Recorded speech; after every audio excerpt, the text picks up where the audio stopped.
Hello, hello, hello. We're back. More idle chatter. Their pick 3 playthrough, day 20. Or day 19. Day 20. Day 20. Like, we're around there somewhere. It's basically 3 weeks. Hey, look, that's one nice average item level number. Look at that. All right, let's get out of here. Yeah, about 2,000 gems overnight this time. To be fair, I had left it. We lost some because I had left it AFK trying to finish that one. What we're doing?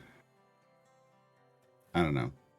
That other adventure. We've got to dive back in. We've got Grimm's Icebreaker to do today. I could not get past that final. There we had like 5 levels to go. I could not get past. So today we're just shooting for 450. 450 on Icebreaker. Icebreaker Grimm.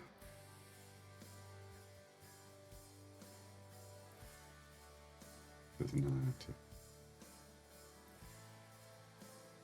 recall? Why would I? Oh, because Calyx is in the background. Forgot about that. This adventure.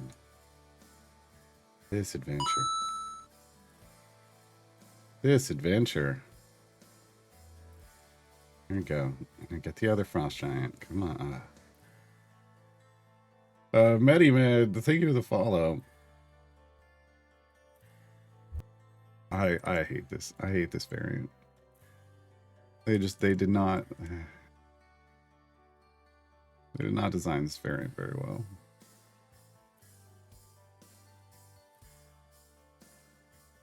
They did not. Okay. How are we gonna? We're just gonna throw people in. I guess in the background. Oh, I don't need Ishii. She's not supposed to be in there. What was I thinking? This is a Grimm DPS variant, so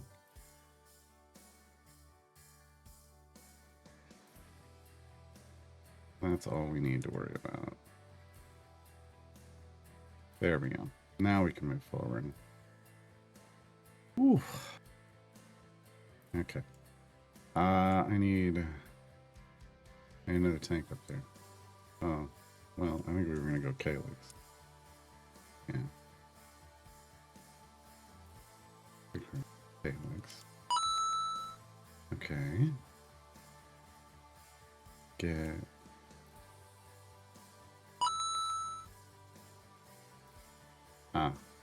That's what we were doing. We had Grimm back, so okay. Okay. This is why we save formations. So when we forget, it's easier to load it back in. Hey, Alone, Klinga, a Datliveraldi. That one's tough. Andre, thank you for the follows. Lilson Belford, thank you for the follows. Everybody's coming in from the code pop-up, man. Oh, you know what? I need to, it's wrong in the bot, but it's right on the stream. Hold on. Hadn't gotten to that part yet. Hadn't got to update in the bot yet. Now it's correct in the bot. Now it's correct in the bot.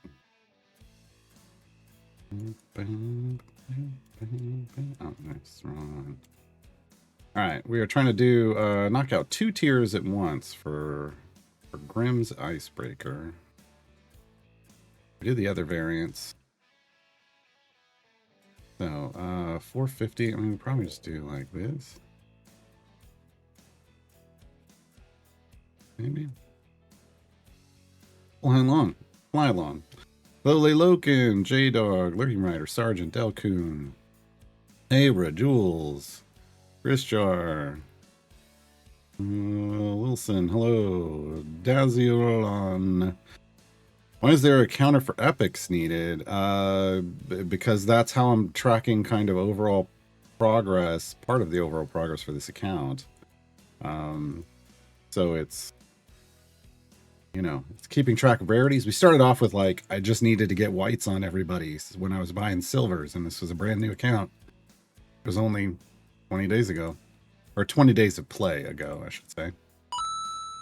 Then we changed the counter to greens, and then we changed the counter to blues. We flew through blues. You can get through blues real quick if you do it the efficient way that I was demonstrating on stream. But now it's a long, slow grind to get full epics for the core and evergreen champions, because that's kind of a trigger to make it easier to then epic up your event champions through patron chests. So that's what we're working on. Ryan and Melio, thank you for the follows. That's the big tracker. We made a lot of progress on it. We got like over, I think we got like 11 yesterday. Because we had a bunch of gems from the weekend built up. Some other stuff. Yeah. Well, we just got really lucky in large part yesterday. Hello, Zealous. Hello, Lazier, Fizzban.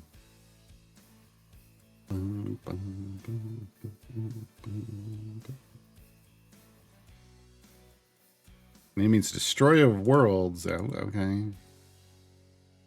Hello, Tyrant.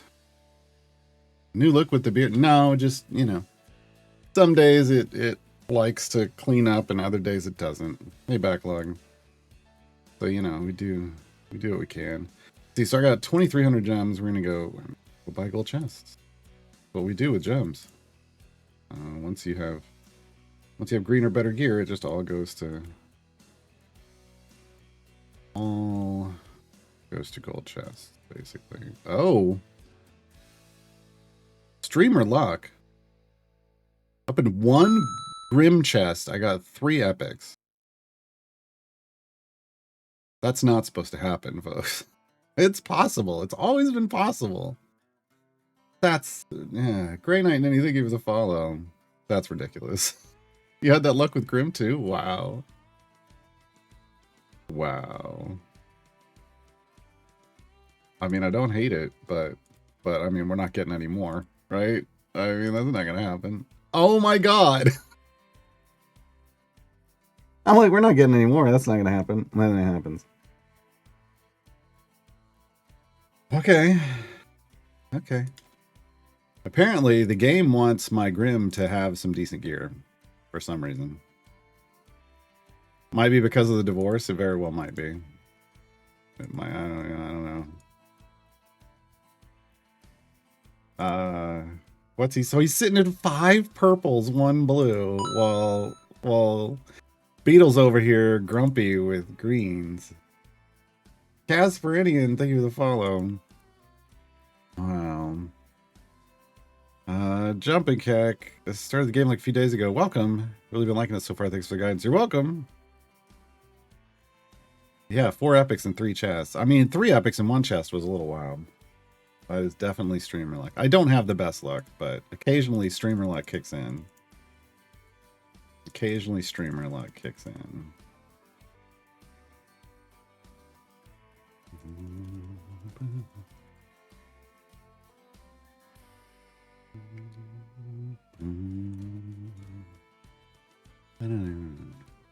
Is okay, it is working.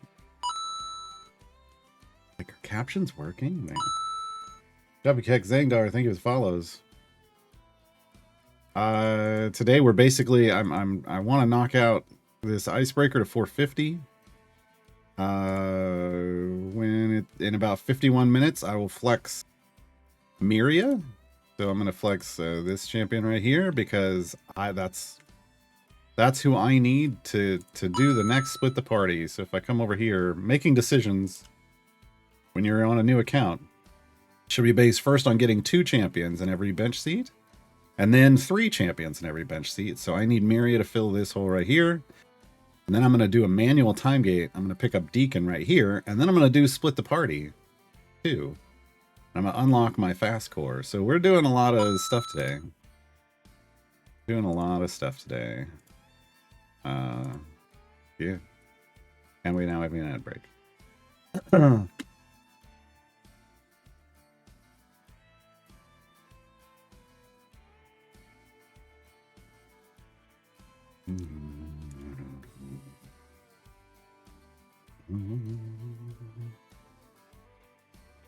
there anything else we need to check on? No, that's... Oh. I can pop all my contracts.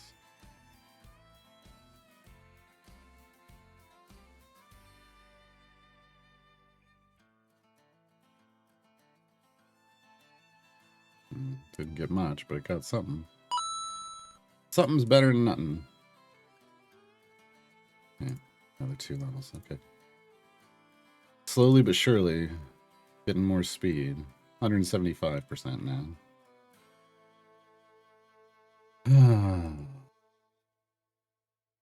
When we finally get done with event stuff and we go back to regular campaign, it'll definitely be time to... like we'll be earning gems fast enough at that point to save up for the 50k speed feat for Diana. Are we back? No, a few seconds. Welcome back, everybody. Zetaher, Marlequin, Cherrylex, thank you for the follows.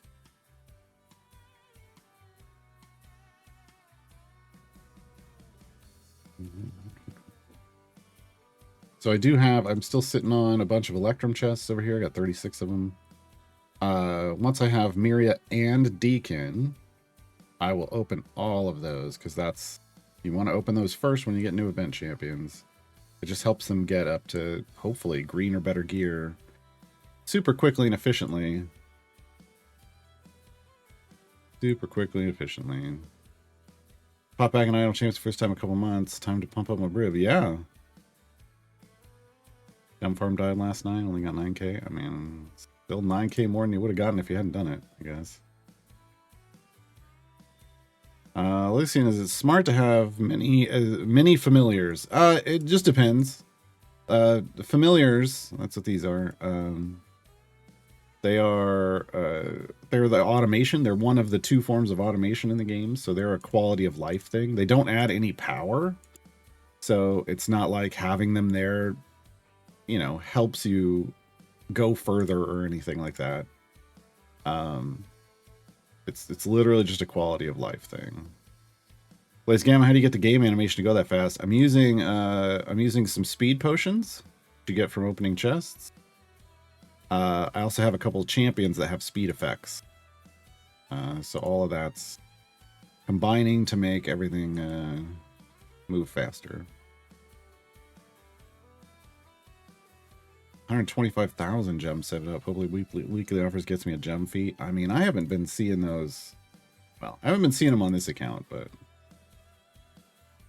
I wouldn't buy them on this account because I don't have the gems anyway. I don't know. Yeah, it's all familiar. I took the free potion though.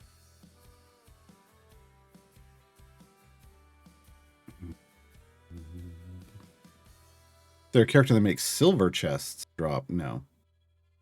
Just Electrums. Diana drops Electrums.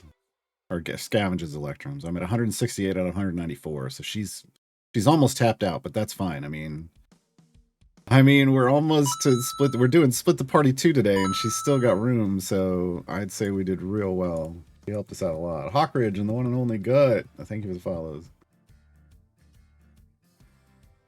But yeah, there's no other kind of chest scavenging champion. Priv, Myriad, the Dark Urge, and Catti-Brie. For the last event shots, they picked Catti. I thought you already... Oh, just for the boosting gear. Another champ to progress in the mid-game, probably. Blackbeard. Priv, Myriad, Dark Urge, Catti-Brie. Ayla's a solid tank. Spurt's a solid support. Yeah.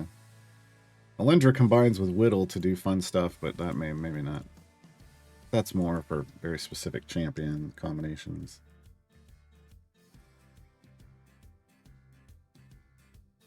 Did we get through the last 5 levels we're stuck on yesterday? No, Death Job. There is no going anywhere. I mean, we kind of knew that. We just ran out of oomph, which is fine. I mean, we tried. We tried. Familiars are auto clickers. Yeah, I mean that's what they do. All they do is click, and they click anywhere on the screen that there's one of these little white boxes. And if you hover over, if you're holding down F on PC and you hover over one of these white boxes, it tells you what it would do if it clicks there. You place one there. So they've all got different things. That's all they do. It's nice to have them. I mean, it's but yeah, but they're not power. Still new, only 4 days in, only have one party. Well, that's normal. Familiars, are they also split or free for every party? I mean, you can only use champions and familiars.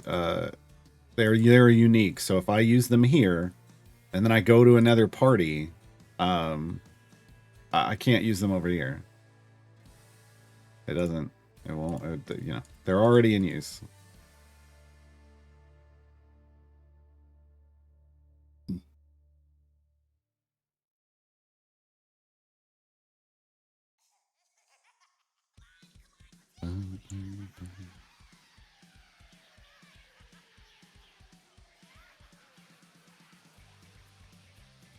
Xander drop? No, Xander doesn't drop anything.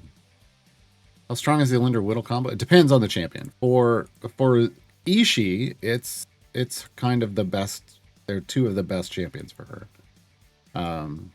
Basically, a Linder and Whittle together allow with a certain amount of gear and item levels, can take a champion that's adjacent to them, like and make them attack at animation speed. Basically, just they'll constantly refresh their base attack. Quick as they shoot out and come back, they're going to do it again. Which for Ishii gives her a lot of power, but that's not always the case for everyone. That can also potentially boost if you have any other Heroes of the Plains. Alindra is who boosts those people based off that kind of placement. So, you know, it just kind of depends. But Ishii's the big one. Some people like to do that fast attack because they know they got the damage. They just need to like chew through an armored boss faster, and yeah, it's super helpful. So just it's situational. I would want it on this playthrough. I would want Whittle and Alindra here at some point. Right now the priority is speed champions and not, you know, later game power champions. Like mid game power is probably what I would consider that. When do I get a Modron core? When you do split the party. So you have to have 2 champions in every bench seat. Like if we come over here and you go like, I want to unlock a new party. How do I do that? It tells you. I must have, for the first one, must have at least 2 champions in every bench seat to even do this. And the reward, as you see over here, is like a Modron core, an additional party, and 4 chests. That's the same reward we got here. Just a different Modron core for split the party too. That's why I highly encourage people when they're new, when you're making choices about like what event champions to get or who to get with a time gate when a natural time gate happens, it's really about it's not about getting the strongest champions. It's about making sure you have another option in every bench seat. So you can get to that as soon as possible. Yeah, the only thing Xander drops is the ball on being a speed champion, yes. Which champion is doing the healing for this party? Technically it's Halsin, but I mean, that's this champion down here. I mean, I don't know that we need healing. You know, we're not actually taking any damage or doing anything where we need healing, but he is currently the one pumping out all those green numbers. He heals good champions, which is why Calyx isn't getting a heal. Because Calyx is an evil champion, so he's like, no, I'm not healing you. Can you buy one of the gem Modron cores before doing split the party 1? No. Well, I don't know. It depends on if I've never looked. If this buy additional cores button down here, this one down at the bottom, if that is there when before you have a background party, then technically you could, but it would make no sense to, because they cost a 500,000 gems. So it just doesn't make any sense.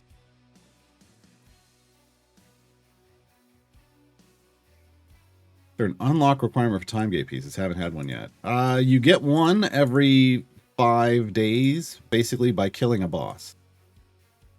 So every 5 days, one will drop for you, as long as you're playing the game. Yeah, if you don't have a party, well, eventually you'll get a parties button. You'll see this adventuring parties button when you have 2 champions and at least 6 bench seats. So it will still show up before you can get a background party. But I don't know if the buy extra cores button is there. You wouldn't want to do it anyway. So it's kind of a, I don't like calling certain questions pointless, but it is kind of a pointless question, because you wouldn't ever want to do that.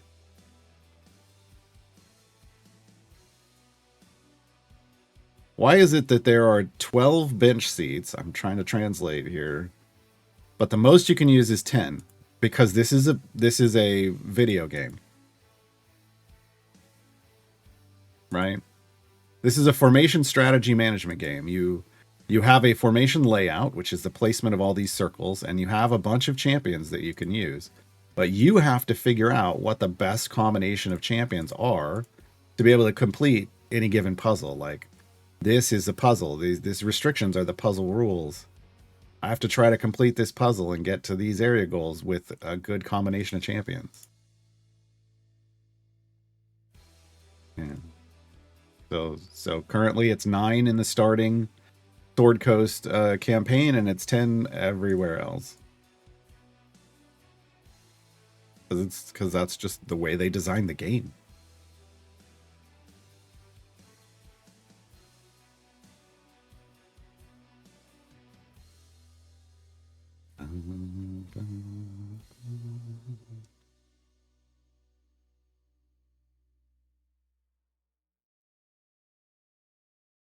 Yeah, you should have a lot of time gate pieces right now. If you've been collecting these, it's been giving you one a day. And you hover right here to see, like, I'm at 12. Because we've gotten, what, 6 so far? One a day for the last 6 days. Plus I've gotten the ones that drop, and I got ones from my patrons, plural.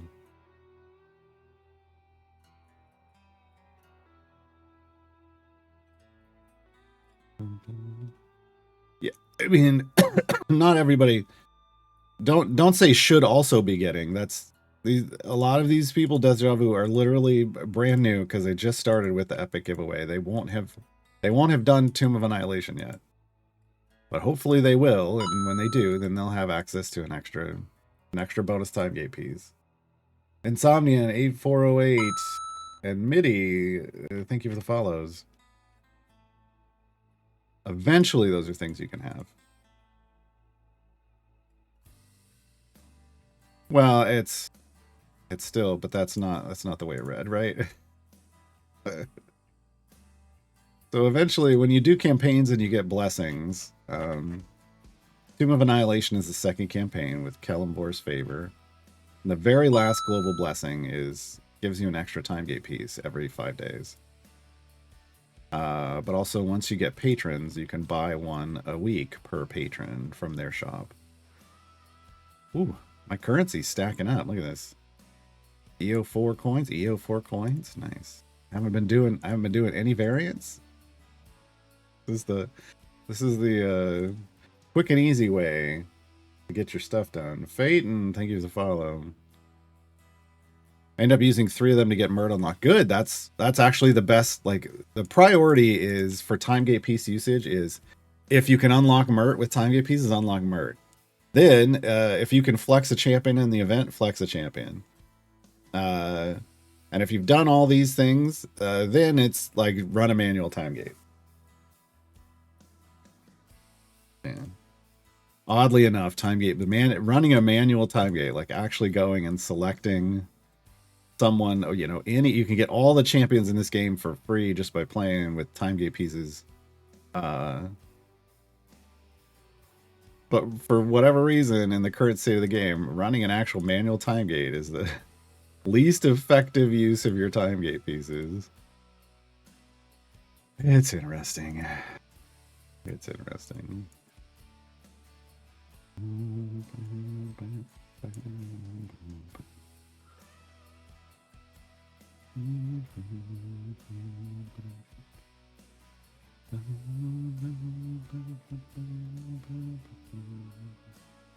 Yeah, getting Mert's at the top of that chart because basically he starts the time gate snowball, right? Like, you spend 3 on him, sure.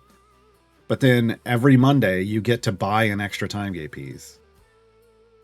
Like, so the sooner you unlock him, the quicker you start earning more time gate pieces.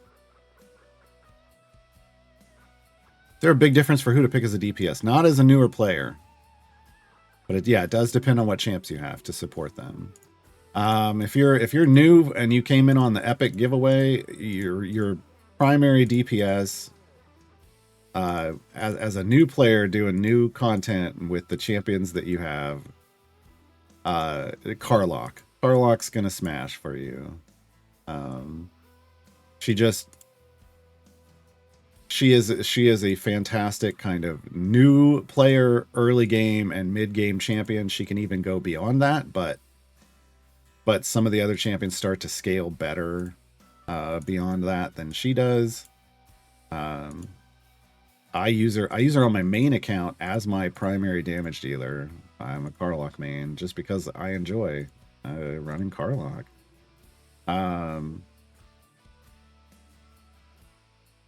But she is just an absolute beast when you're starting out. Running a manual time gate today? Yes. I'm going to get Miria. I'm going to get Deacon. I'm going to get Miria from a flex. I'm going to get Deacon from a manual time gate. And then we're instantly going to do split the party too. How long does it take to earn enough to get a manual time gate as a new player? It depends on how quickly you're progressing through the game.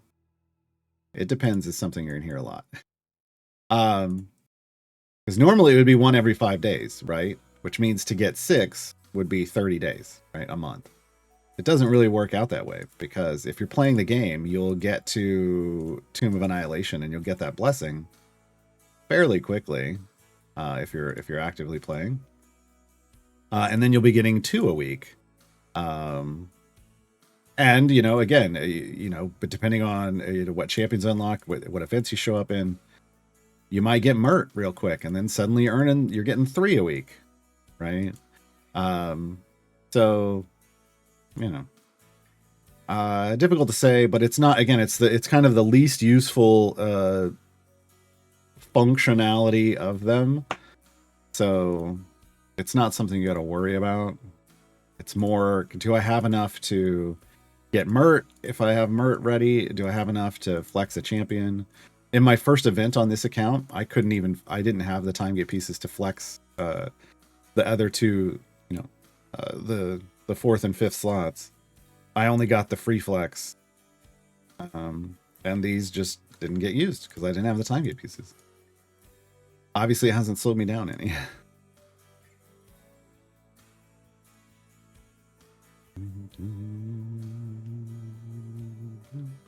It's not 6 weeks. It's every 5 days, so it would be 30 days. 30 days is just over 4 weeks, folks. Math. It's not really we used to say 5 to 6 because there was like, so the way here's it's really just if you're playing, it's every 5 days. Here's what happens. The second you loot a time gate piece off a boss, you go on like a 5-day timer, 5-day lockout timer. The second it's done and it hits 0, the timer hits 0, you have the potential to loot a time gate piece off a boss. And every boss you kill, but don't loot one on, the percentage chance to loot it goes up. If you're progressing like we are here, you're going to get it on that 5th day. It's going to be every 5 days. It is very rare. There are very rare circumstances where it's going to take 6 days. Could it? Sure. I mean, it could never happen because you might just be sitting on one area trying to farm kills for the Dark Urge. And you're not killing a boss. Yeah, that would stop you from getting time gate pieces, but otherwise, if you're playing, you're right. Is Mert a character or the first patron? First patron.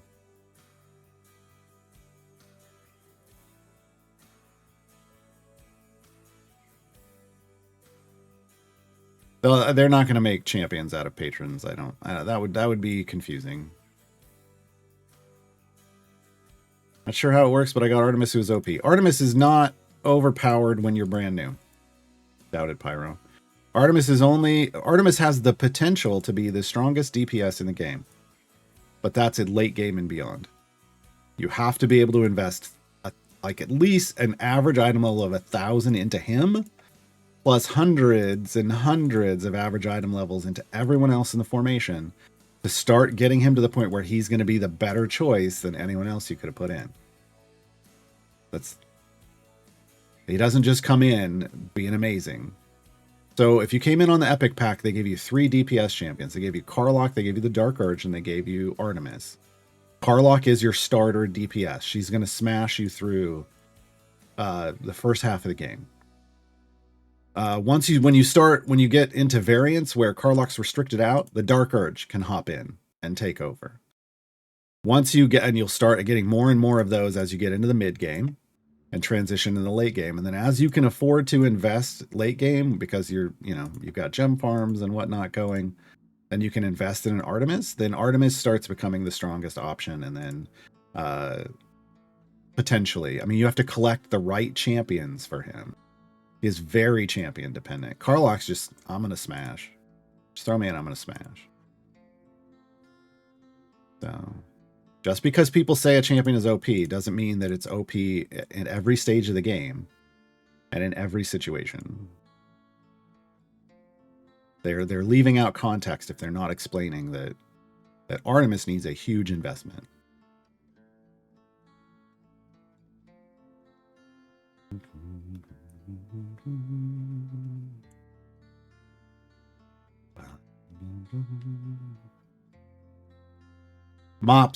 Mops, I swear, don't come in here and tell me Artemis doesn't need thousands of item levels to be good. He needs 1,000. He needs an average item level of 1,000 or higher with a golden flute. I've literally proved that on this stream before. So I'm not gonna let anybody, subscriber or not, come in here and tell people wrong information. He's not that strong until you hit a certain threshold. He has to get his scaling. He has to get his observance scaled high enough to overcome just the base scaling of other, honestly, stronger champions early on. That doesn't mean you can't use him, but he doesn't have the potential he has until later. Karlach will smash him. Equal gear. Before that point, Karlach will smash him. Can you get the silver character chest from the free playtime gate? Sort of. I'm at 250 on this one today and haven't seen a chest drop on 100 or 200. It doesn't drop. It just goes straight in your inventory. So check your inventory. But it only works the first time you pass 100 and 200. So it's a high watermark. It's like you unlock it as you push deeper. They're not worth going for when you're new. That's what Electrum chests are for.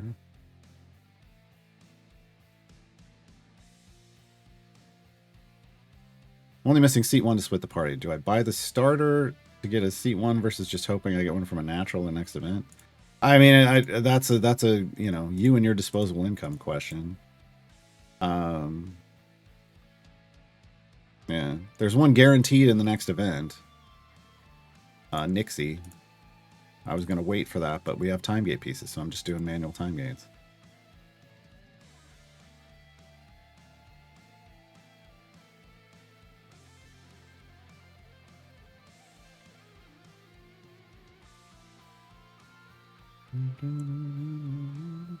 Beerlink, brand new to the game. Welcome. Popping game saying like a free platinum chest. No, it said a free Electrum chest.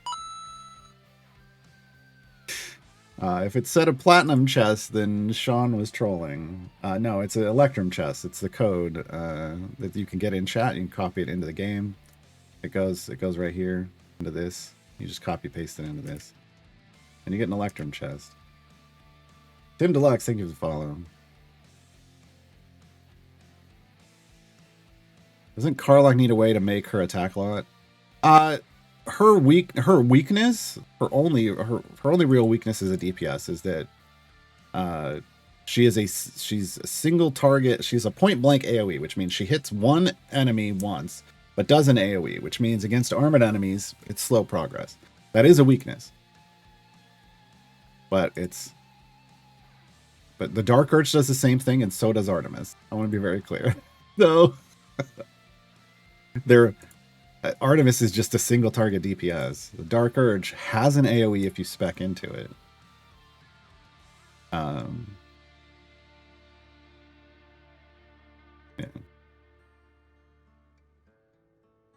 Well, there's three kinds of DPS in the game. You can have a single target DPS, you can have a AoE DPS, or you can have a multi-target DPS.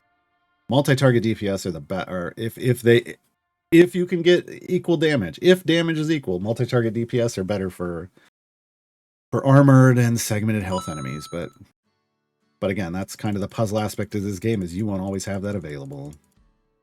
So you find ways to overcome it eventually. Early on, you're not going to need to worry. Again, with that epic pack, I really can't stress this enough. You end up with, 300 to 400 item levels on a Karlach. She's going to be just fine. She's got so much power, it's ridiculous. Item levels are a lot. Even on her, and she doesn't even scale that well on item level. Yeah. It's just a way to make her, to kind of lessen her weakness, is if you can make her attack faster. But until then, what you need to back her up with is a good tank.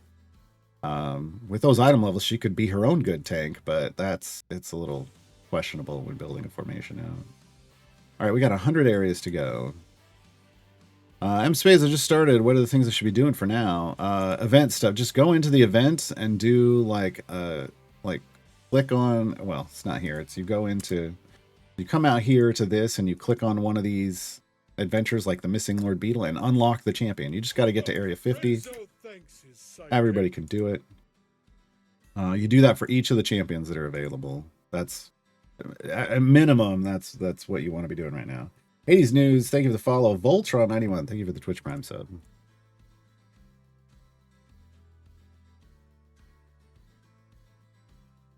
Are there two after that? Hold on. Oh, there are. Yeah, we're getting back-to-back Timegate weekends. The 25th and the 2nd. So next, not this Friday, but next Friday. And the Friday after that.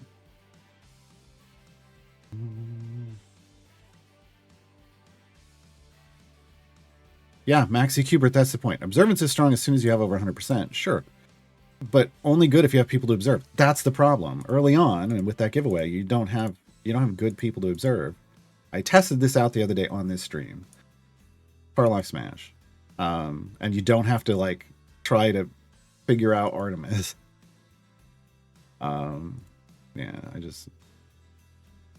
I can't say it enough. If you're brand new, Karlach's gonna smash for you. You got so much to learn about the game. Take your time. Let Karlach smash.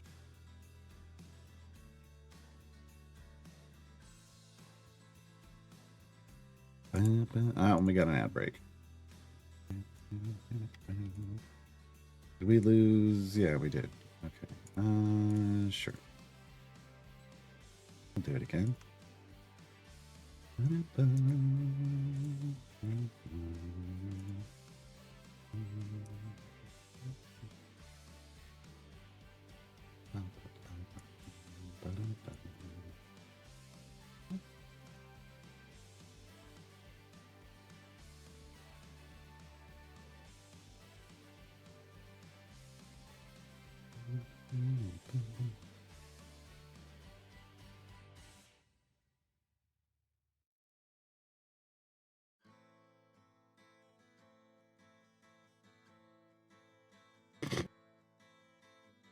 Oh, man.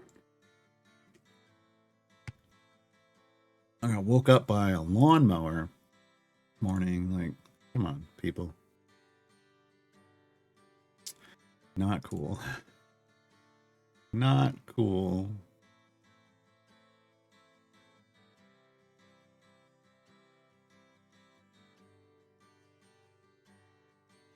I did that. All right, we're back. His ham. How can I speed up a game like this? It's speed potions, really.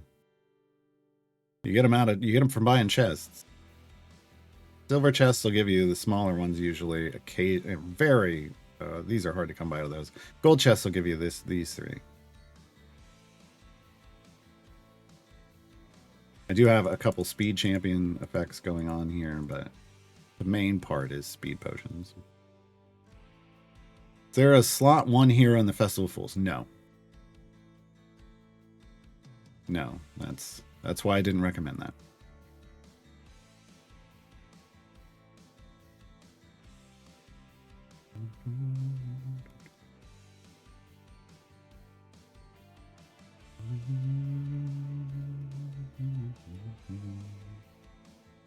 Sargoto, hello. We've sure been ripping these DPS heroes apart. What about Kent? What is wrong with Kent?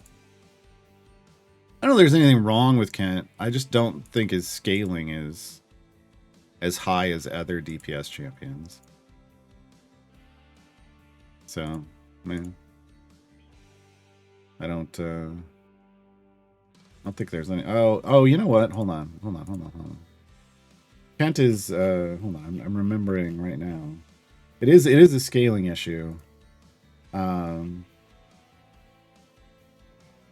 Yeah, because they were worried about the whole tokens of the departed thing, because Kent scales based off your overall account progress, so he gets like, damage that's the sum of all the levels from his soul trinkets, but it's additive. So you've got to be able to get as super far in every campaign, and they were worried about that so they didn't scale it too hard. Because the more they add, like, the more every time they raise like the area hard cap, he gets more powerful, but it isn't in a multiplicative way, so they could have gone a little harder on that.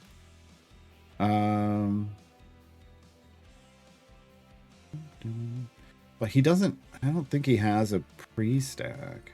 Is the big problem. Yeah. Oh, and he's also, they double dipped and they gave him a buff that's based off your achievement bonus, and your achievement bonus is so small. Yeah. His, again, he's kind of like the Dark Urge, and that his strength is that he can go anywhere Virgil goes. Plus he's got that weird, that whole, like, the more you progress, the better he scales situation going on. Muffled Berry, Death to the Fall, Think of the Follows. So I think they just kind of, whenever you have someone that can go in a lot of places, they don't necessarily want them to be super strong. They learned that lesson. They didn't make Artemis that way. It just worked out that way, and they don't like it. That's why Elminster doesn't allow Artemis. So yeah. They're just, there's certain DPS champions they were worried about going a little too hard on. And when they came out, like, if they haven't been reworked in this, and Justin denies that there's a new era of balance, but objectively there is, whether he thinks so or not. The numbers prove it. He just doesn't have the same strength as kind of modern champions.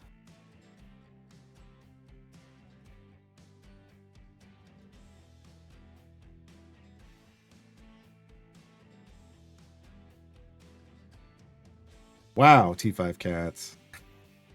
I don't. Okay. Can't put Matic. I can't push enough on stages I started a week ago. Wait, what? I think that was meant to be two things. I can't push enough on stages. I think period. I started a week ago. If I push on an area, the favor is for the whole area on just the specific encounter.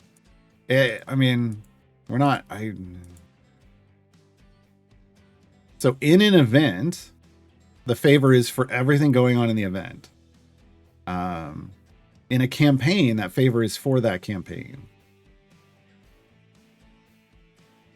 So, like in this event, my favor is Lyra's favor. I have E35. I push super deep. I got a lot of favor. You have to do favor pushes to get favor. And if you're having trouble getting favor, then you might need help with your formation, like how it's arranged.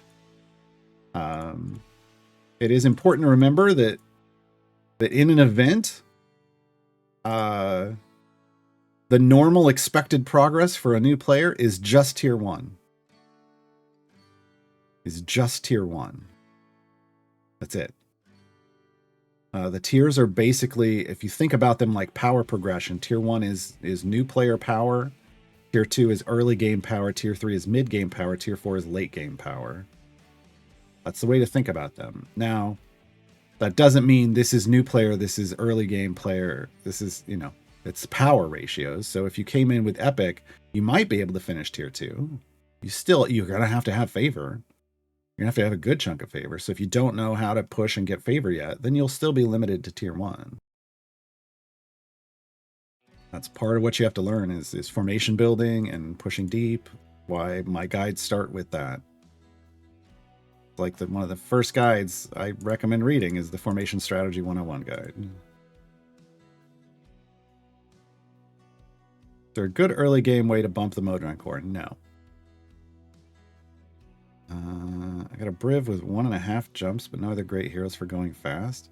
I mean, Briv isn't a speed champion when early on. He's just a solid tank. So, no, it's just Modron core is when you're leveling a Modron. Oops, wrong button. You never want to hit that button.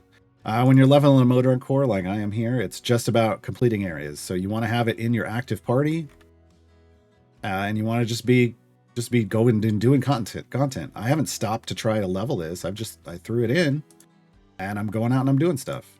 That's how it works.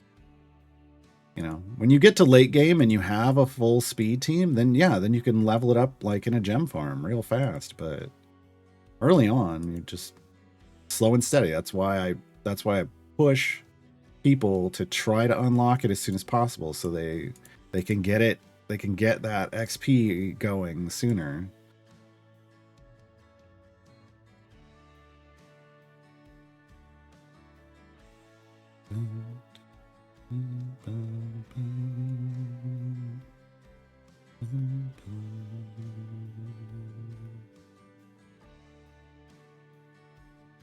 I've been playing for over a year. Does an Artemis and Karlach work well in combination?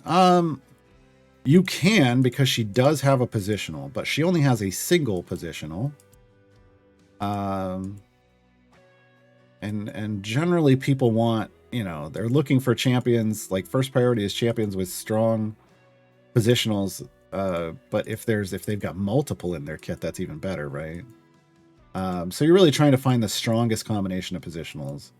That Karlach's might be strong for you. It might be the strongest, one of the strongest for you. You got to figure that out, right? So she does work with him because she has a positional, but what he really wants is he wants champions that produce multiple positionals and they're like pre-stack abilities. Like that's the sweetness, because then you throw, that's when you're starting to throw hundreds or even 1,000 item levels in those champions too, right? Depending on how much you got in your Artemis. You do not, oh no, Noroi, no, you do not want to. Nordum, the backwards Modron champion that boosts your Modron core XP, is not a champion you want to pick up early on to help you get XP faster on your Modron core. I know it would seem that way. It's a trap. It's better to get speed champions, like good speed champions that you would use in a gem farm group to make your progress go faster than to get the tiny little bit that Nordum gives you. He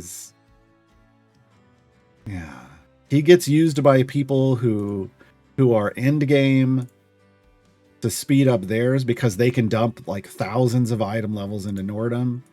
and boost the amount of XP he's giving, but that's because they've already capped all their other speed champions, and they add him to that party. He is not useful early on.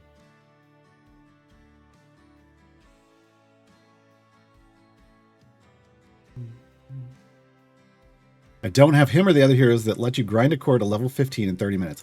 It's not. Oh my god. That is an end game thing. I cannot stress this enough, folks. Please don't try to race to end game. The only way to race to end game is to be a whale in this game, and to whale on the right things. If you are trying to play free to play or minimal spend, you just need to put in the time. I've on my main account, I've been playing the game since it came out, 7.5 years. I can't get to level 15 on a core in 30 minutes. I don't need to. I don't care about that. It doesn't matter.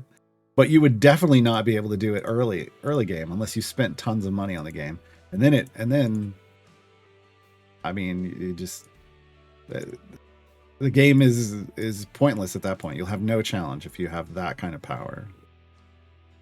They put that into Nordum because they don't need it anywhere else. Game is no longer a challenge to them.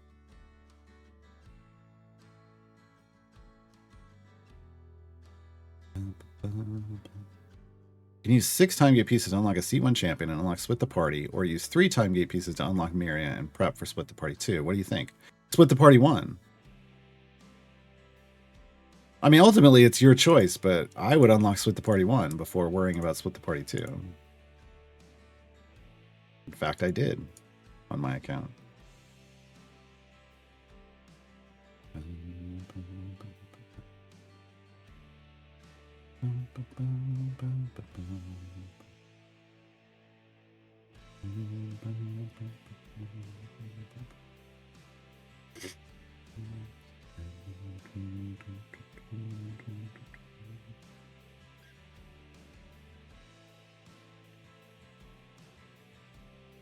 Oh, did I? I didn't even look at what it offered me. I did.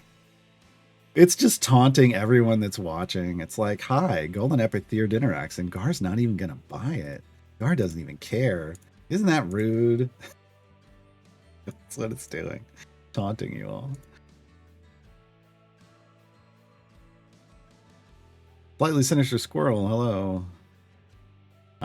You've stated a preference for Caddy Bree in the past. What puts her on top versus Vinner Serafili?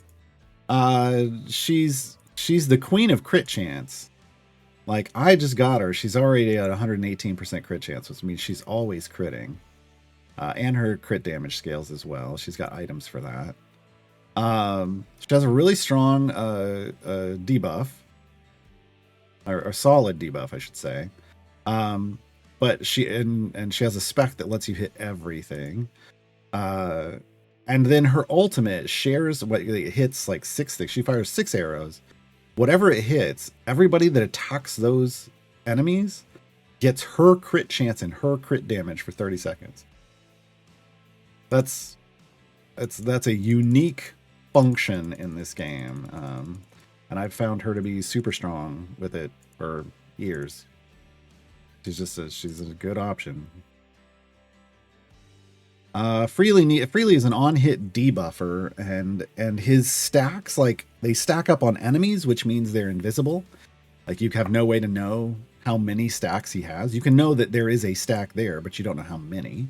You don't know how strong things are going. He has solid potential, but he is inconsistent. And Venersa, needs a very specific setup with, observing every type of enemy type and bringing in all the other enemy types, and like to get her max potential out. Caddy Bree's just plug and play.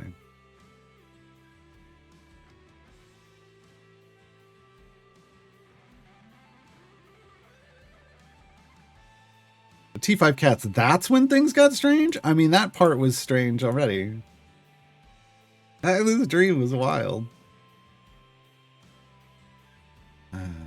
I've been playing for over 2 years. My Artemis is way up there. I don't know what that means.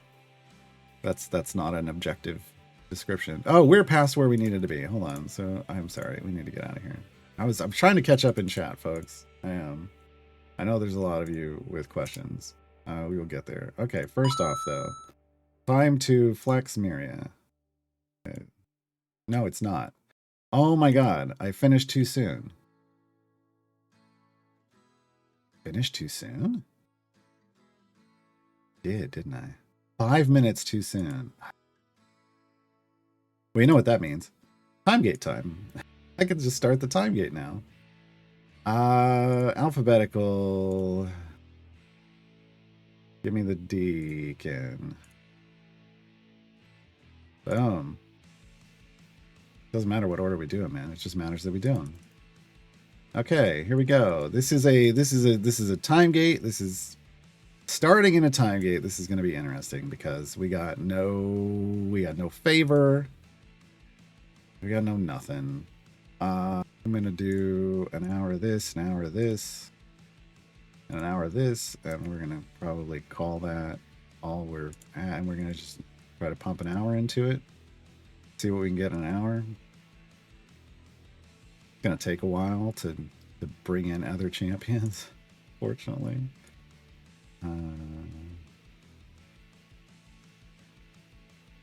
Yeah, we're just going to stay like this for now. So I've been playing the game for over 2 years. My Artemis is way up there. Does an Artemis and Karlach work well in combination? Again, you asked me this already. You're gonna have to test that out. Like, she does have a positional, yes. So she can work with him. Is she gonna be the best choice for you? I don't know. I have no way to know that for you. Noggin Knot, thank you for the follow. Moses, hello. Thinking about getting Spurt from the event as last pick. Can you talk about him a bit? Sure. Spurt is dead. Spurt went Spurt. Spurt was played by Chris Perkins on Critical Role, and at the time was the shortest guest stint on Critical Role. Because he showed up, joined the party, and then got killed, all in the same episode. Spurt actually is like, friends don't let friends let Spurt live, because Spurt has a mechanic that all of his functionality gets better when you hit his ultimate kills him. He's in a ghost in your party. So when he's in that ghost form, spirit form, his buffs get better.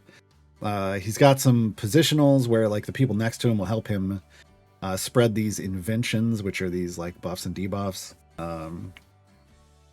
That can actually be pretty nice. Again, they're kind of invisible. You kind of have to know what's going on.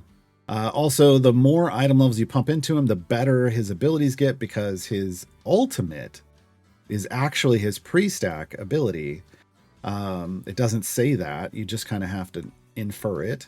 But it gets stronger. His abilities get stronger the longer he's a spirit. And he has a unique ultimate item that makes his ultimate cooldown longer instead of shorter. He's a lot of fun. Yeah. Combos well with like anybody who likes dead people, so like Desmond and Cass. He's also evil, so he combos well with evil people who want evil stuff. Yeah. But he's just fun too. So. Bayushi Akira coming in yelling. Seem to have 3 skulls of champion summoning in the inventory. This come from an epic giveaway. It may have come from a past epic giveaway. If you've had an epic account for a while, Epic did do a thing like that, I believe. Yeah.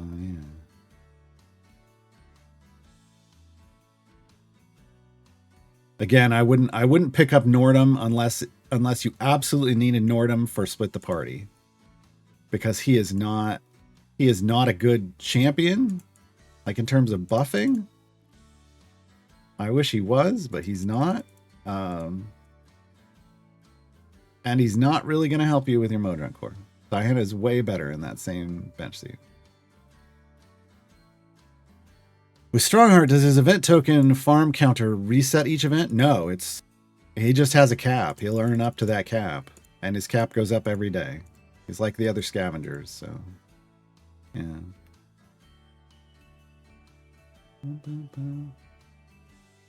If you don't have Diana, then Nordum is a good choice. No, he's not. It's really not. Nordum's one of those champions I just can't recommend. Yeah. There's a very, very few champions in the game that I'm just like, I can't recommend that champion. Nordum's one of them. It's just, he's got a really weak buff. And then the only other thing he does is give you bonus XP, but he doesn't even do that very well. When does the end game start? Been playing for about 10 months. Curious now if I'm there. So everybody's going to define this a little differently. The way I think about it is there's 5 areas. So new player, early game, mid game, late game, and end game. And the way I like to think about it is you're walking through, like when you're brand new, you got like, you know, both feet in as an early player. And then you step forward and then you bring up, and then you step forward and then you can bring up, and you step forward and you can bring it right. You kind of walk through the game. So brand new player, easy. Look, you're brand new. You haven't done like an event yet. Like once you've kind of finished an event, you're not a brand new player anymore. You're now into the early game, like doing early game stuff.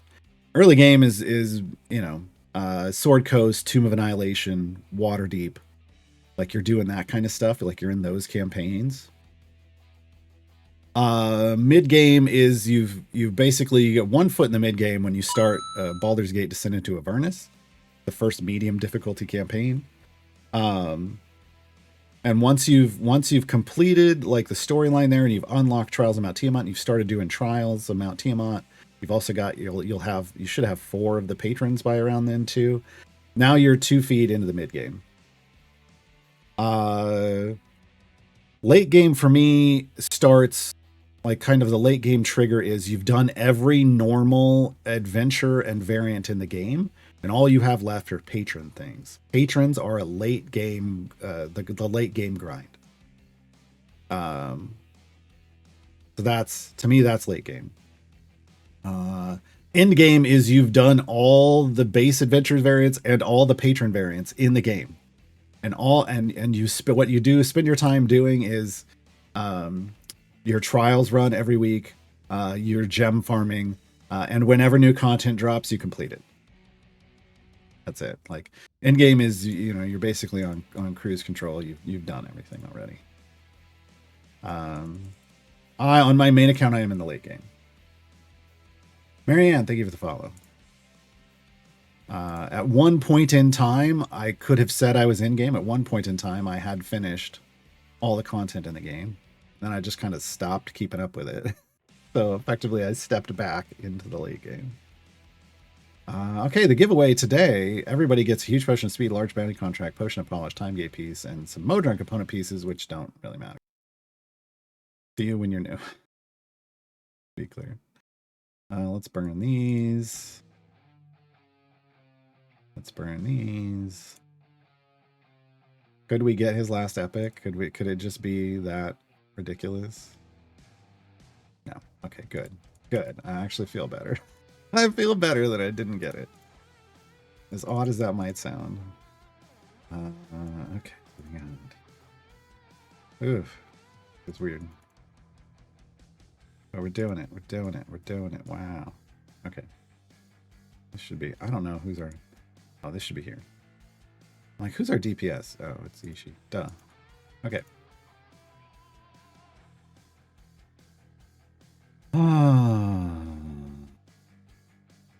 So it's not a time thing. It's just, well, I mean, it is time. Like getting to end game is time, but you know, again, power ratings are different things. Like you can have late game power in the early game, right? If you drop a lot of cash or something. Right?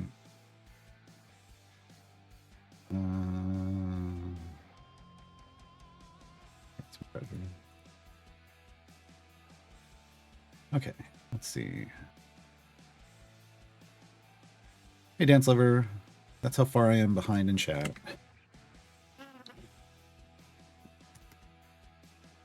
Just got to Dance Lover's hydrate and stretch.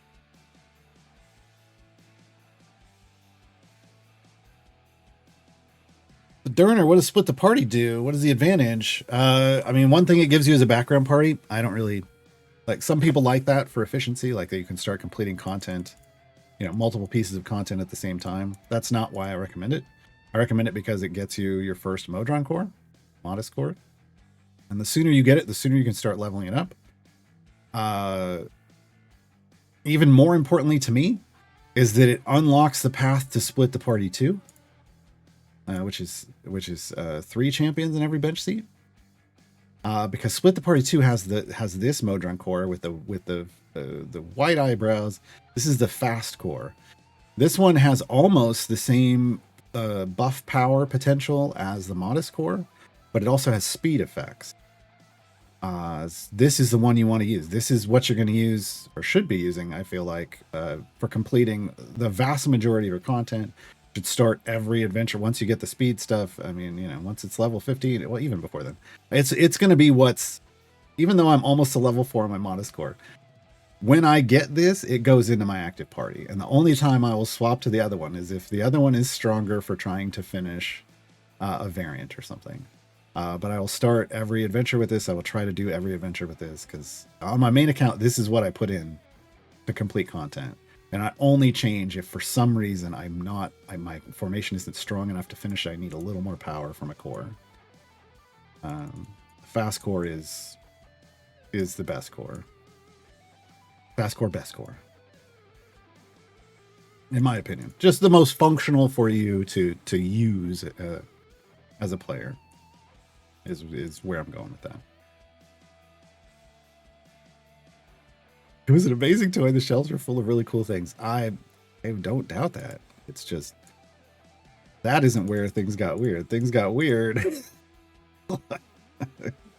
when you ran into a young me in your dream. That's what I'm saying.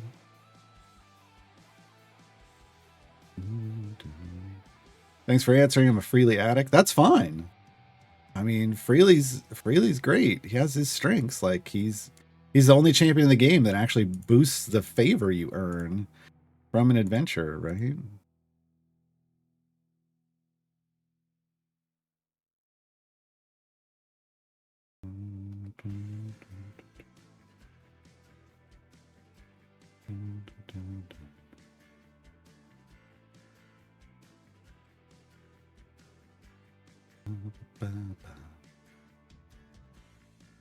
Now I'm gonna just start playing the other day. I'm loving the game so far. Awesome. Welcome to the community. For those of you who are newer, if you haven't seen yet, I do have a guide for that. I have over 188 guides to the game on the Idle Champions subreddit. Someone's got a command in chat for that. There's also a new player reference specifically that helps you as a new player, you know, figure out what you should be working on and stuff. I also have an event guides, you know, specifically. Ooh, do we want to? No, we're done. Normally I did put an hour in. Was thinking about it. I shouldn't have. I should have just put some 15-minute potions in. We don't care. We don't care. Normally I wouldn't say that. I did just waste some resources. I'm okay with that. I'm coming over here. I'm doing this.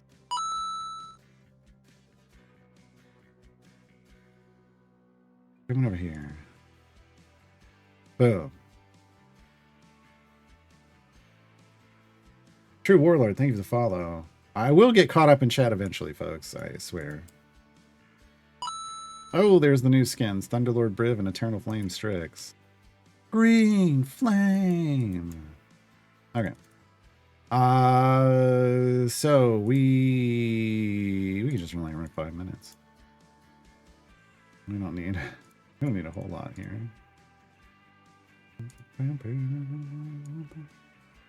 Get Shandy going. Calyx kicking. Diana's speed on.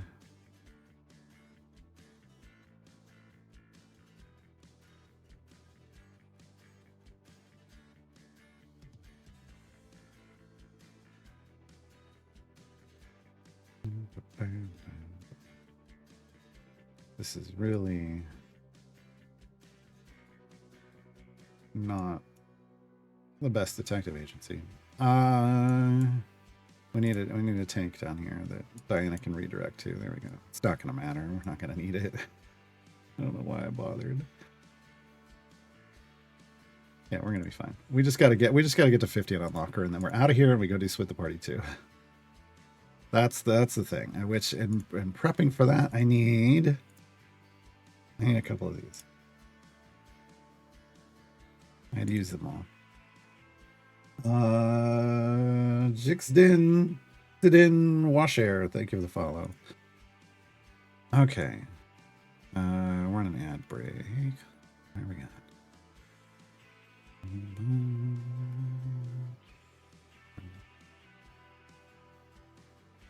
How many Rod of 7 parts are released now? I don't know. We're coming. It's probably getting close to all of them. I can't check on this account. And yeah, the blessing for that stacks multiplicatively. That's a late game thing, folks. Don't worry if you're new. I'm slacking a little bit because I'm reading the story for each adventure. I didn't want to do them without reading first. No, that's totally fine. That's not slacking. That's enjoying the game. You're allowed to do that. You're totally allowed to do that.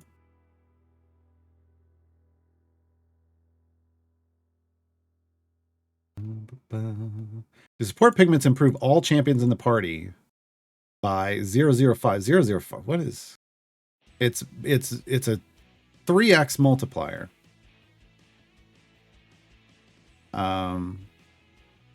It says damage of all champions. Oh, I don't have one. I moved it. Where did I move it to? Oh no. Oh, here's one. So this one has a froggy on it. Marvelous support pigment. Increases the damage of all champions by 200%. That means 3x damage for your party. Each one of them is its own unique 3x multiplier. So the more you have in a party, the more damage it is. So, yeah.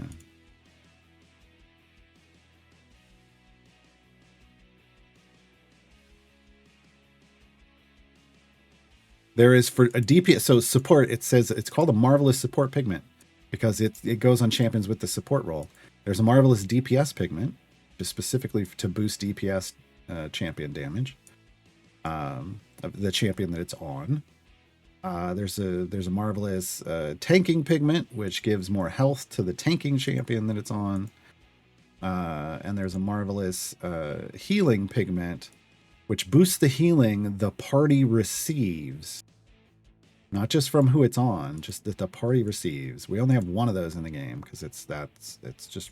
I think they were worried that it would break the game. I think they were a little worried it could break the game. How can I turn off the story that shows up in the adventure? Settings, cinematic speed to instant. And then you won't see the story anymore if you don't want the story. What does the potion of polish do? It says what it does on it. Upgrades a champion equipment to shiny, granting it 50% more power. So it's a gilding. It's a way to gild an item. So like this is golden. This is gilded in gold, and this boosts golds boost 100%. But like this is shiny. This is 50%. So it's gonna boost the overall power of that item based off its rarity and its item levels. Usually we kind of preserve gilding for like, well, like a speed item or a gem item like she has. When you start like early on, speed, those are some of the best places to put it.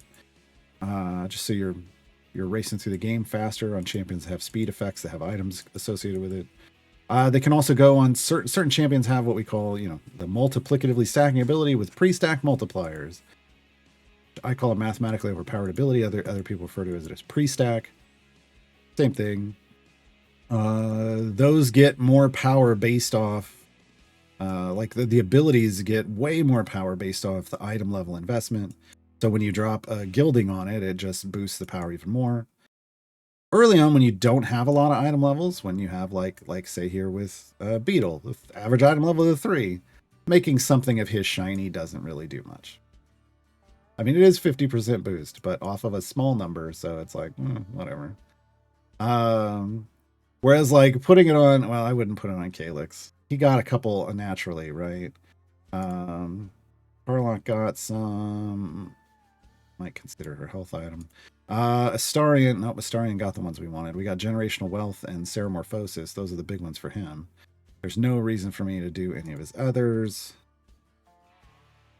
Yeah, I don't know. I think I'm just sitting on mine for now, but Yeah, I mean, you know, you kind of got to make good choices with them because once you apply them, they're there.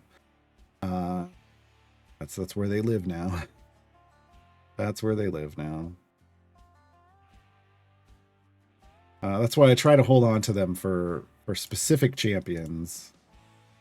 Yeah.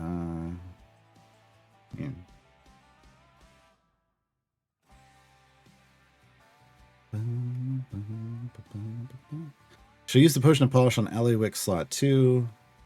I mean, if you have Eliwick, then yeah, this is a good target for a potion of polish because it's gonna get you more gems.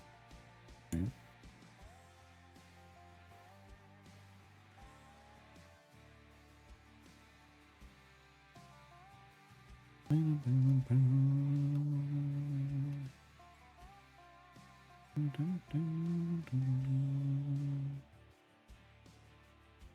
I've got an offer in the shop for Briv's Thunderlord. Yeah, that's his new skin.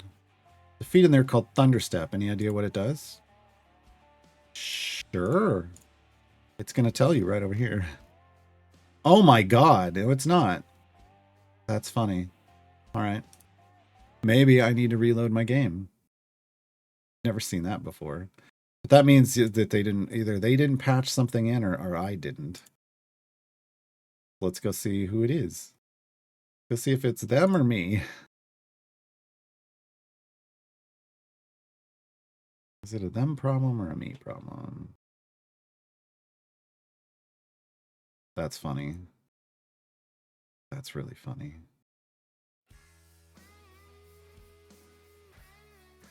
Nope, it's a them problem.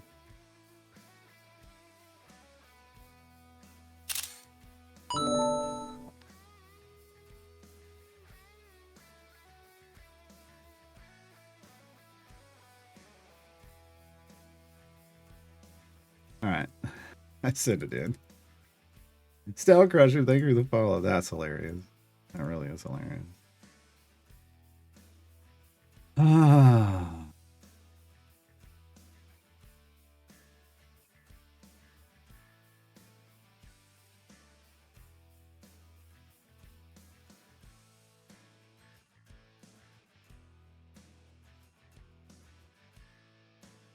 I don't know. 919, it sounds like if you're doing tier 4, you have late game power. And you're doing strats and you're doing variants, so you're late. You're just not end game. End game means you've done everything. Late game means you're still working on patron stuff. All right.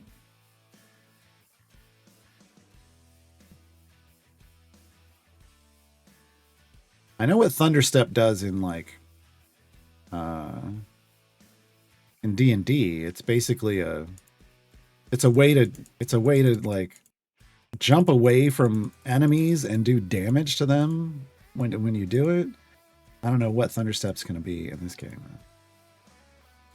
I have root beer in the house today. No. I know I go shopping on Sundays, so I will be able to get root beer on Sunday since I had a contribution to the root beer fund.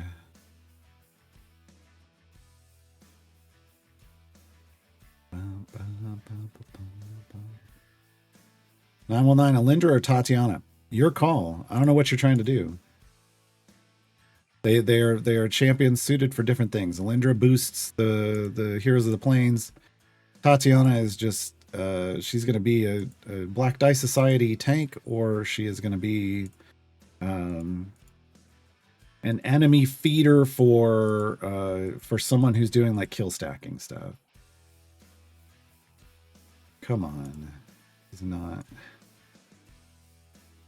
Go faster.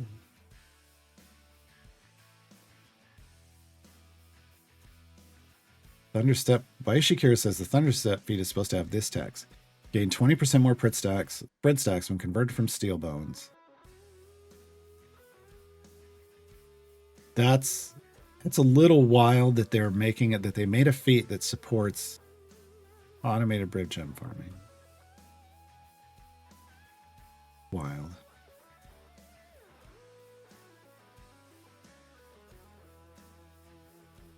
How am I getting all the distractions instantly? It's a function of having 6 familiars on the field. If you hover over these white boxes, it tells you what the different numbers, like what the effects are that trigger off different numbers of familiars on the field.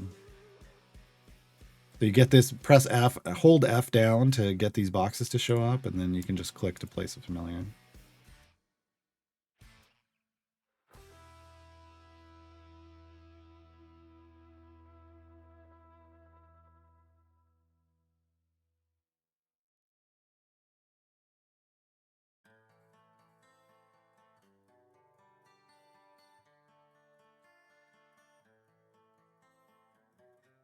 John says they are aware of it, so just gotta wait for them to fix the feed.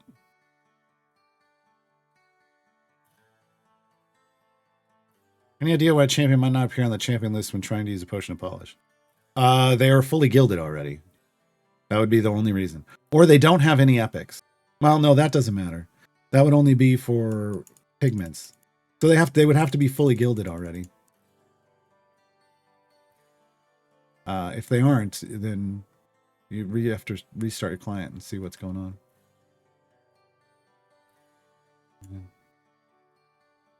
There we go. Okay.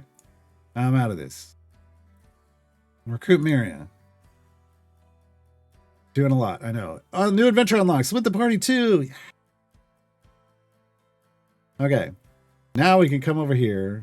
And this is now available. Check mark. Check mark. So I know it says, hey, you only have to complete area 50. That should be easy, right? If you have never seen Split the Party before, folks, you're about to. You're about to. Split the Party does not allow any kind of favor. It exists outside all of the campaigns and events. That's why the difficulty says deadly. If you don't know what you're doing, it is deadly, but just because it's but the moment you unlock it, you can complete it. I have a guide for that. If you try it and fail and you're like, oh, what's going on? I got a guide for that. So I'm bringing it up right now just so we're going to do this as we go. We also always have a poll that goes, no, it's not a poll. It's a bet. We're going to do predictions. It's time to gamble your channel points. Will Brunor live? You got, oh no, it needs to be like 2 minutes. No, I guess 5 minutes. We'll do 5 minutes this first time while people get used to it. So at the top, you don't need to understand. I guess you kind of do need to understand. One of the rules of Split the Party is that at certain areas, 13, 27, and 37, 60% of the champions in your formation are removed from the party and locked out.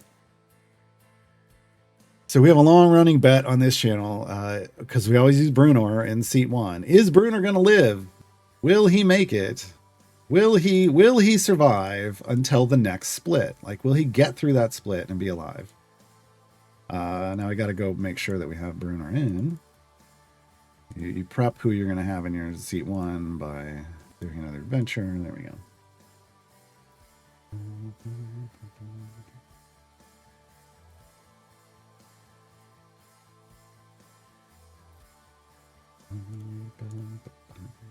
Okay, so I'm going to go in. We're going to hop over here.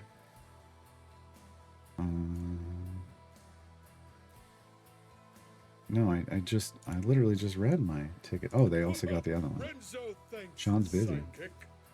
Okay, now the key here is because one of the rules is you're going to lose your champions. You got to be very careful about who you choose.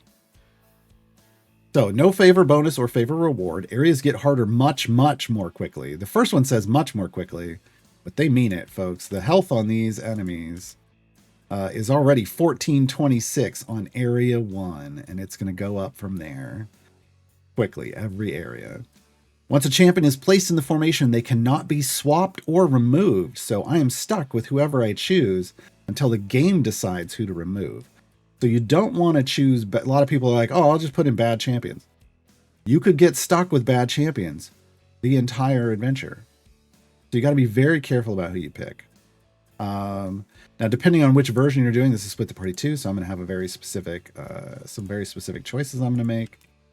Hold on, let me get rid of these flashing lights. Flashing lights. We're gonna die a bit, just starting off. Like it's just this is the way it works. Yeah. So it's gonna remove a bunch of them at certain times, and it should also click damage is reduced to 0 after area 5, and fire breath potions cannot be used. Okay. So we are at the point where we can use click damage, but it's not really doing a whole lot, is it? We can't even use a fire breath potion if we try. It's just not. It's like nope. Now what we do want is we're gonna want gold find. We're gonna want gold find potions because you can't bring favor into this adventure. So what we bring in instead is gold find buffs. I don't want to level up my click damage. Because it's just gonna go from like level 1 to level 2, like 2 damage. These are 1400. That's not helpful. So at the moment, we just have to slowly try to kill things. And bring in champions when we can. I'm going to switch all of my champions here over to the core group. Because I always do it with, I always try to do as much as possible with the core champions to demonstrate that anybody can do this. Because if I can do it with core champions, you can do it with core champions. All right. We good? We good? We're good. We're doing good. Okay, this needs to go up here. I have like a suggested thing. What I'm gonna want is I'm gonna want to get 5 champions in this formation, but it's gonna take a while.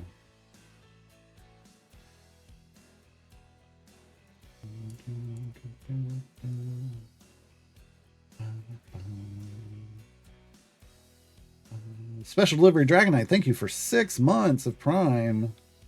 X Poke1 Trey Up TV, thank you for the follows.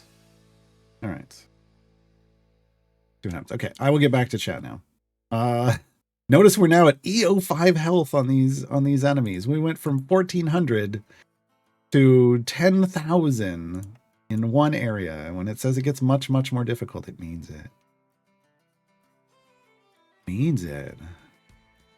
Just picked up this slightly sinister squirrel. I just picked up this game with the Epic giveaway. Calling this game idle is a cruel joke, but in a good way. Yeah, they've stated multiply they wish they could go back and change the name of the game. At a certain point, when you get enough automation, like familiars and your Modern Core, it does become fairly idle. But not early on. Not early on.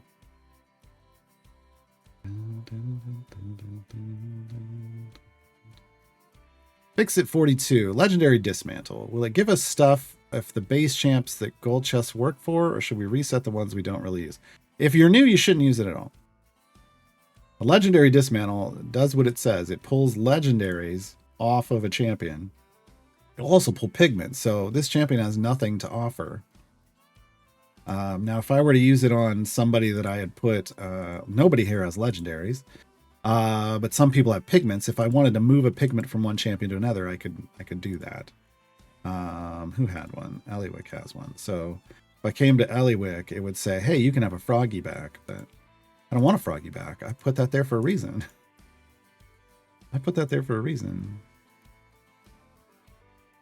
Okay, now that we got 2 champions in, we're moving forward a little better.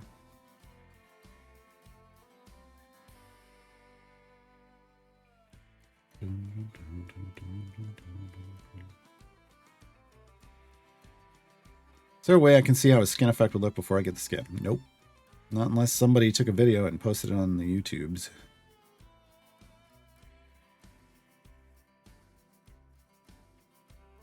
How many days in am I? 20. This is day 20 of actual play. Oh, we can get... What do I want? Hold on, I gotta be very careful. I want Jarlaxle. I want Minsk and Makos in this first run. But now we're gonna put stuff into Jarlaxle. Pump up the Jarlaxle. Pump it up. Now here's the thing. You'll notice the gold has flown up through the roof too. Now we're dropping EO7. That's because gold gain in this game is linked to the health of enemies. So the enemies are now super high, the E10 health, and I'm also getting a lot of gold off of it too. So that's gonna help us. That's gonna help me get deeper bench seats in faster. Hashtag Bruno lives. Yeah, I don't know. Let's see. What did people predict? 86% of everything. Well, 35 people said Bruno lives. 9 people said Bruno dies. Spoiler alert: 9 of you are wrong. 9 of you are wrong. Spoilers. There we go. You always want to do Master of Piracy. That earns you more gold. And more gold in this is more power, right? So that's what we want. Ooh. You know what I'm not choosing? Here.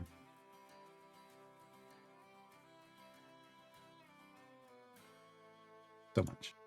I'm not going to choose on Celeste just yet. I want to see if we keep her or not. It will dictate where she gets placed.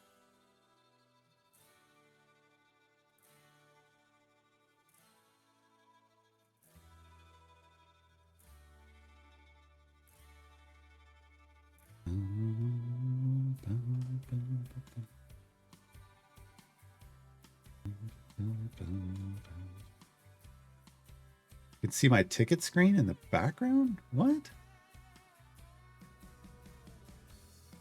Oh, because I know because it went to a certain, when it covers up one of the windows that I'm using for things.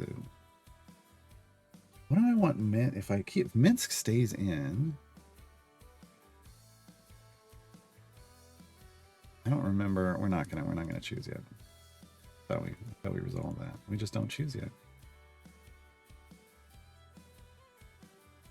I also want make us in. Make us in, go all the way back here. All right. There's my 5. This is the 5. This is specifically a formation for Split the Party 2. I'm gonna lose 60%. 60% of 5 is 3. 60% of 4, also 3. Anyone mad at my math yet? It's 2.4, but they round up.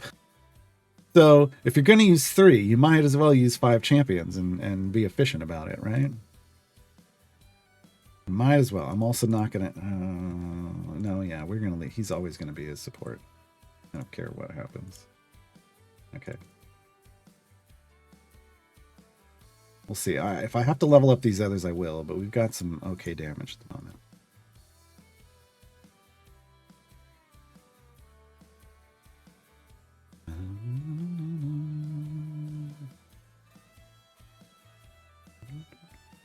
Yeah, I don't mind if the ticket window shows up, but thanks. I wouldn't have seen your chat when that was happening anyway. But what happens is if it goes up here, then it shows up above chat on the stream. Yeah.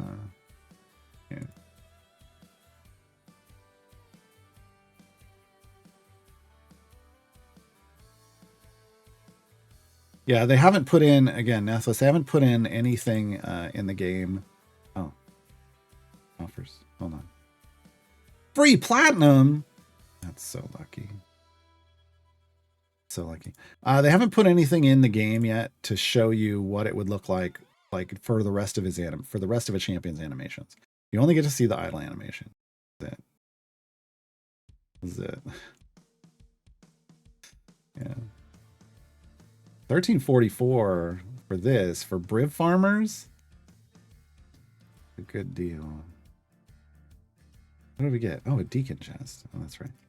We need to gear up our new champions. Almost forgot. Clear them out, Jarlaxle. Come on.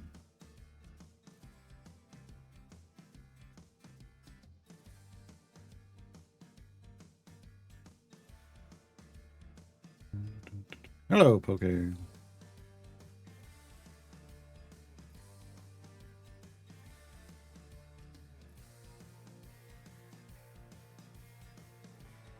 Yes, this is probably the most active idle game because it's just not an idle game you'll ever play.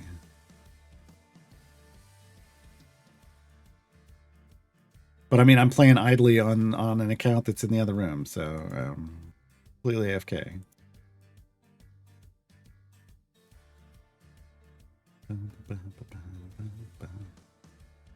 So we're moving along pretty well here. I will say it helps that, you know, A, I popped a gold find potion. B, I do have a little bit of gold coming off of the core. 20% bonus. Whatever little bit you can get helps in this. Yeah, we should be fine here. Should be fine here. I don't want to spend too much, and I definitely don't want to put too many champions in. As long as I'm able to progress quickly, I'm fine. Because we don't want to lose too many champions. Humancel just said the Briv was given a new feed. Have you had a chance to look at it? Well, we've been told what it's supposed to do. It's just, it's broken currently. Is it something that should be part of his arsenal? For automated Briv gem farmers, yes. Outside of that, hit or miss. I wouldn't get it on this account because, well, I mean, I'm not buying stuff on this account, but it wouldn't do me really any good on this account. But it's another one of those optimize your gem farm type feeds.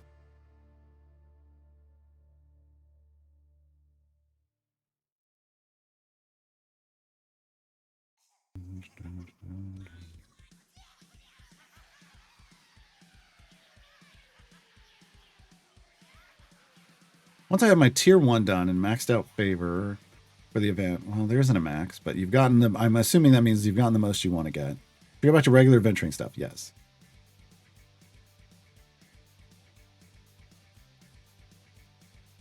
Don't tell them that they should be able to do tier 2. You don't know that. You can't see their account. You can't see their account. If they've gotten what they're comfortable getting, then you can move back to the regular campaign.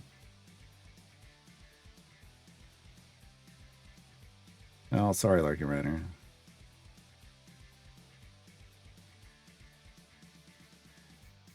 All right, here we go. Oh, we died. All right, here we go. Oh, we died. Well, so I'm going to have to make a decision. I'm going to call Life Domain. It makes her more flexible. Or if we actually get to keep her. Let's see if that's enough to get us past this area. Oh, almost there. Yeah, that'll do it.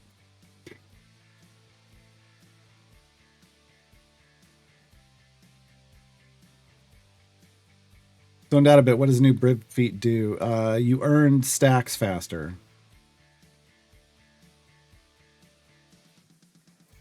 You earn your sprint stacks faster.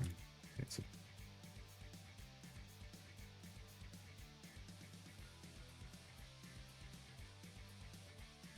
VIP done, Mathelus.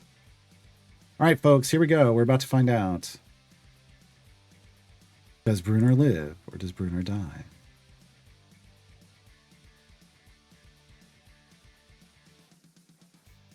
Can you get rid of Jim randomly putting on skins? No. Bruner lives. Bruner and Jarlaxle. Oh, that was a great combination. All right, I'm going to go back to Area 1. What a great combo. Look at that. Bruner lives. Completed the prediction. So now is the time where I tell everybody who is new, Bruner always lives. It's a weird thing in the code.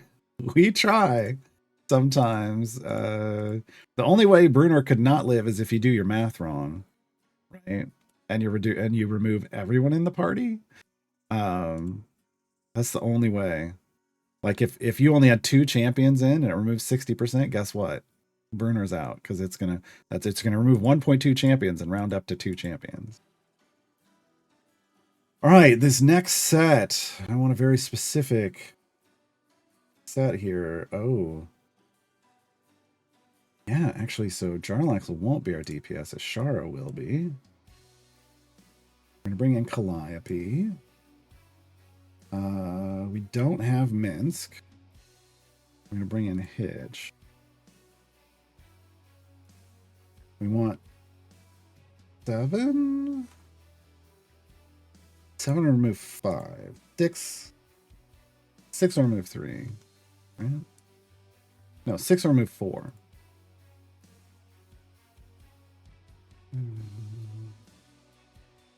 Right, but 7 would remove 5. So let's see if we can do it with 6. We might have to add more. We need basically we need more power on this row, so we might have to be inefficient in terms of how many we're putting in.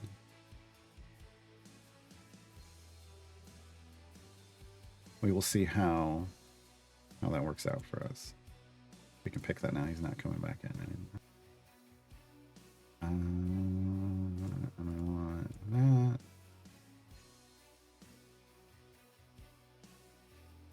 Okay. Now the big boss here is the tree. There's a tree that's just going to try to pummel us. It's why we kind of want Ashara DPS for this. Because Ashara is a multi-hit DPS champion. We also want Calliope in for this, so we save those 2 picks for this round. We also need a tank with health share.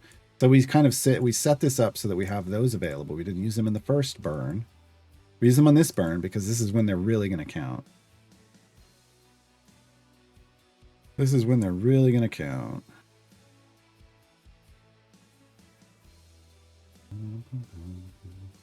Just because Bruner lived every time before this isn't a guarantee that he lives again. You keep throwing your money away. Well, it's not money. You can gamble your challenge coins. Oh, I forgot to put it up. Hold on. Prediction. This is going to be a faster prediction. Will Bruner live? You get 2 minutes this time to choose. Go. Is the Briv feed a cash-only item? For the first 90 days, yes. Anything that comes in a skin and feedback is going to be exclusive to the cash shop for 90 days nowadays. Oh god, we're not doing it. You can't really tell. Let me hide this. We're not really doing any damage. This is a problem. Oh, he stunned Ashara. Oh, it's Ashara. Come on. Ashara's just perma-stunned over here. I hate it. Oh my god. Oh my god, she just started to fly again. Come on. Come on.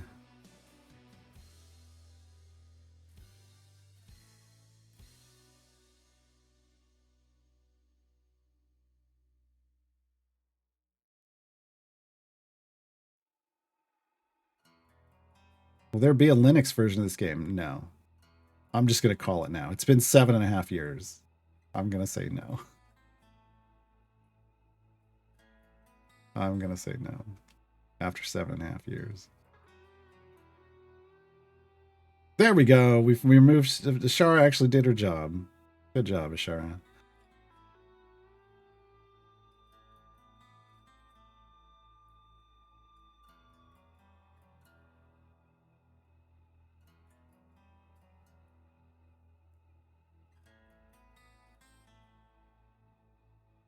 Could I move her? She'd still be stunned. It wouldn't matter.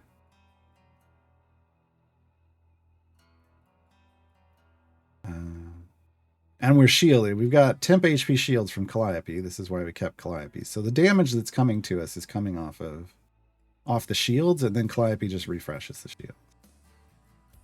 So slowly but surely, let's...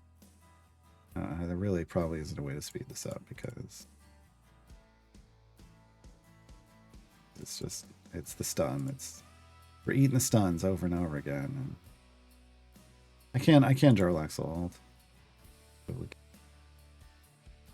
These will remove chunks.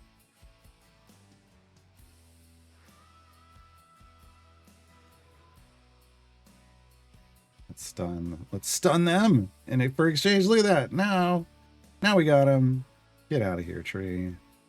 Okay, that was the big challenge. That was it. That was the big challenge on this run. So now we just need to make sure we're getting through each of the splits okay. Like we're going to have one at 27 and another at 37. And then the big deal at 38, when we rebuild our formation, we have to make sure we're building a really strong formation because the health is going to scale a lot up to 50. And if we do not build a good formation, we will not finish.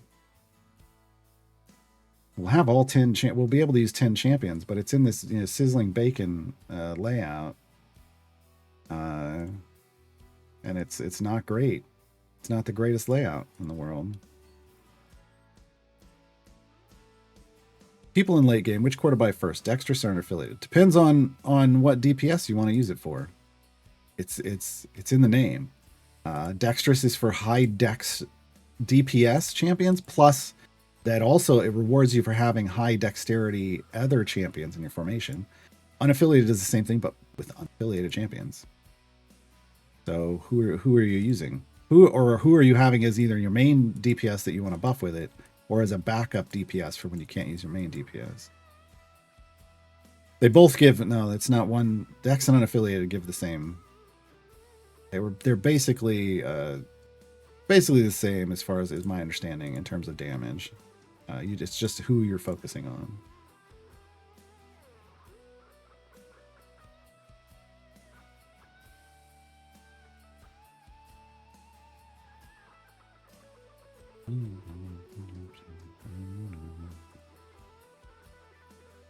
All right. Slowly but surely. Quit calling me Shirley. Let's throw some speed at it.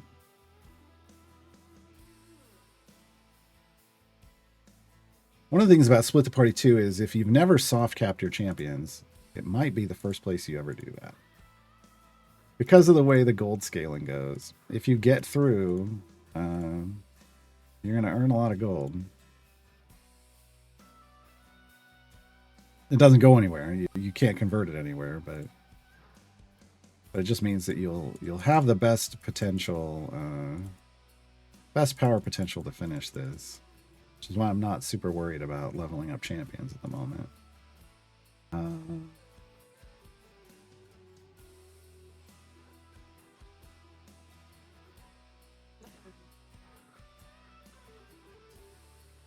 Oh, okay, hold on. I'm going to restart this. I'm going to restart the client because then supposedly we can see the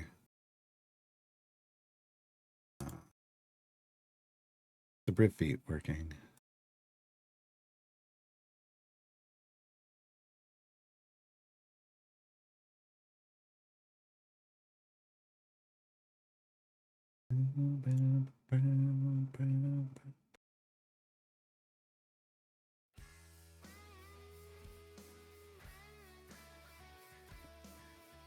Okay.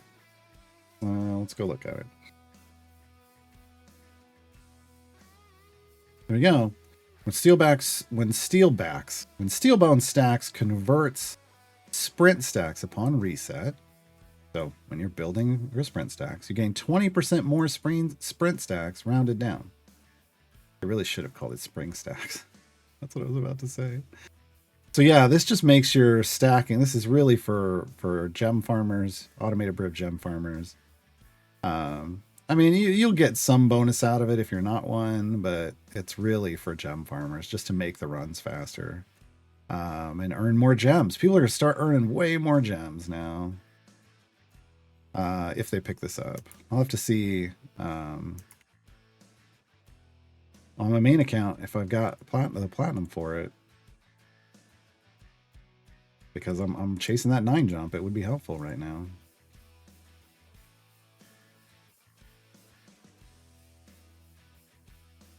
Cass is your main DPS between dexterous and unaffiliated. So here's what you look at. All champs. Then we go, Cass wants evil.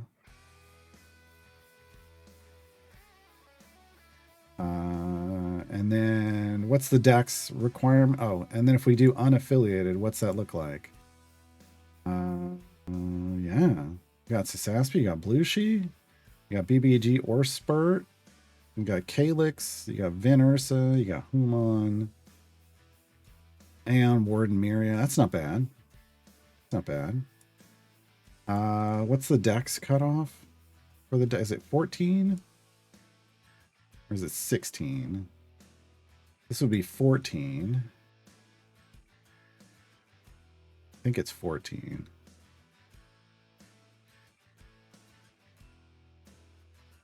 So again, Saspia Voronika gets added. Blushi, Korth, they were there before. Minthara shows up. Baloth shows up.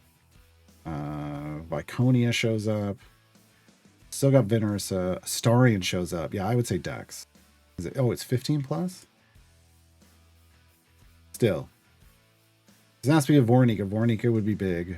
Fourth, you lose the other. Minthara and Spurt, depending on where you're going there. Viconia's here. Veners is here. Astarion's here. Warden here. Yeah. This is probably... That's probably a good one. Probably a good one to choose. Any idea what the cost will be after the 90 days? Oh, for the feat, 50,000 gems. So the way it used to work is any feat that was in a shop pack was instantly available for 50,000 gems. And then what they decided to try out, I don't know, in the last some point in the last 6 months, is making it so that there's an exclusivity period, so that it's part of the pack. You can only get it in the pack for 90 days, and then it becomes available for gems. And then it's always been 50,000 gems.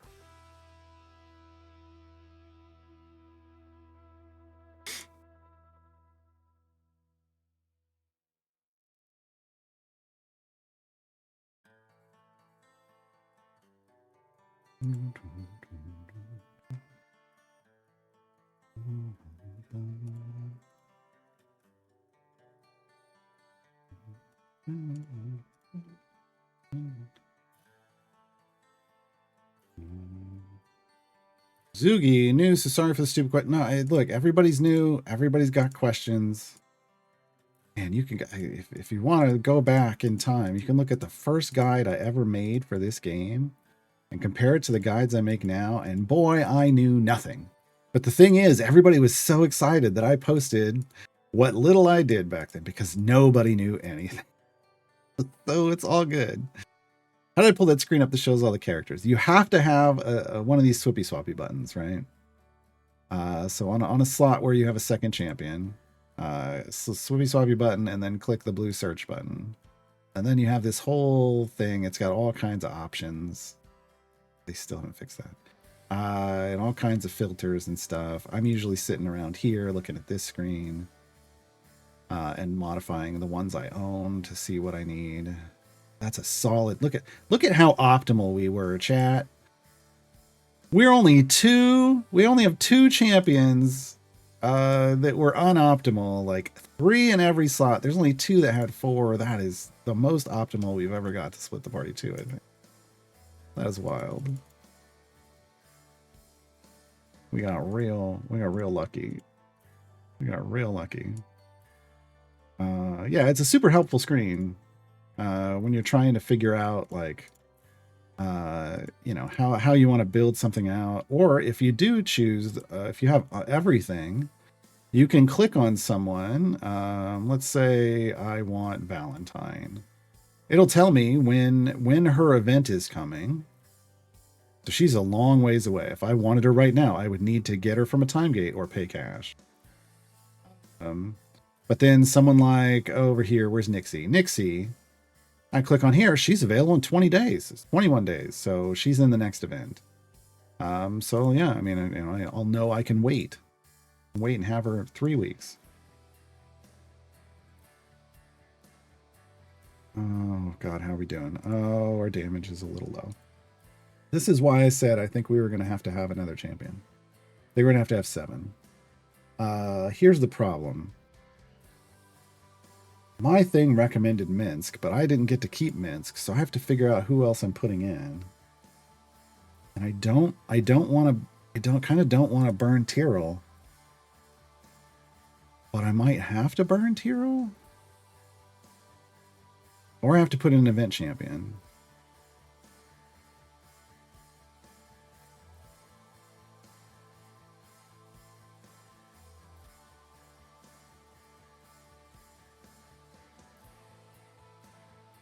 Does this run qualify as a speed run? No. No, I don't think any account, like if you were trying to speed run Idle Champions, I don't think spending cash counts, personally.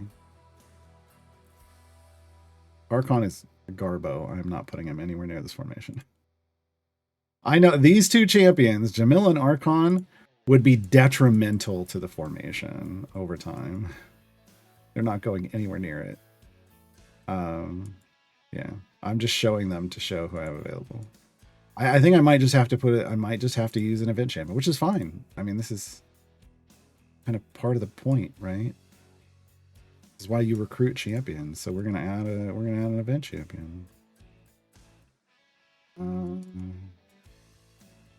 gonna see if that carries us through. E69 damage, nice. Did Bruno die? We haven't got there. The first we did the first one already, and Bruno lived, but we haven't gotten to the second one. So out of the Festival of Fools champs, other than Briv, is there any standout great picks? That's not how you do it, but it's not how you make your choices. You gotta make. I don't know if you're working towards split the party or not. If you've done split the party 1 and 2, then you can choose based off potential power. But what you want to do is you want to just get extra champions and slots you don't have to work to split the party 1 or split the party 2. If you have split the party 2 done, like now going forward, I can pick whatever I want. I'm going to prioritize champions that help with early game, like early run speed. Tatiana does not qualify. She is a speed champion, but she does not do that. I'm going to want champions that give my formation more pushing power. Most of the champions there, well, pretty much all the champions here can do that. Or I'm going to want to pick champions that can help boost my gold find. Well, none of these are going to do that. Now, I don't need a DPS currently, and that's Rosie. So that rules Rosie out. It rules the Dark Urge out for me. We already have the Dark Urge, but it would rule the Dark Urge out if I were flexing. Tatiana, I probably, unless I'm doing Black Die Society, I would stay away from. Alindra is an option, and Alindra is somebody I want on my account specifically because her and Whittle pair well with Ishii. And Ishii is the DPS I've chosen on this account. For this playthrough, we're doing Ishii. Spurt is a great support for everyone. Ayla is a great tank for everyone. Strix is a good debuffer and can be a good DPS, but really wants to be with Ack Inc. and Waffle Crew teammates. And if you don't have those, she can be a bit suboptimal as a choice. There's your information. Choose. Make your decisions based off the information.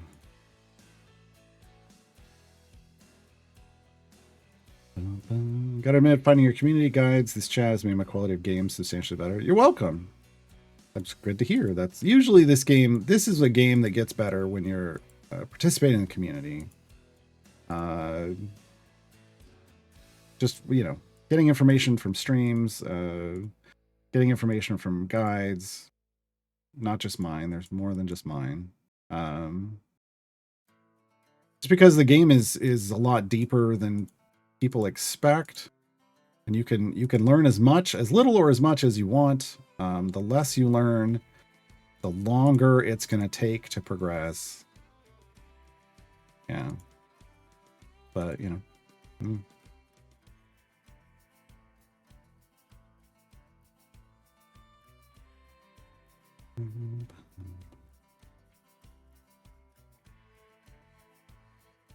Boom! Bruner lived. Look at that, folks. It's almost like I know how this game works. He had nobody. No, somebody did. 3 people chose Bruner died. Well, you have chosen poorly. All right. Here's the payout. We only kept Nayeli and Bruner. Oh, God. Now we're going to have to dip into the event champion well, because we got nothing left. Oh, man. My recommendation here is Delana DPS. We're going to do it. What was I on that day? I don't know. We're going to do it. Maybe the only time people get to see somebody use Delano. Yeah, so this is why we kept Tyrell, because we need a tank. We need a tank.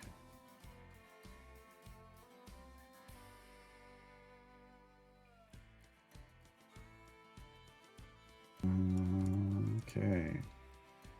And I got nothing.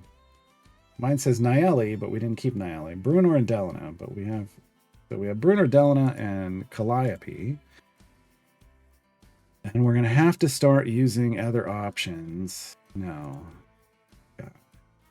Probably not. That's never. Paulson, but we don't want to lose him. Warlock Smash. We could do Shandy or Shadowheart. We're at 5. The same item levels. Shadowheart's probably gonna scale a little better with our team. Just good. Volo would. We really need Volo for the end. We really need Dragon Bait for the end. We haven't geared up Miria yet, but we really we would want Miria for the end. Okay. So I need 2, 4. I've said 6 should do it. We have 4. Who do I want to use?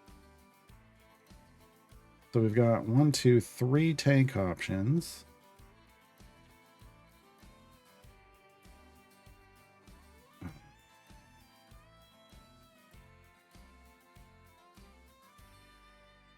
We're gonna go Sheila.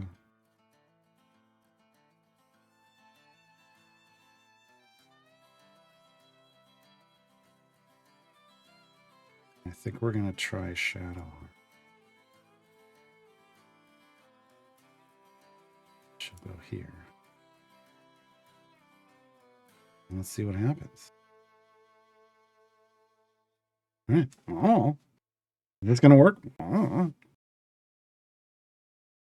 But yeah, this is where things get serious. We got one more split to go. So we can't just stack the party, or else then we won't get to 50.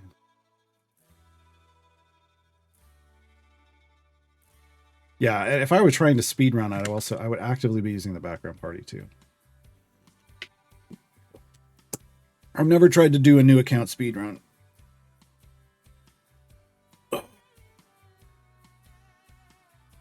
Only said Archon because if you lost Niali, you still have a tank. But he only buffs evil champions.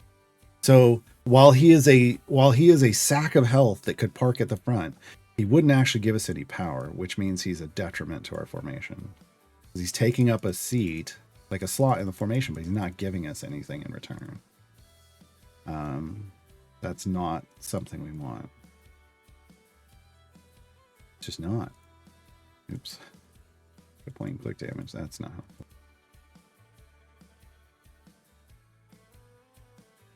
But this is functional. We have backup tanks. We have backup DPS. We have backup buffers. I kept 2 of our strongers in Halson and Volo. Can't believe I just said that. So we've got some good backup. We just got to see if we can make it. We're already having issues.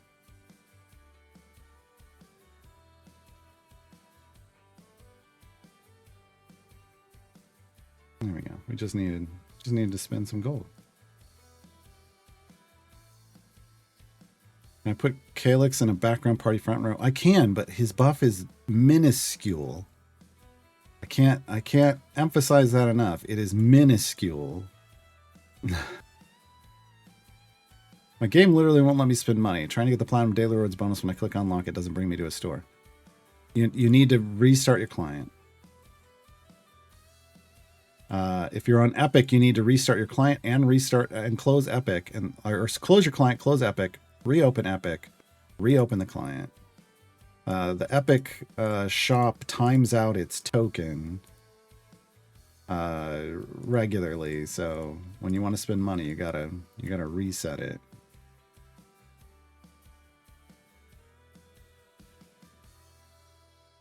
It is a known issue.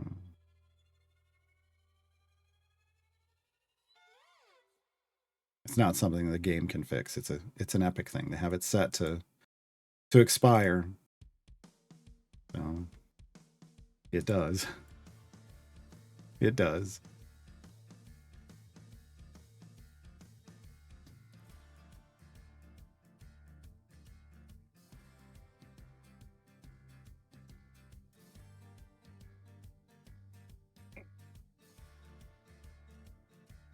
There are a lot of plateaus in this game. There are like upgrade plateaus, yeah. I call them upgrade deserts. Or basically there's nothing that is actually like helping your party get better when you're clicking upgrade, which is funny. But yeah, it happens.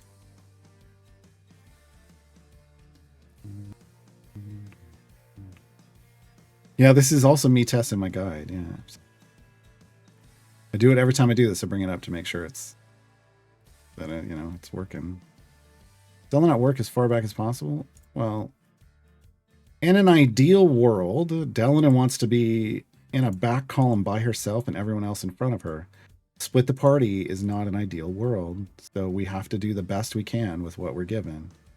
And in this scenario, this is, I mean, we could move everybody back one, but that doesn't help. It just doesn't. It's about the people in front of her, and there's only ever going to be them in front of her.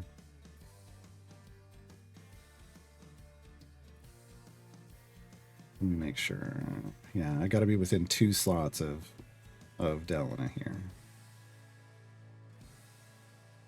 So I can't really move her back that far. I could put like 2 champions in front of her. That might give her a little more damage, but if we need it, I can do it. But just because that's what she wants doesn't mean that's what she's getting.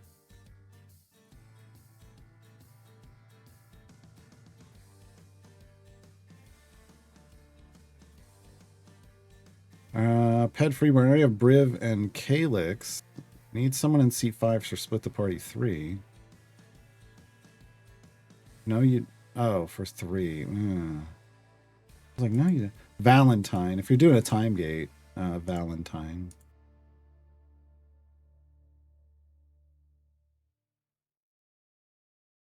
Anyway, to look up my Karlach versus... It's literally on a VOD from the other day.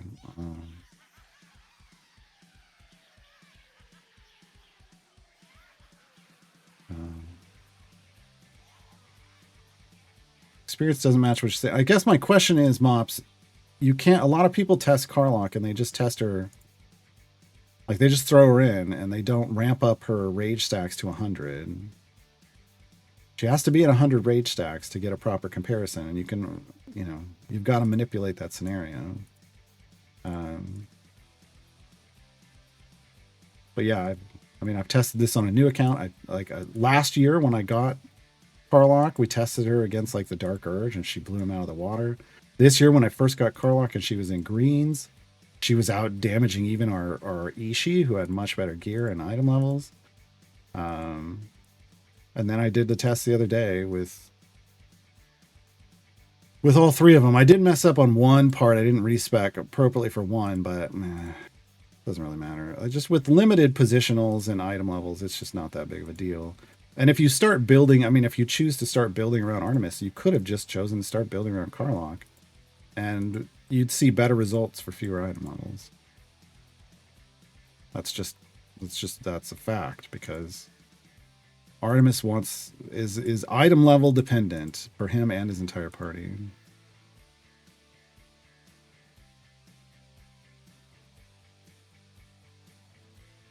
The moment and then this is pre-legendary effects. The moment you start building legendary effects around a certain champion, that breaks everything.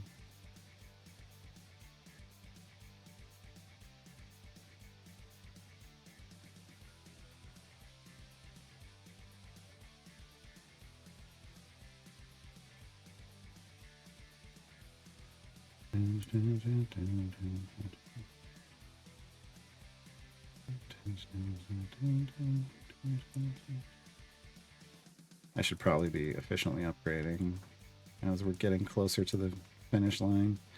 I need 100 or 35. We can do both of those in that moment.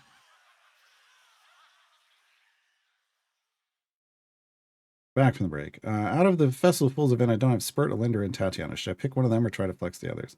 I generally recommend that you pick a new champion. At a certain point, it's up to you. Like once you're in the if you have the first 4 patrons unlocked, so through Zariel, You can pick whatever you want. Because it's probably more important for you to be focusing on trying to get full epic on everyone. If they're already full epic, just get a new champion. But don't try to you don't race towards Elminster. So, but if you don't have like all of those first 4 unlocked, like, you know, you don't have the champion requirements to unlock them, then you should be getting new champions.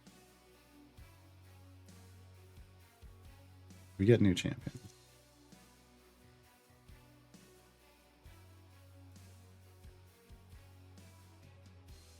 Oh yeah, it's just, yeah, Shevik. It's just I did it real fast. I'm not speed running. The term speed run, people expect a certain thing, so I don't want people thinking I'm trying to speed run the game.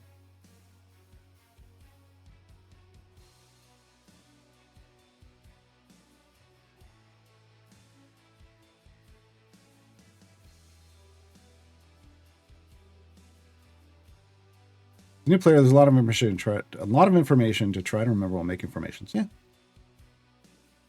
Fortunately, you can, you know, a lot of it is just, you can just open up your champion and read. What do I need to do? Like, increase the damage of champions in the column in front of Calliope. That just means she needs to be behind the DPS champion, right? So the formation placement cues are in their abilities. Any advice you have setting up parties without having to click everyone's portrait 3 to 5 times? Not when you're new. That's, when you're new, you have to learn. You have to understand. You got to keep reading abilities until they make sense to you. That's, man, until they're ingrained in your brain, ingrained in the membrane, ingrained in the brain. Not how that song goes. Not how that song goes.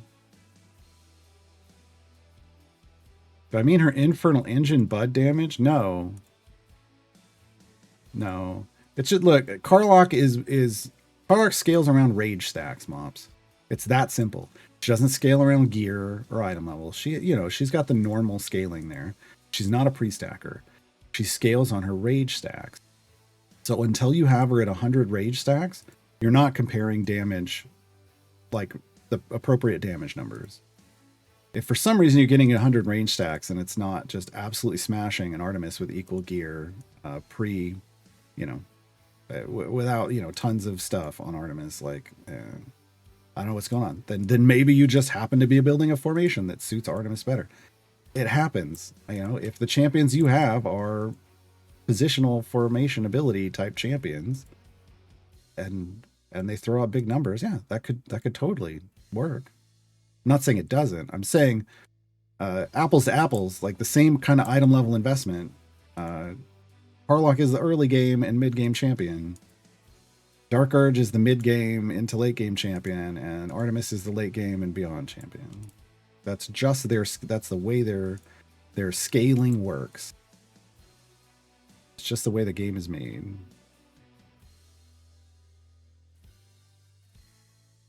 And while it takes to build Artemis formations, you have to really invest in him and all the rest of the formation. To build Karlach formations, some of the best ones I built, like last year on the new player account, didn't really have lots of item levels of gear. I think a lot of the times, I think Karlach was around average item level of 50 at the time, and we were smashing through the mid game, completing tier 7 of trials or tier 6 of trials without any issues. And so for that kind of a minimal item level investment, it makes her way better than Artemis. She has power right out the gate. He does not.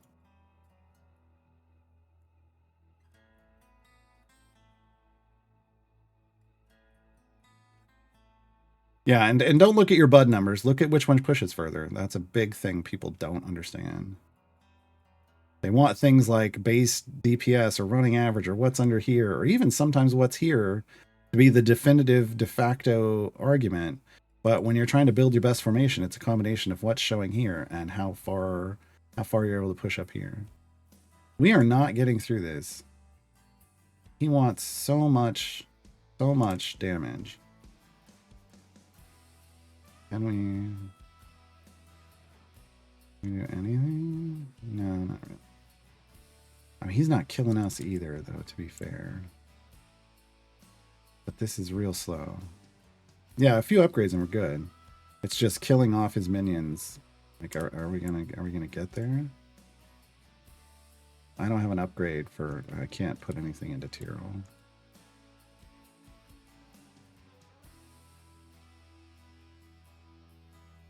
What's this? There's a triple. So we need E154, E58. We'll get triple damage, and that should help. Can we live that long? There's the other question. Can we live that long? Find out. On the next episode of Dragon Ball Z. No.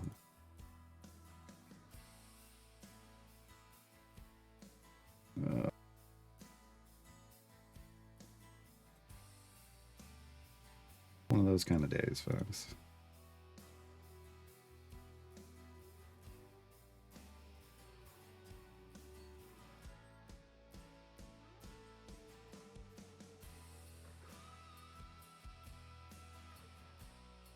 Mops, I don't know what to tell you. I literally compared it the other day. I don't know what's. Again, go watch the video if you're confused. I don't know if it was Monday or Tuesday. We did it this week. I don't know what to tell you.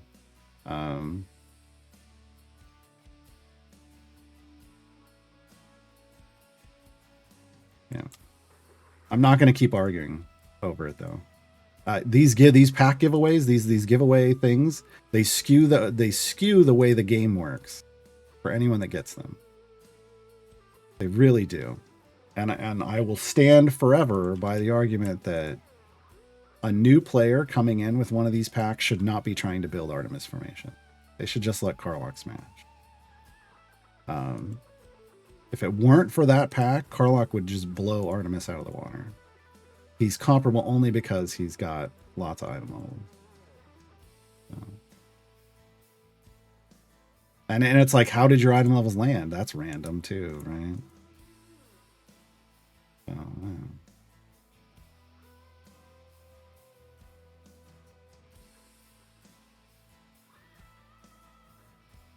Time for damage potions? No.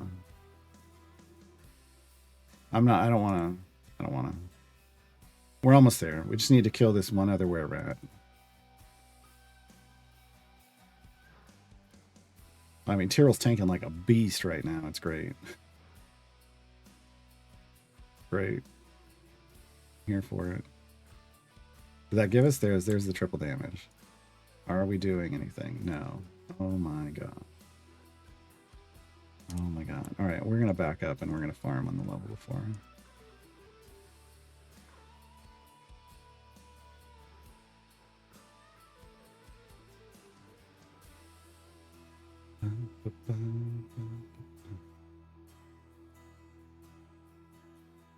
Don't insult other people in chat, please. People are asking questions to try to figure out what's going on. There's no need to insult. We don't do that here.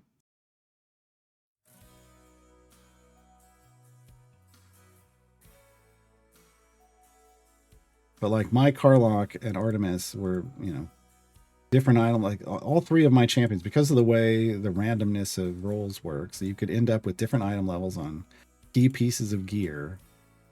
It's not a straight up comparison from epic giveaway account to epic giveaway account. So, I mean, ultimately, there's the answer, Mops. Is it doesn't matter that you got the same pack that I did. RNG is going to determine certain different item levels for certain places, and if a lot of yours ended up on the flute, and and mine didn't, I'm gonna have a different experience. But it doesn't change the fact that Artemis is not a champion that new players should be worried about at all.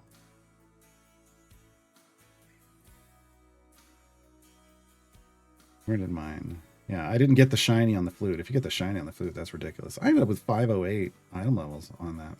He got a lot. So I ended up with 508 item levels, but I didn't get the shiny. Shiny would have been huge. Where things end up in Karlach doesn't matter, because like the only one that really matters is like getting her ultimate back quicker. Because none of this is like, this was a garbage shiny. 684 on rage is nice, but it's post stack. 578 on Fury is great, but it's post-stack, right? Oh, she ended up higher items because I ended up adding more chests to her, but regardless, it's all random. It's all relative. When I say it depends is the true answer to questions and idle champions, it is, because it always depends. All right, we need to speed this up. We need to go faster. We need more gold. I want more gold, not damage, because I'm not soft capped, so gold makes us more money than damage does right now.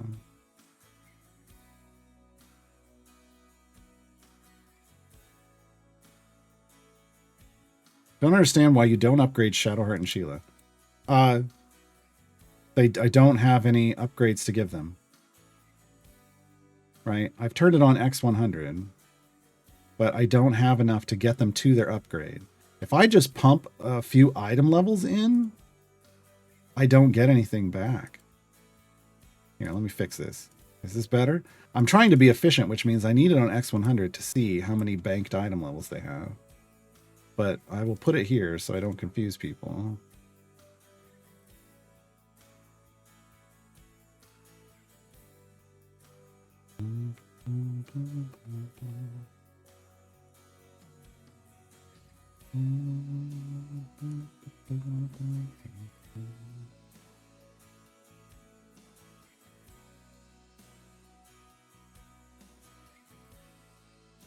This is the grindy part of Split the Party, is like, do you have the power?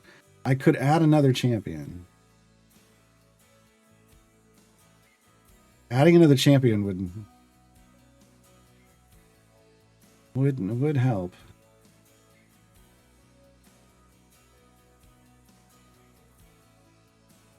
If I were, I would be adding a Zaka. You know what I need to do? We have both Miria and Deacon now. So I can pop all of these Electrum chests. The reason we do this is when we first get them is even though an Electrum will drop gear for everyone, it's going to magnet towards the new champions that don't have the gear. So like there's, Miria has whites because we got her through the event, so she's getting greens. Deacon will grab whites and greens. Blues could go to anybody that needs a blue, and that might not be the two of these. So we're going to try to get them, as you can see, it's just, until we get to the point where we're duping whites, it's all going to be for Deacon or Miria. Nice. There's Deacon. There's all 6 of Deacon's equipment. Now we're just trying to get greens. How quickly? Oh, Beetle got a blue. That's fine. It's also going to get blues. There's a dupe white. Whites will now go anywhere. But greens should keep going. Deacon needs 2 more greens. Miria needs 2 more greens. I just want to demonstrate that before I pop all of these. There's half of them. They each got 1. Blue. I don't know that it fell on the one we wanted to upgrade. There's a blue for Cass. Take that.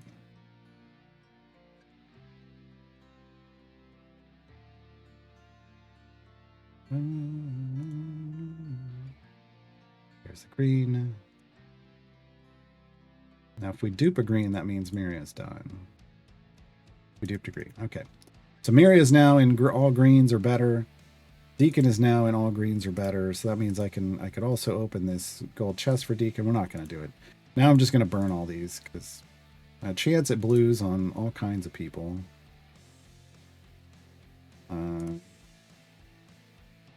Did we get? No, I don't think we got. I think it was just greens, and then we got lots of gems. And then I'm going to burn this for Deacon. Guaranteed a blue. Sure. Nice thing about Deacon, he doesn't need gear to do his speed effect. So, oh my God, we are just not. We're just not. There we go.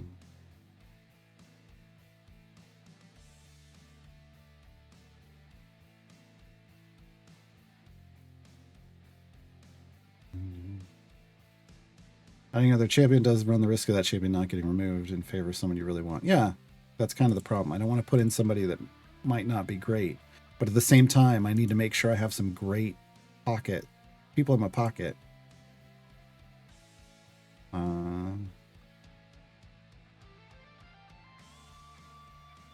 Yeah, I'm gonna move people around the formation in a minute for Delano, but how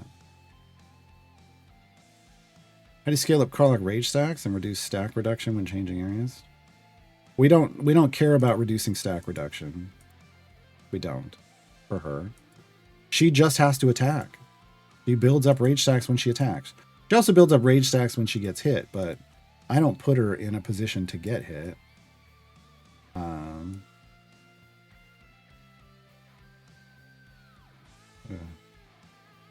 I mean, this is the way.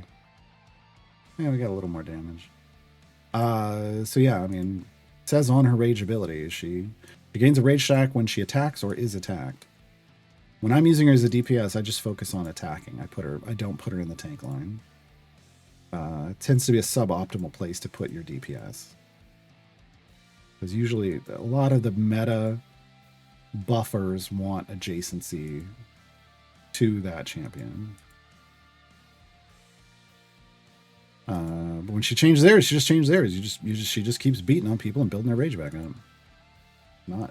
It's not an issue. When you get to your wall, it's going to cap on every area. When you get near your wall.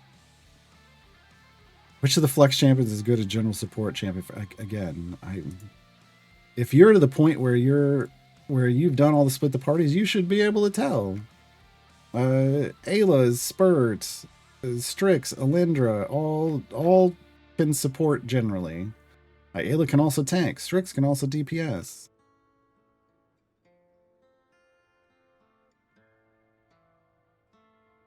You really need Calliope's shield and Tyrell? Why wouldn't I want it? I mean, needing and just enjoying it are two different things. I can put it on over here. Problem is now, Tyrell is surviving okay because we're not really taking a lot of damage. We can beat this guy now. But before, I mean, it's survivability. You would rather your tank be taking damage out of a temp HP shield than out of their health bar. We're not taking a ton of damage, so it's. But it is usually optimal. All right, well, they're losing their health faster. That's alt. Her ult keeps her in her high damage spot usually better, but we are just still way low. I feel like we need another champion.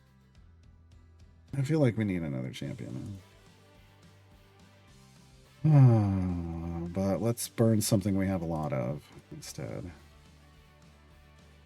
We actually have more potions than champions at the moment, so can we just see? That didn't do a whole lot for us. This is why I say when the damage potions don't really help you much. I mean it. They don't. He doesn't get an upgrade for 220 levels. Tyrell doesn't get a team upgrade for 230 or 240 levels. I'm not Calliope. 120. This is why I go unlocked. This is why I go over here to see what they have. So we need 2E59 for Sheila to give a triple damage. We're close to that. And then 8E59 for Shadowheart to give a double. But hey, we moved forward. So that's useful.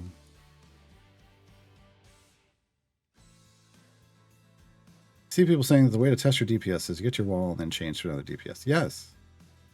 You must make sure you do whatever you need to get the most out of the champ and not just... I don't know what that means. I know that I'm well aware that there's certain champs in the game that you have to have in from the start of a run. So if you're trying to compare DPSs, you start with them. But that is... And that is what you do. You go to your wall and you start making adjustments to your formation. That's the tried and true way to figure out what your best formation is. Look at this. Look at all this damage coming in. Look at it, because the gold. The gold went up just from one more level. The gold went up so much. That was nice. Come on. Come on. Give me more. I'm turning progress off because I want to try to just melt this whole wave of spiders. It's just not. There it goes. There it goes. Go away. Give me all that gold. Give me all that gold. Okay. Okay. What can I do? Who's... Nobody's anywhere near or something. God dang it. Oh, 140 areas. Or 140 levels. Why do I keep saying areas today? I'm gonna have to put some in just to see the stuff beyond them now. Okay, 90 for Tyrrell.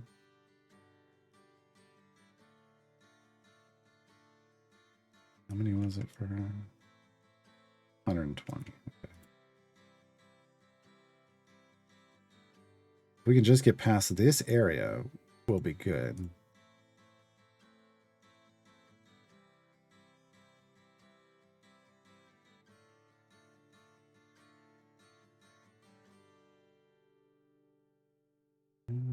I got like 91, E91 health here.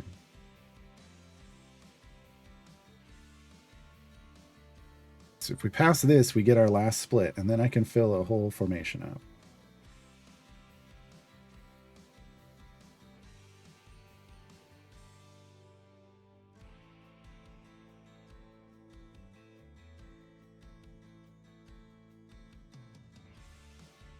Oh my god. Why would you want the Calliope shield on Tyrrell? That's why.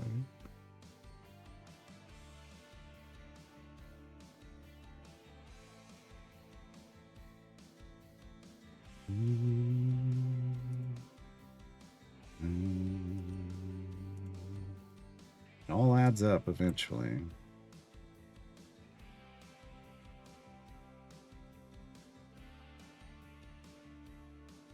Oh, 1800. She has damage while champions, but it's only a double.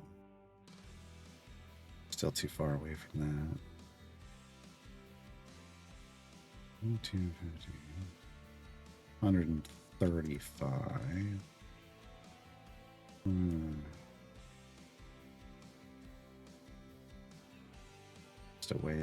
Just a ways away.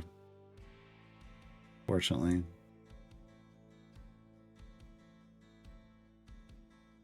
Yeah, I'm well aware. I just wasn't paying. I didn't think that they were taking that much damage, but I wasn't paying attention to this. So the damage over his head, based off the numbers. It's just very hard to see their health bars in this game, unless you're trying to actively pay attention. And my ult cooldown is so long right now. That's why I did hers before we came in. We'll do it again now. How long is it going to take to get through? Oh, God. Yeah, that's not good. Go away. What the hell?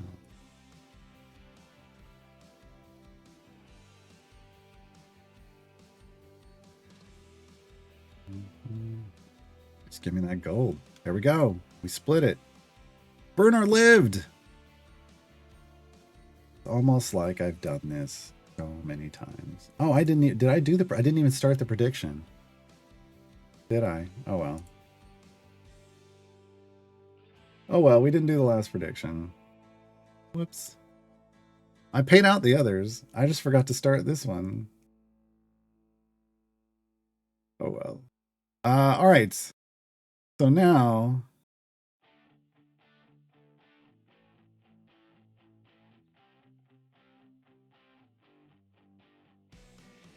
Once you're well, you don't simply try another. Well, you adjust the formation. Yes, but that's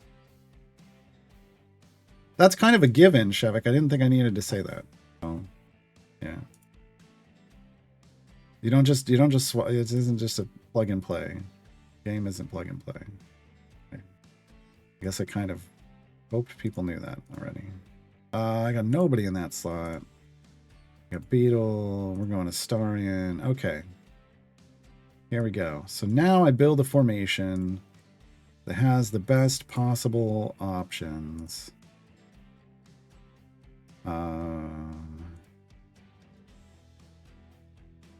For me, and yeah, Carlock DPS, Carlock Smash. No, this should be fine. I would prefer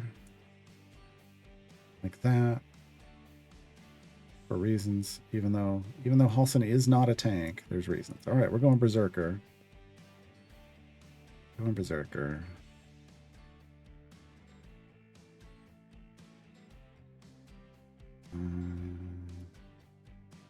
Just gonna go for the straight up easy pick.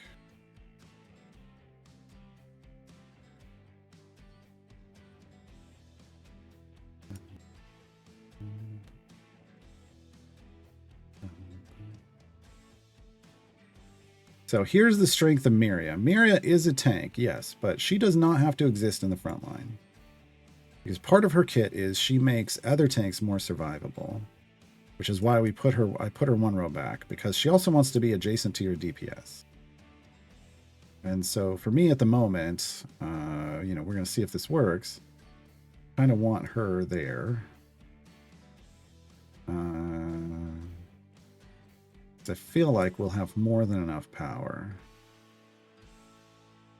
to get through this now that we've got 10 champions.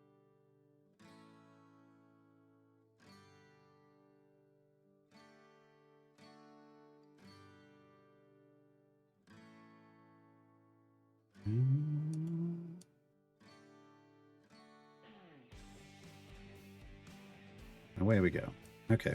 So Miria puts these little zombie bodyguards out in front of the party. And those bodyguards will soak up 90% of the damage done to the champions that they're in front of. And they give that damage to Miria. So she tanks by taking hits out of taking the damage that the tanks in the front line would give. She can also exist in the front line. She absolutely can. I don't it's more, we don't need it for this. It's more of a high area type of thing. But we should just fly through this. Now, Carlock's not even ramped up on her damage, and we're at E160, so.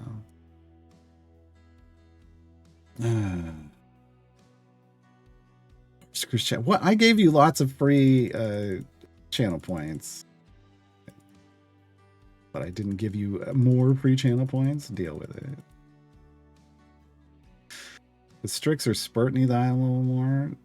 Spurt, but it's not what you're going to get out of an event generally, unless you're like an end game player, late game player, getting 1,000 item levels on somebody on an event. It's not going to be enough to really matter.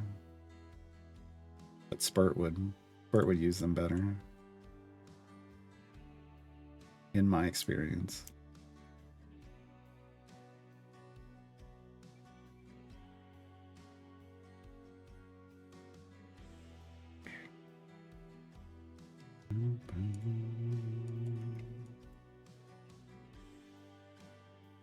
How is Clan Siege going?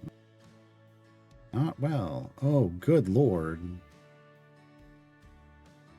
They hit somebody with an 865k team power. Oh, and there's a 600 with a Marius. I can't do those. Even a 300 with a Marius is too much. Yeah, I don't think we're doing... I don't know. I think we're going to have trouble this. Yeah, they already took out our strong. All right. Talking about a different game, folks. Sorry. Oh, let's play other games too. You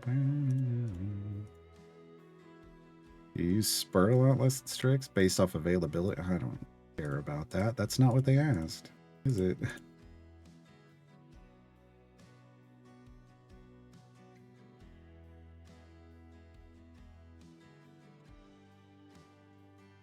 Under 200 animals, yeah. So I mean, you could get whichever one.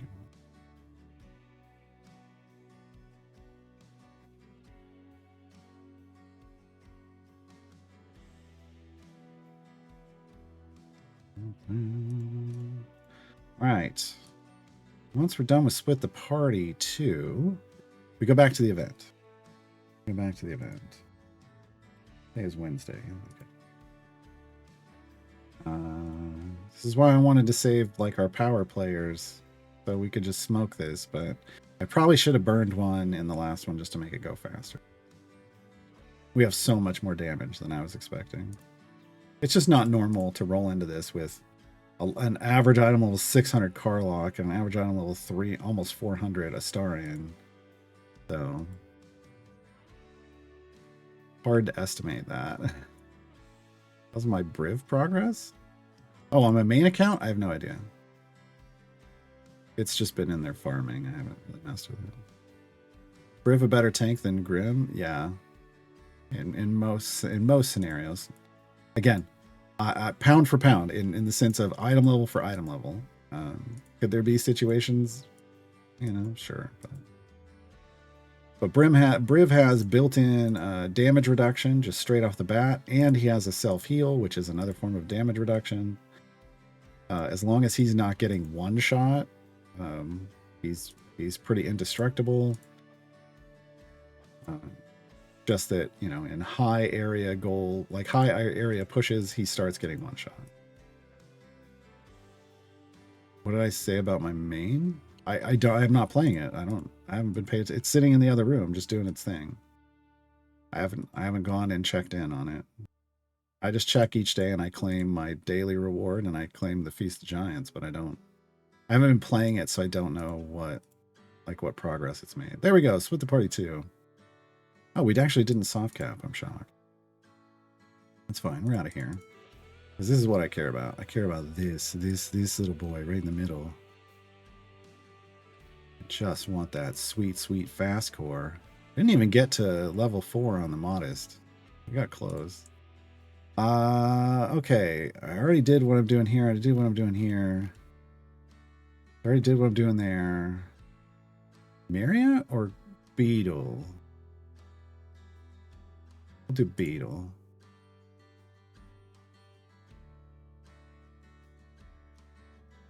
And I got some refunded. I got some refunds. I wish I got tax refunds, but no, I get item level refund. Instead. Oh, come on, stop it. Stop it. We're so dead. Why would it not? Just because they were on the screen, it wouldn't let it load in. Okay. What else did we have up there? There we go. Okay.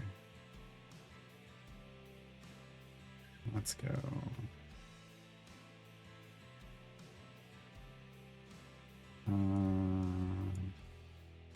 Not really? Yeah, okay. We're going to want to change this around. This was from when we first started the event, and I don't like it. Go Deacon. Go Deacon. Deacon has a speed spec. Boss wants speed. That's what we're doing. Because I'm the boss, and I want speed. He's dead. He's dead correct there. The boss wants speed. What else are we going to want? Diana in, and we're going to want Eliwick in. Okay. Shandy is never going to really function for speed in this run because of those freaking dragons. Alright, let's go. One more in Halson. Multicultural leadership. Have Ishii be your top damage dealer in a formation containing at least 7 other non-humans. Didn't even try, but we did it anyway. The way I like to do my achievements without even trying. Alright, Deacon has doesn't have anything that's going to affect... he does have confidence in the boss. That's fine, but, you know, one's a random out of a chest, the other is... there's 50,000 gems. That is the speed effect. So we can keep an eye out for speed feats for him at some point. I'm not too worried about it at the moment.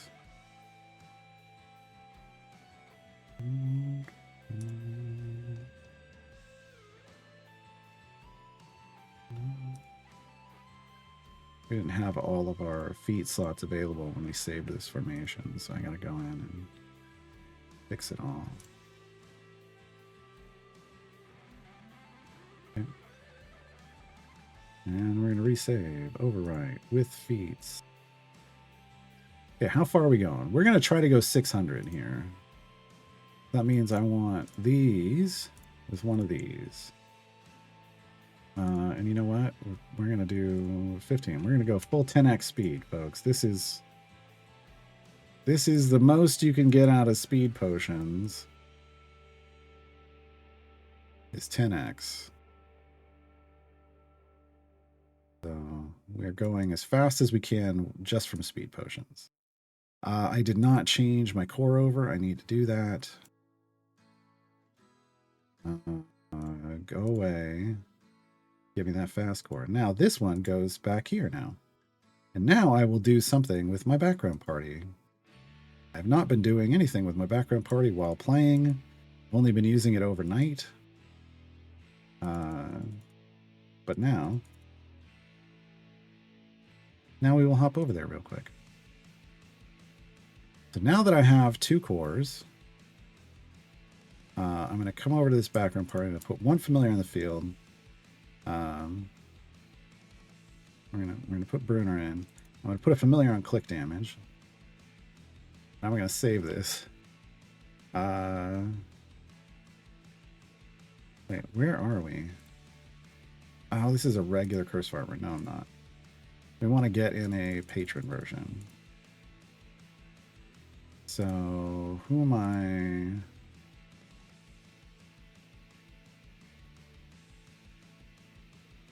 We just need generic stuff. Humanoids or humanoids. I mean, they're both pretty generic. Who's got more? Okay, we're going to do Vasha. Mart's got more Kurtz. Okay, so we're going to come over here. We're going to go into Mad Wizard. We're going to start. Bruner loads in automatically. We're going to put a familiar on click damage and a familiar out here on the field. And this is going to become a Bruner farm. Going to be my second one because Ishii farm is the first one. That's the overnight one. I'm going to turn this on. And I'm just going to go back to what I was doing. And that's going to sit there and cycle in the background while I do other stuff. It's just going to earn me some extra gems, just a little bit. It's also going to earn me potentially patron currency. Just, you know, I can actually get quite a bit. Ooh, consistent pacing. Hey, Story of Doom, higher than 4 stacks, but less than 11 for 30 seconds straight. Nice. Another achievement. So it's just a way of earning extra currency without having to do anything. I sacrificed 2 familiars for that. I would do that even if I were low on familiars. Even if that took me down, even if I didn't have 6 out here, I would still, ideally, you know, you want to sacrifice 2 for the gains you're getting back there. All right. I got another Electrum. Now we're just opening these when we get them. Open for blues. We got 5 Modron chests. That's a good directed T that we need for our current situation. Holy crap. That is a garbage directed cross. There are only 2 like garbage directed crosses in the game, and that's one of them. There are some pointless directed crosses, but that's different. This is a good directed T. This is not for what I'm doing at the moment. I didn't even get one there. That's a good directed T. Okay. Okay. All right. Can you somehow rotate modern parts? No. You just gotta keep opening chests once a week when you get your patron chests. The newest potions extend it past the 10x speed limit. Yes, per potion it can get up to 12.5x speed, but that's a legendary potion. It's not worth it. I mean, it's not. I don't know that's worth it for most people. It's a gem farm thing. It feels like.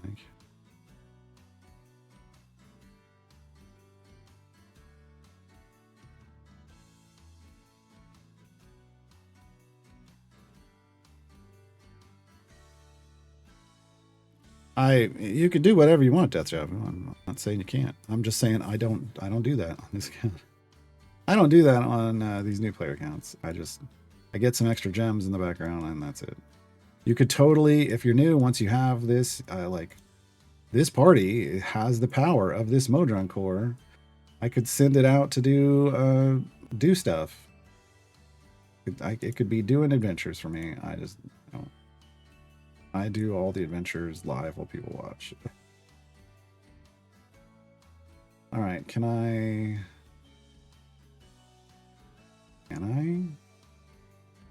do anything here?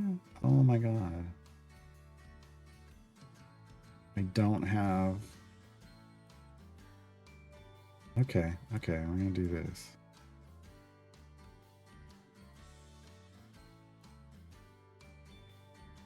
It's so strange.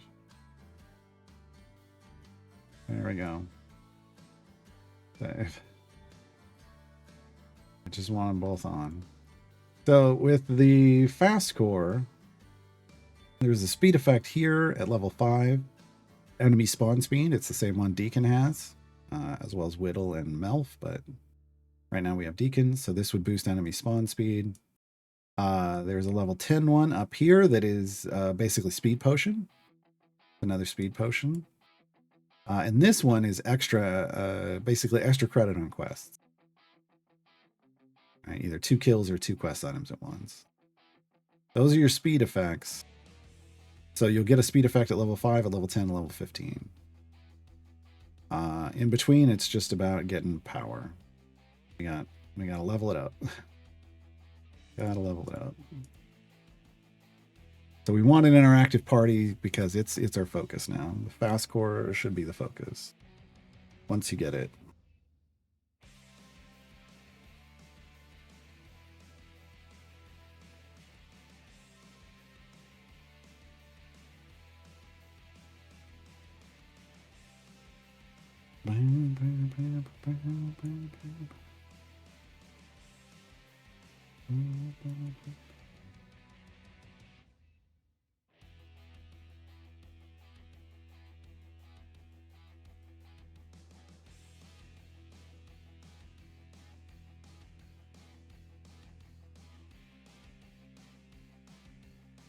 Oh, 4,000 gems.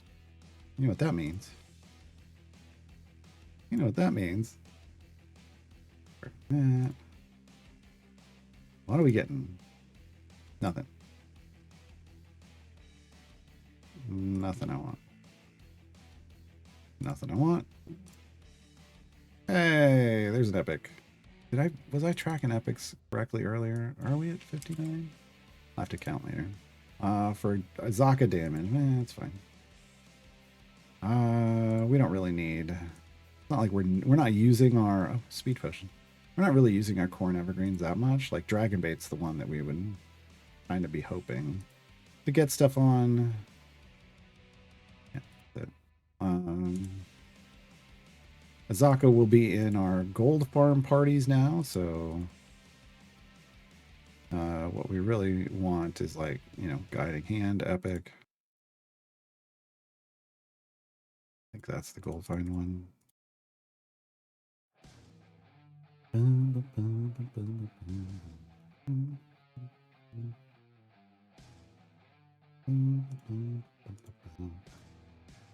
But Deacon's ability, since we didn't talk about Deacon.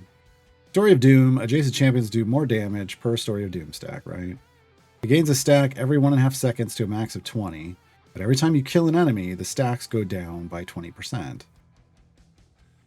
Because it's ramping up as you can't kill, giving you damage so that you can, right?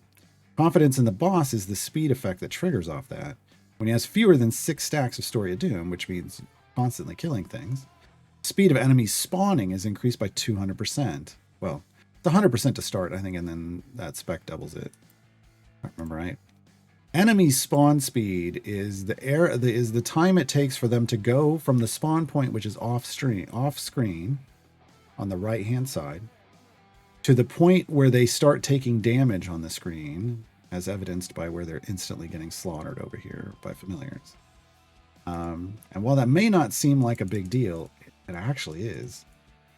getting them out to the point where they can die faster is super helpful. Rushing onto your sword is what I like to call it. Hey, Shadow Zephyr.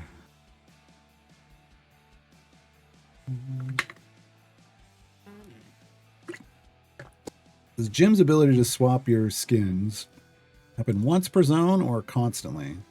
Thought it was constantly. It's just it's a random wand effect if I remember correctly. Hold on, let me look it up. I use Jim a lot.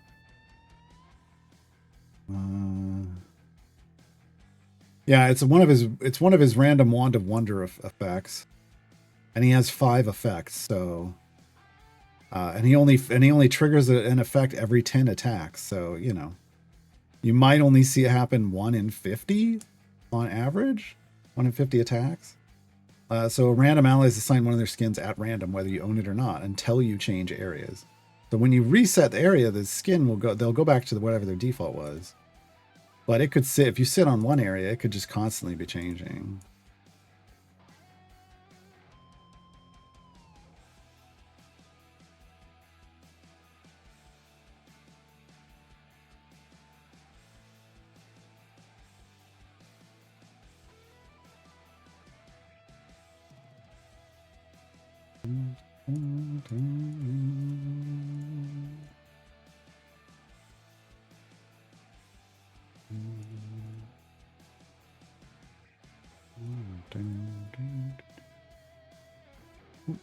Electron.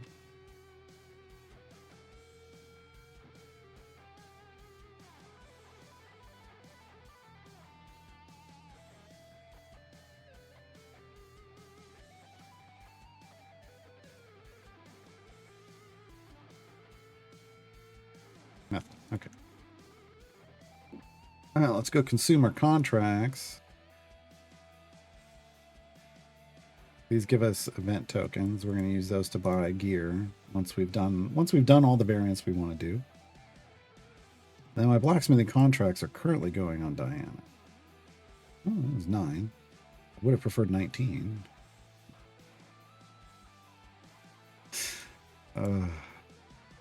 Just keep dodging. Oh, there's 11. I would have preferred 16. She's getting close to 150 average iron levels. Come on, go wherever you're going to go. All right, where are we at now on her? 180.9.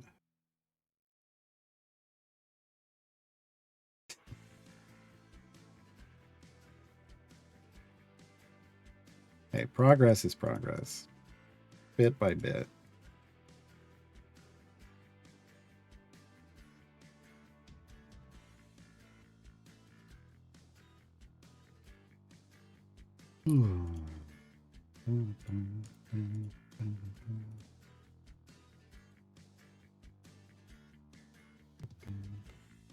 We're trying to go for 600. We've already cleared 250, so we've already done tier 2 of this. So what we want to know is, like, 600, how much damage are we going to need to beat the boss at 600? And I have that in my guide. Not have it open.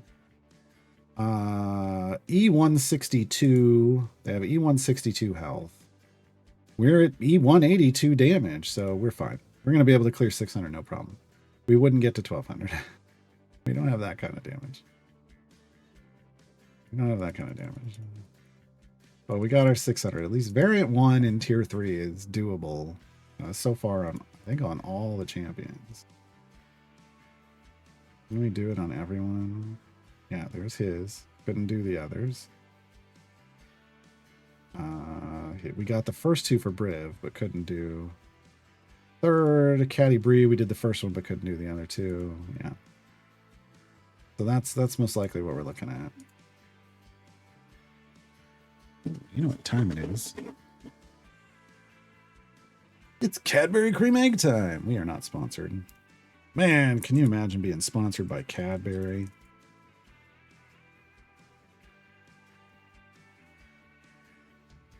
That would be a very tasty sponsorship. That would be a very tasty sponsorship.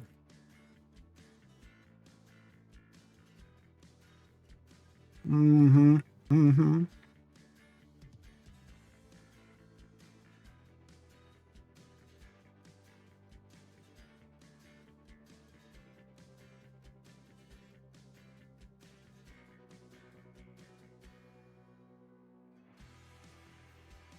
It's the extra healing Chaos gets when we swap Artemis and him back and forth in Tenet. I don't know what that means.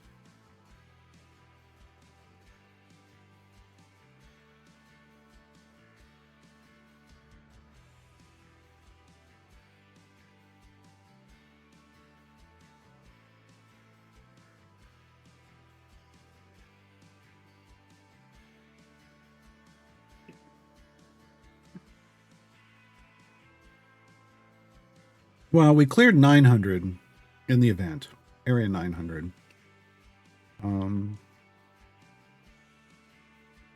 I think we're just we don't. Tier 3 requires a mid-game account, you know, and mid-game power comes from a variety of sources, and we don't have all those sources yet.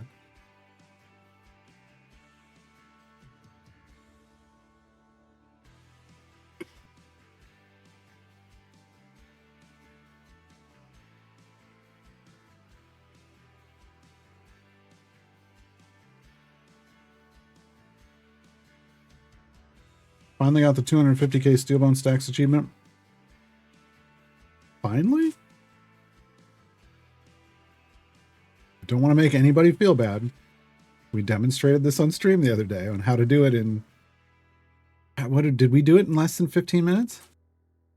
It was around 15 minutes. I should highlight that.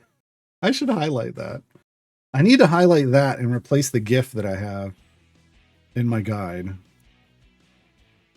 Because I didn't think it was... Normally I used to say you can do it in under an hour. And I was actually shocked that we did it in about 15 minutes.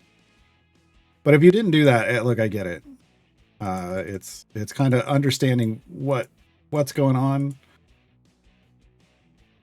Try to do it. Category makes my favorite candy bar the Bourneville. I don't think I've had it. Oh, it's a British candy bar. Yeah, I've never had it.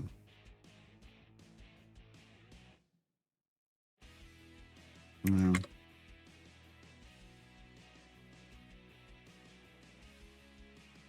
One year for Christmas, I was gonna get like a gift box shipped from like some shop in London, just to experience what kind of the holiday kind of gift box and candy and stuff is like. Just because I could, I didn't do it. It would have been shipping, as though the shipping was going to be a lot at the time. And I was like, no, I don't make that kind of money. Definitely couldn't do it now.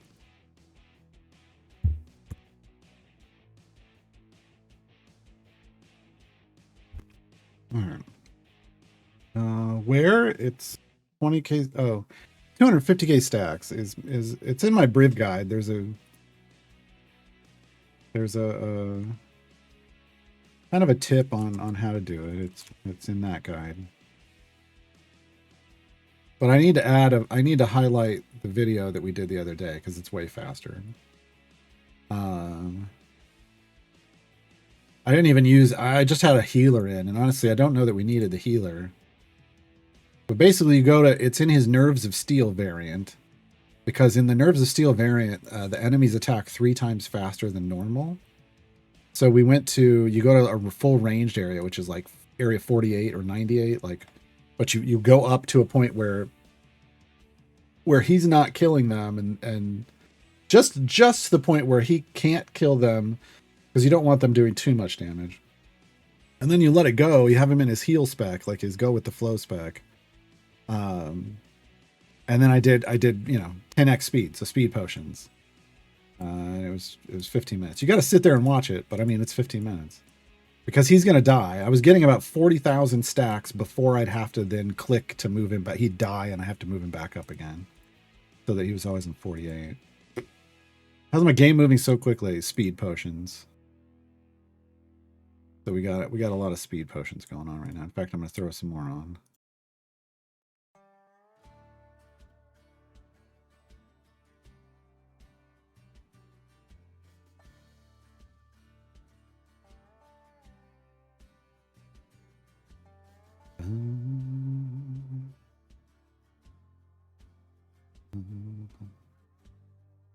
was following this playthrough until Epic blew it to pieces with their Epic giveaway of around 20 time gate pieces. Should I grab a few champs to support each? You grab a new DPS champ. I would grab speed champions. Darkshine. I mean, I grabbed Shandy and I grabbed Deacon. That's what I used my extra time gate pieces on. And I'm loving it so far.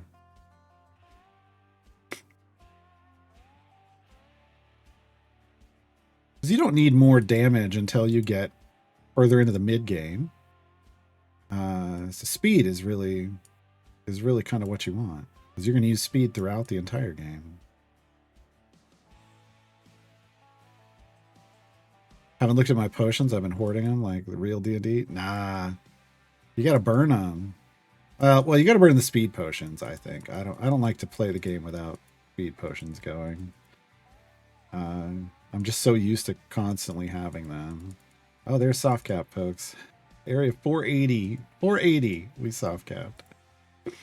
All right. I can stop clicking on the buttons.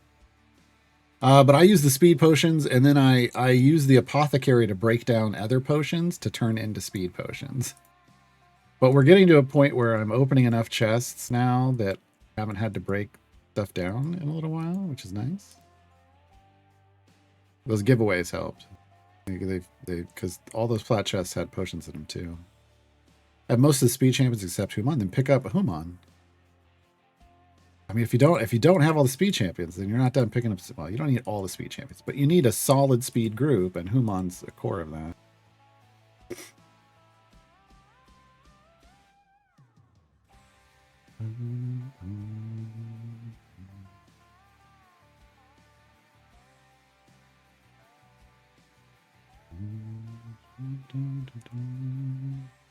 Oh, you did tier 4 Nervous Steel. Okay. So you just need to find any adventure. It's going to take 3 times as long. So 45 minutes. It's going to take 3 times as long on any adventure that has an area that just has pure ranged enemies on it. That's what you need. You could do it on Briv's free play, same area, 48. Or, whatever version of 48 gets you in. But it's just going to take 3 times as long anywhere other than Nerves of Steel. Why'd I go for Deacon instead of Thalora? Because Thalora feels like more of a gold, like a gem farming champion, speed champion. And Deacon's more of like we're going to race through the early level champion. Thalora she would skip me 35 areas. I don't really care. And then it's slow going the rest of the time. Deacon works for a lot more than that, as long as we're killing things quickly.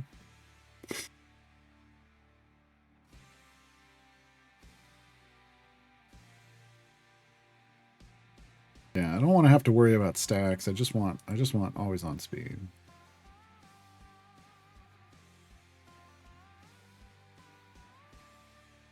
If Twitch is stuttering, it's not for me. For once, hey, this time it did. I think the other day it was stuttering, and it was saying that it was something. It wasn't. It was like OBS or some connection between me and the Twitch ingest server. But I got no issues today. So.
15 areas.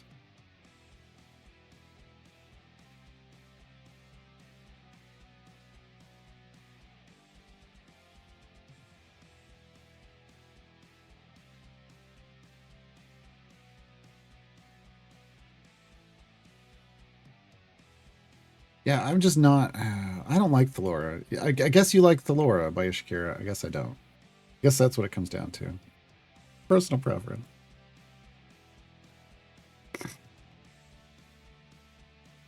Thalora's speed mechanic is. I don't know.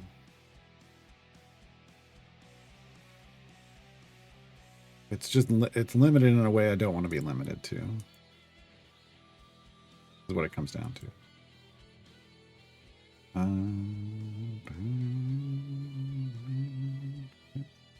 also don't have any spawn speed champions right now. So I'll take it. If I'd already had Whittle, I wouldn't have gone Deacon. I would have gone Thalora. Because Whittle would have had spawn speed pretty well covered.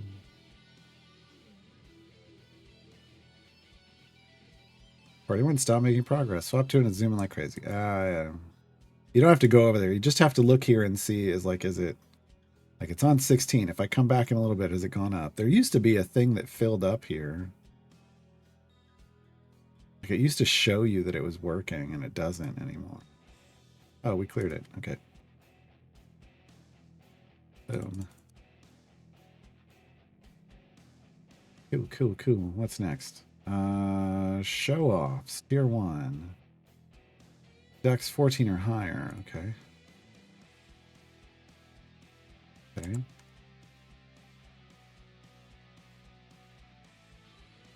Can you kill something, please? Anyway. All of these champions are in.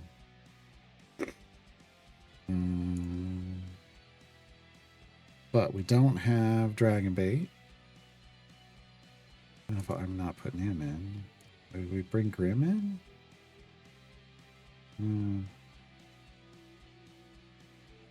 I don't like this. We're gonna have to swap some things around. Guess we're gonna bring Grim in and we're gonna put Miria up here. This doesn't make sense at all, but that's okay. We'll figure it out when we get further in, I guess.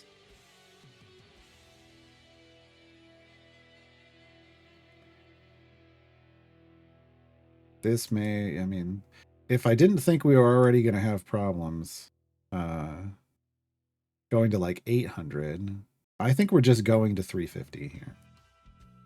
I'm not even going to waste the time and the resources. We're going to 350.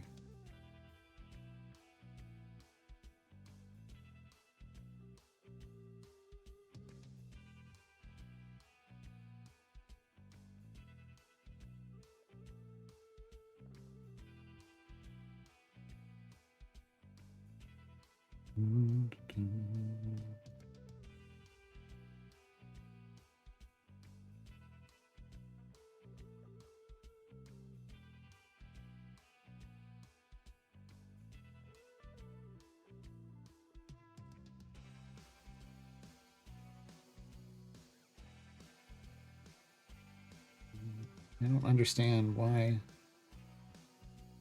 that breaks the way it does.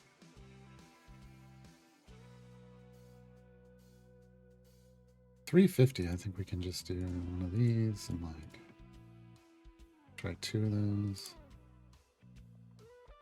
Might need 3.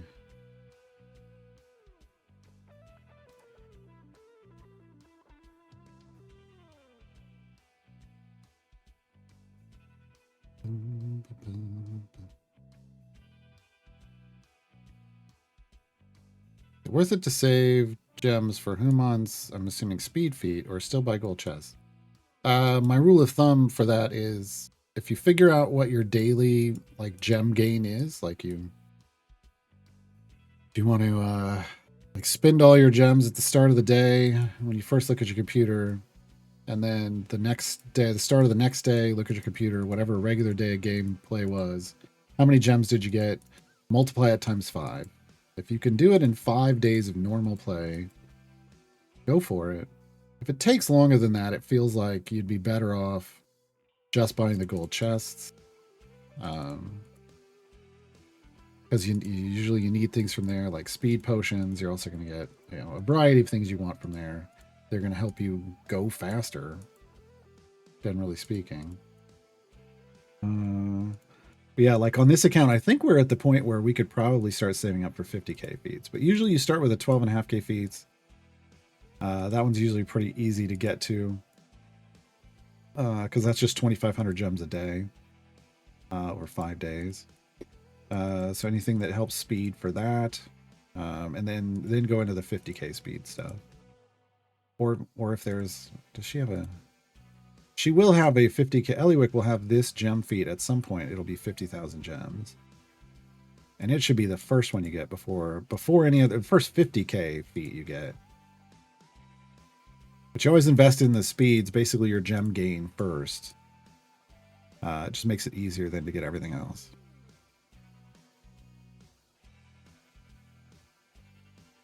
I don't think I'm going to come back and do another push at the end of the event, honestly. We're just going to go back to Waterdeep.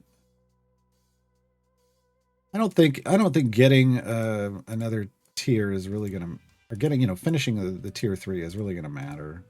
Or even a single variant is really going to matter, like at one higher tier. I'll get what I can get, and I'll take it, and I'll run. Back to the main campaign. We are so much further than we normally would have ever gotten in 20 days. So, are nerds considered evergreen? Yes. Because you can unlock them year-round. And they're not, basically, they're not an event champion. Anything that isn't a core champion and isn't an event champion is an evergreen champion. CNE now likes to conflate core and evergreen. They didn't originally, and it makes me upset to this day that they've decided to combine the two. They're two separate things. I really need a healer for Miria's second variant? I don't know, do you?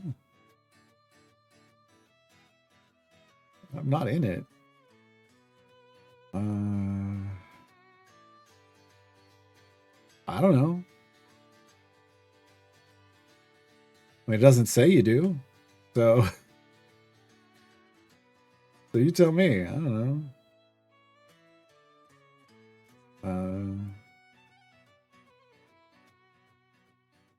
Yeah, I mean, there's not a big restriction there. Just whatever your best party is.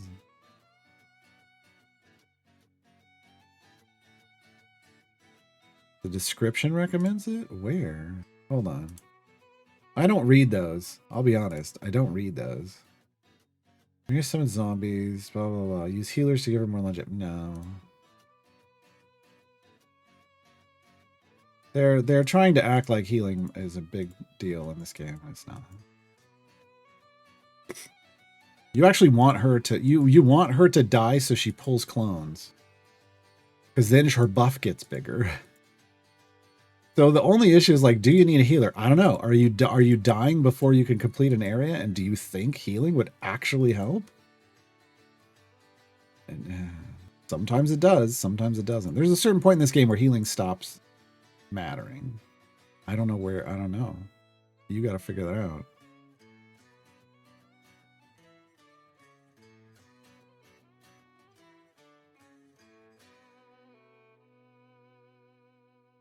They're bugging the game when you can't buy platinum. Someone was talking about this earlier. Just close the client, close whatever you're playing the game through, Steam or Epic. Then restart that platform and then restart the client, and it should work. All right, more gems. Means more gold chests. For me. We got 7 electrums? Man. Oh, man. Diana's pulling double duty over here. Deacon got one. Nice. Nice. Let's pop some beetle. Okay. He's full blues now. Oh, like he isn't? Oh, he was. Oh, we were getting a double dupe. Okay, never mind. There's purple for in the shadows. That's not bad, actually. We'll take that. Okay, now we're all blue or better. All right, perfect. Regular gold chest. Large potion of speed, medium potion of speed. That was a great chest. Large potion of speed. We like this pull. Okay. Take it. Take it.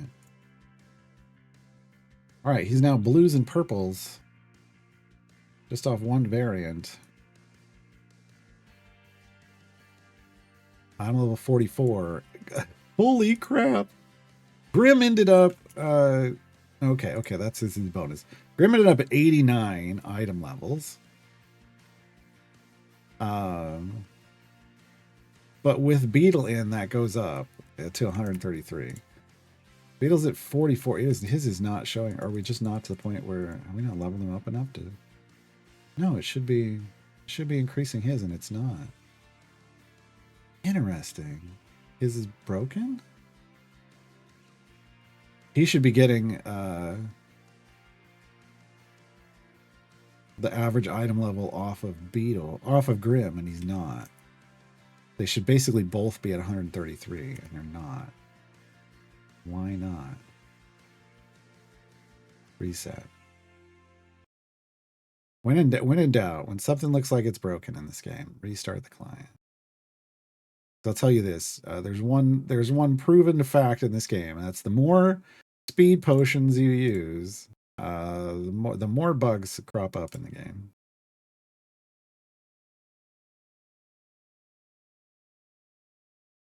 Yeah, I don't know what to tell you. There shouldn't be any reason that you can't buy platinum. If there is, that it's probably. I mean, I would think it's a store issue. There it is. Now it's 133. Something about the way this queued in, he wasn't getting the extra bonus item levels. But basically, Grim's got 89. We're hoping Beetle ends up right around there. Hoping Beetle ends up right around there. Miri is currently only at 3. She's gonna need a hand. She's gonna need a hand. What's our let's look over here. I don't know. Briv is at 104. That's nice. He's doing well this event. Caddy Bree is at 79. It's not bad. So she actually right now is the one that probably is going to need some chests. Because we try to bring them up so that they're roughly equal. So right now she's behind. So if I wanted, I could just go over here. Caddy Bree, where you at, girl? All the way down here. She's 8 away from an epic. Let's get her 5 packs. See what that gives her. Continue. Yeah, I mean, a ticket about not being able to buy platinum would be a serious bug, I would think. I'll take a large blacksmithing contract, but I really want an epic before my pity timer. And I got it. Push forward. Nice. Nice. Okay. Now, how do we do? 88. Okay, that's fine. That's more comparable. And she got another epic, so that's great. I really would love this epic. Crit chance on her. That's her big thing. She is the queen of crit chance. But we got her buffs at least. Anything else I want to do? No. We're fine for now. We got 120, basically 122,000 penance to spend on chests. But I want to make sure I don't want to spend it now, and I wait until I see where everybody's levels are at. A Valentine's gold find feat from a gold chest. Nice. Nice. Look at that. We're back to me being impatient and opening them the moment they show up. We got all these. I'm doing that.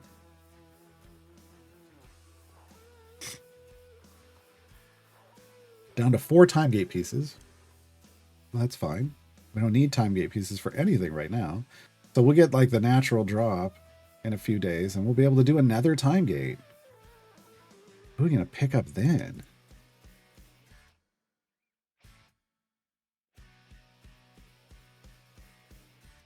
I mean, we're going to have to choose. I think we go Whittle. Because I don't like our options in 2 outside of Celeste for supporting like Ishii. I think we go Whittle. I do want Humon at some point, but right now, I mean, Beetle's okay. Hitch is okay as a support. They're functional, whereas these aren't functional. He's not a support at all, and he's not functional for a melee champion. He's ranged only. I think slot 2, C2 is our weakness at the moment. So we go Whittle. Next one.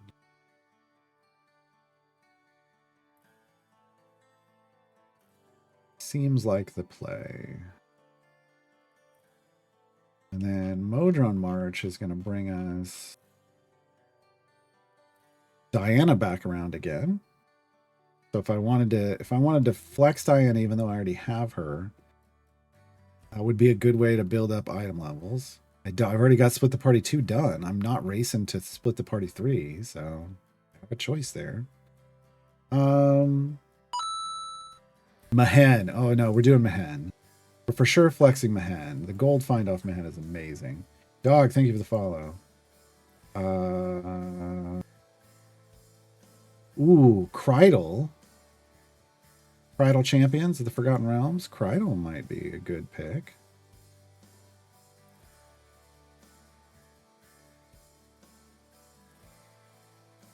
We could do Mahan, we could do Krydle. I mean, I'm really tempted to do Diana.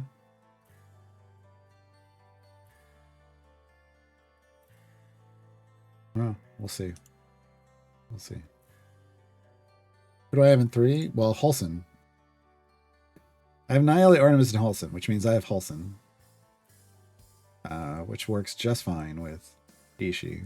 Just not usable at the moment.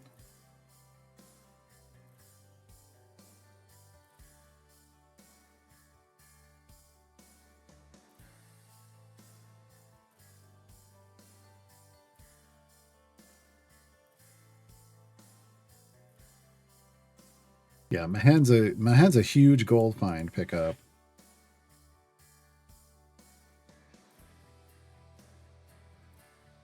And honestly, because we're building, ultimately we're trying to build out a non-human formation for Ishii in the long term. That works out for Mahan too. So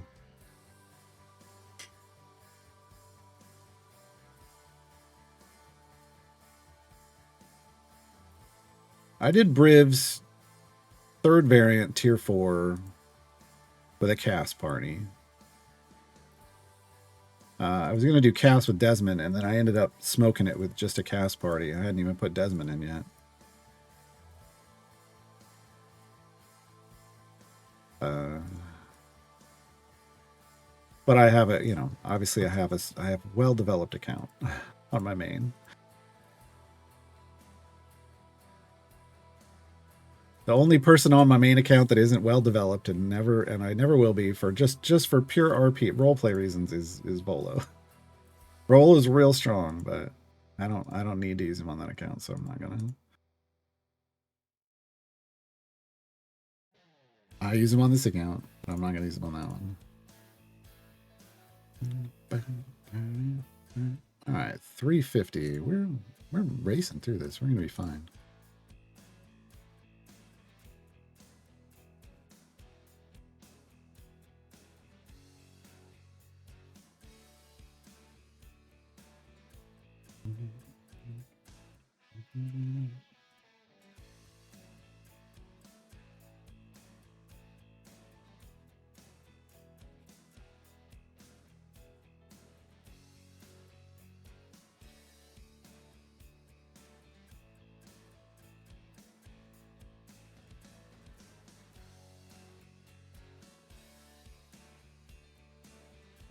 You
know, have two background parties just clearing variants for Karlach, man.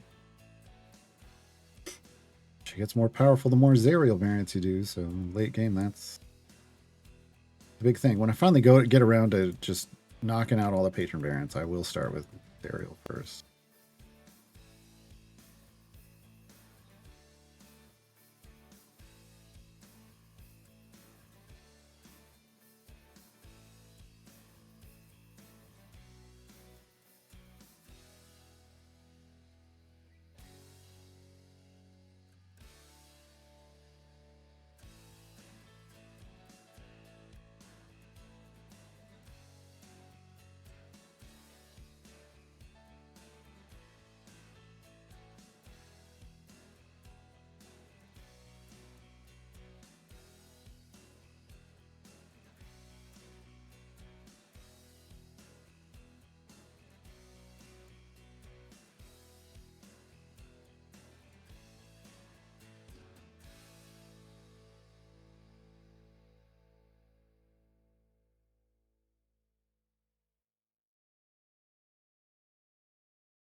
Yeah, once you figure out your primary Zariel party, you just have to modify it for very specific scenarios.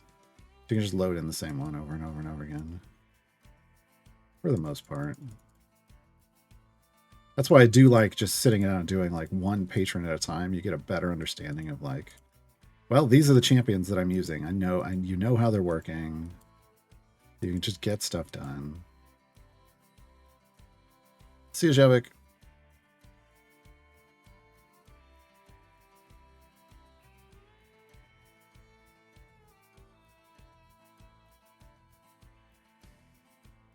Mira team in front just to get her killed for boost, or she's a tank.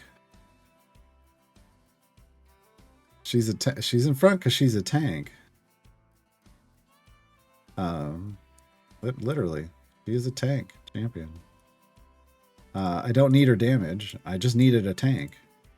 So they restricted out my dragon bait, so I threw Miri up there.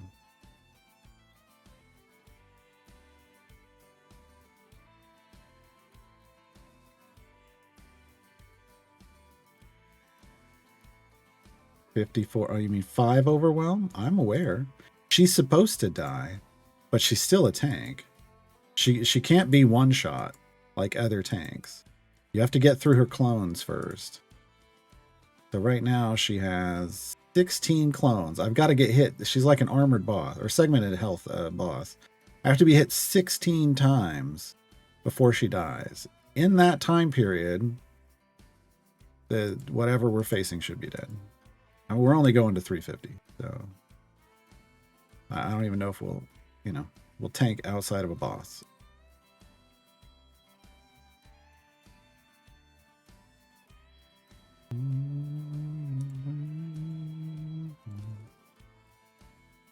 Yeah, she is a unique tanking champion in the game. They've actually talked a couple times about, or at least once, about if they were to rework tanking, it might look more like Miria and Kreidel. Like for all tanks, like some variation of Muriel and Kreidel. Because honestly, when you people think they just you just boost healing, but we've existed in that game before. You just weren't here for it. When the game came out, you could just heal your party, and enemies couldn't kill you, and it was horrible because you'd go AFK and you'd come back and you'd still be on a boss you were at like right after you left, but you went to work. You spent 8 hours plus your commute, and you got nothing for it. Whereas at least if you'd fallen back a level, which is what happens now, you die, you fall back a level until you get to a place where you can just sit there and kill. At least you'll get some gold and some kills or whatever. But in the old version, you didn't get anything. You just got screwed, basically. So they changed it. But if they were to change it to be more like Kreidel makes healers useful only because if they're in the party, he regenerates his evasion stacks. They don't even have to be healing him. And then Miria makes healers useful to a certain degree because, if she gets hit, if she doesn't just completely get one, if her health bar doesn't just get melted with one shot and then she loses a clone instantly, she can actually top back up. So, having good healing matters, but, yeah. It's still better to be able to get hit multiple times. All right, there we go. There's, wrong button. There's 350. That's all we wanted. I mean, you can put Miria in the back. It's fine, but she can also be a tank. Ideally, Miria wants to be next to your DPS. I couldn't. The formation I'm building doesn't make that work. So she can exist as a tank in the front line. You just lose her buff. I didn't need her buff. I just needed her tanking. All right. This one we're going to 450. Again, we're not trying to go further than that. We're not trying to go further. Whatever this is doing is breaking, where it's loading in, but it's loading in wrong. And it's breaking. Champion can't even level it up. Then when I do, it's not giving him the, I don't know. It's weird. Okay, we lost Shandy. Dang it.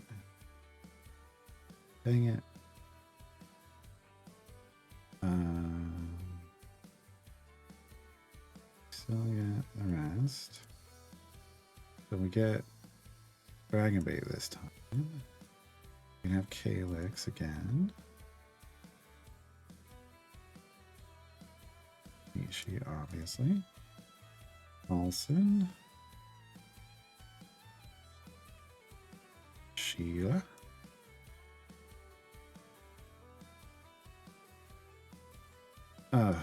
Dara, really?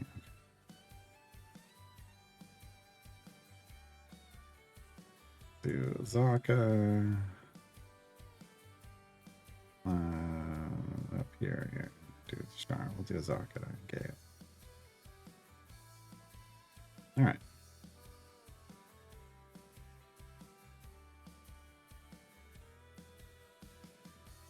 And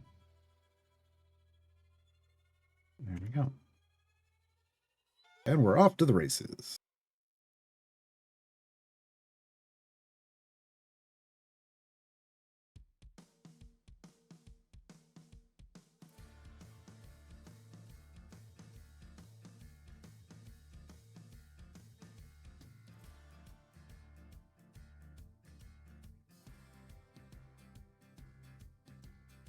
You're parked at 398 with 12x speed. I'm taking a break. Yeah, I mean, you're gonna have to like set him up when he falls over. So you just gotta kind of pay attention. But yeah, going for his achievement.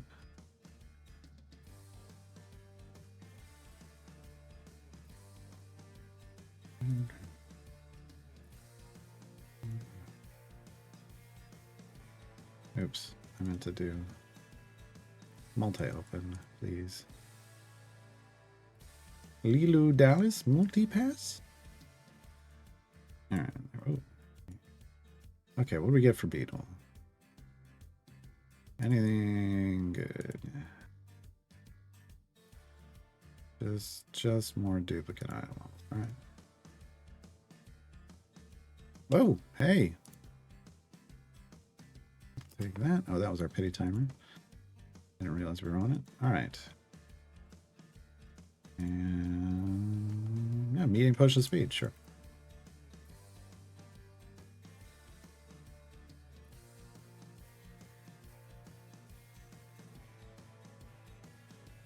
Man, Diana's got to be almost capped, right?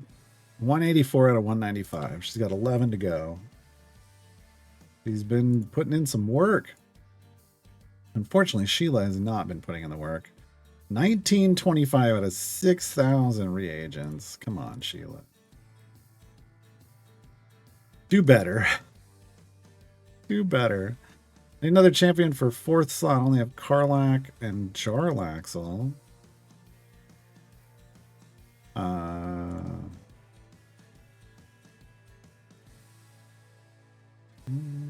Let's go over here. Sentry for speed. Yeah. Sentry for speed or Eric for gold find. I'd rather have Sentry for speed. Sentry right here.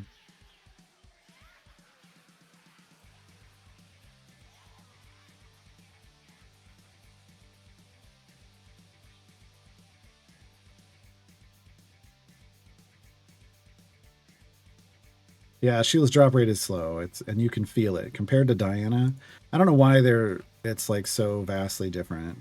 We got them at the exact same time, but wrong. Exact same time, pretty much. And she's almost capped. 5% chance. But this is a 10% chance.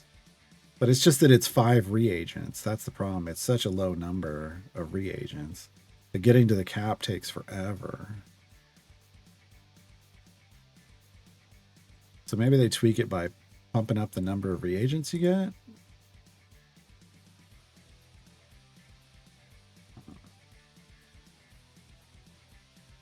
It seems like it feels like we're not making progress towards the cap.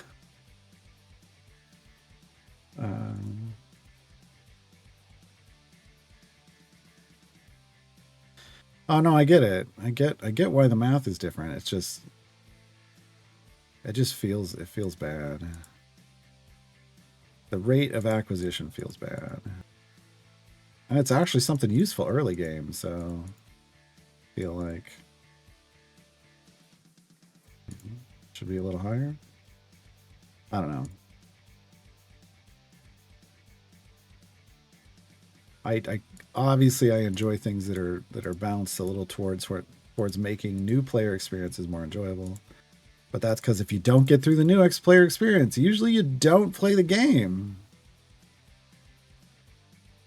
The difficulty setting static, or do they adjust your party's power level? They adjust to favor, which is a very much a you must be this tall to ride this ride kind of set, like a regulation. It's a safety precaution.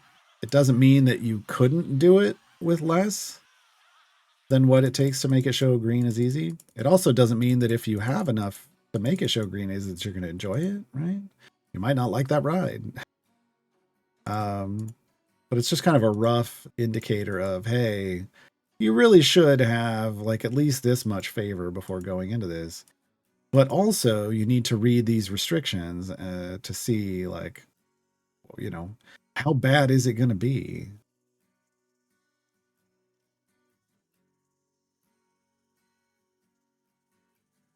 So yeah, I generally I recommend not attempting a variant unless it shows as green, which is difficulty easy. But just with the understanding that even if it's green, you might still not be able to do it. Now there are adventures you do without, even if it shows deadly, and that's usually like the first adventure in any campaign is going to show as being very difficult because you don't have any favor there. So but it's usually designed to be fine. Split the party is always going to show as deadly, but it's fine. It's just there's no favor there. So those kinds of things, usually you're fine on the very first adventure somewhere. But beyond that, yeah.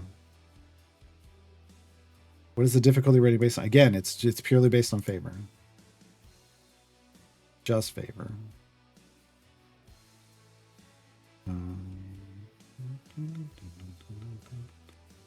Like if I come over here, we're in Waterdeep now.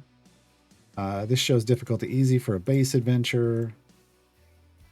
What do the variants show us? Oh, they're all showing as easy. We've got E24, so, it's saying, well, they're safe to try, but you really got to click on it and read, like, how restricted are you going to be to know if you can do it or not? If I go to Baldur's Gate, the very first adventure, deadly.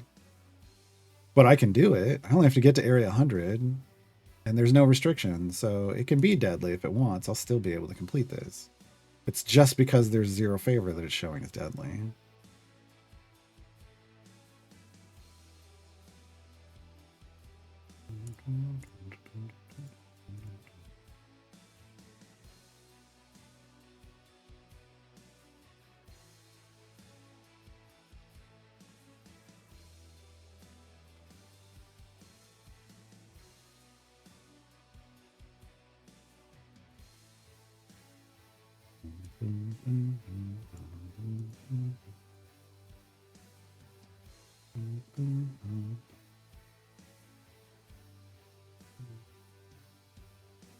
We just don't have anyone helpful there. It would have been very tempting if they had given away like Strongheart with that giveaway pack to just up and switch to Karlach. Would have been very tempting.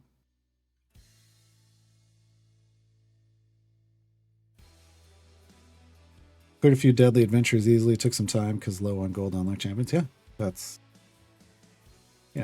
it's just, on an adventure, you can probably get through it because there's no restriction. But on variants with the restrictions, it depends. So Witchlight campaign, always yellow difficulty. Yes. Yes. Let's go over there. Wild Beyond the Witchlight is a campaign, and you'll notice it says difficulty fair. Why? The devs, some of the devs will be like David and Justin are like, oh, that was probably just a bug somewhere. But no, this was absolutely 100% an Easter egg somebody put in the game. The Wild Beyond the Witchlight is a reference to a carnival in the Feywild. So it's the Wild Beyond the Witchlight. It's the Witchlight Carnival. Another word for carnival is a fair. So they hard-coded the difficulty for everything in the Wild Beyond the Witchlight to show as fair. And then they messed up because once this came in the game, they started referencing the code from this in other adventures. So there's others that show as fair too and don't ever change. It was perfect for this. They just screwed up by not cleaning up their code in other places. But hard coding it here for fair was, I love that kind of Easter egg. Because by the time you get to Wild Beyond the Witchlight, you're not a new player anymore. You should understand how to determine whether something's difficult or not. You shouldn't be looking at, you are taller than that ride. You shouldn't be worried about that. Yeah. But it's broken, so there are some places where things always show as fair because they accidentally reference that code. It's the best I can tell, because there's no other reason it would be broken like that. And if it was really a bug, they could have fixed, then it would be affecting everything all the time, and it's really just Wild Beyond the Witchlight.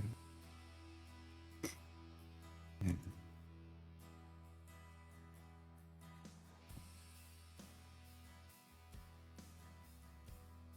So I would both like them to leave that in the Witchlight campaign, but I would also like them to fix all the others.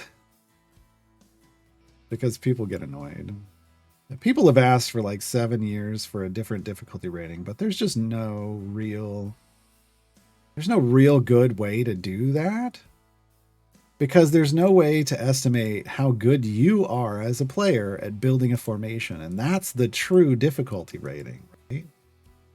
They can tell you you have plenty of power, but if you don't know how to use that power, you'll still fail.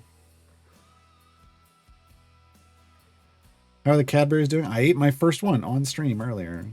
I'm trying to just do like one a day. That probably won't work, but I'm trying.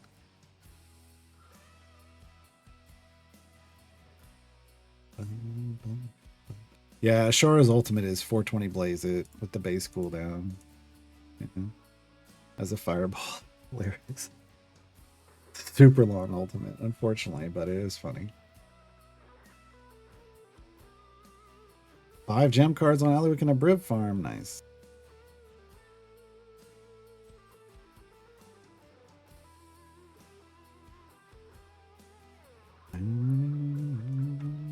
There's also some Easter eggs on the Sword Coast.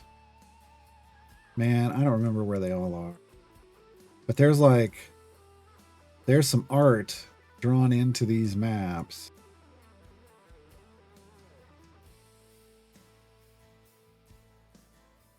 When you zoom in, there's like a deer somewhere, and there's, you know, it's just little tiny things they put in, like if you decide you want to go like investigate real close. I don't know where they are now.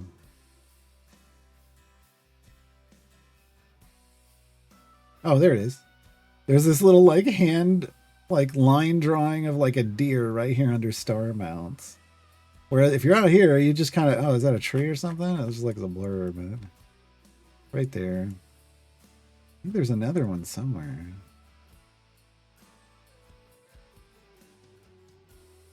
I don't remember.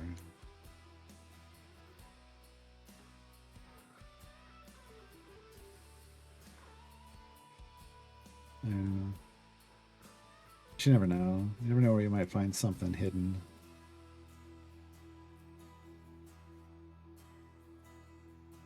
There's some, you know, in jokes, which I guess are also kind of Easter eggs.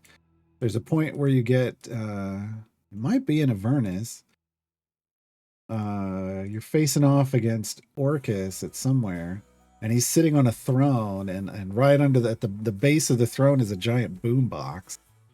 And that's an Easter egg for the Bardic Inspiration song for him, like, and the commentary around it is that it's basically it's like a Say Anything reference. Say Anything's a John Cusack movie from the 80s.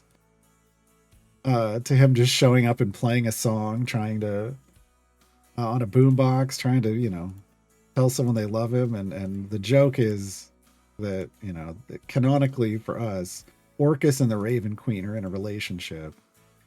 And so they're playing My Sweet Raven Queen on the boombox. Ah, funny.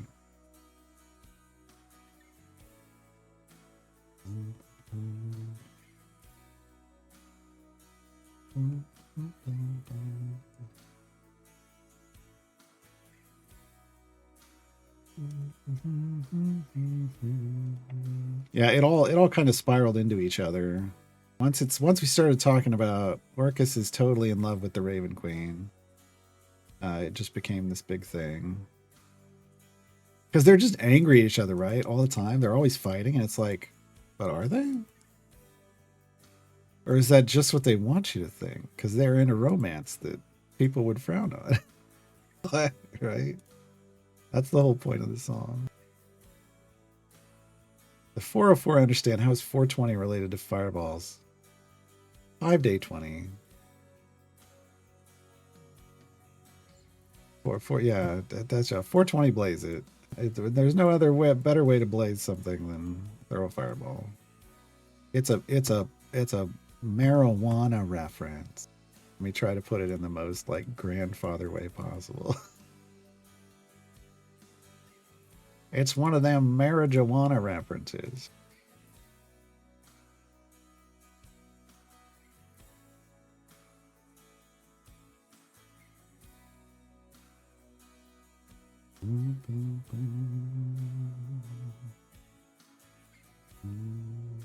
Yep, that's what I was trying to remember. What was that called? Oh, it's so hilarious. The names people come up with for stuff is just so stupid.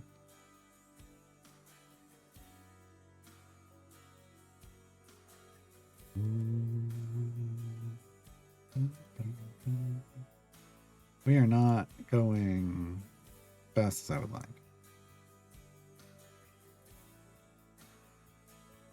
And yeah, we're gonna need more of this.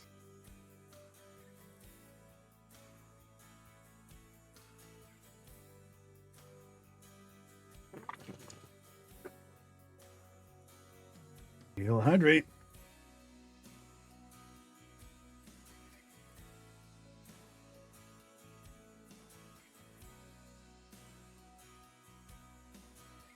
Tomorrow we will continue doing whatever we didn't do today. We got to get all this event stuff knocked out. I want to get it done this week. I don't want to have to do it next week.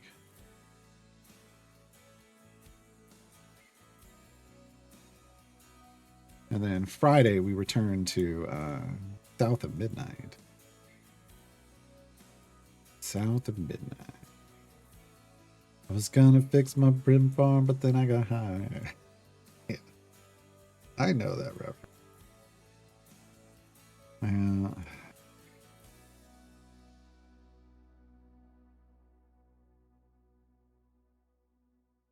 Oh. Someone finished that one. Nice. By Shakira. But Dead or Dead. Good. I still need information on that Cognistine.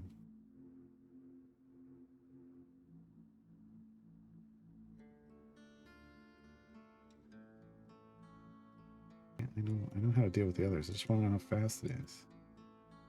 Do I try to race that team? I mean, I might as well, but they've taken out 6 of our people. All right, well, as the clan leader, I guess I have to try to set a good example. By failing wildly. Failing wildly.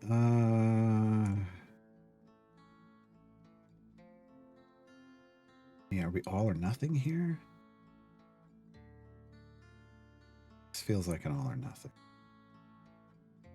Going all or nothing. We're going squishy and fast.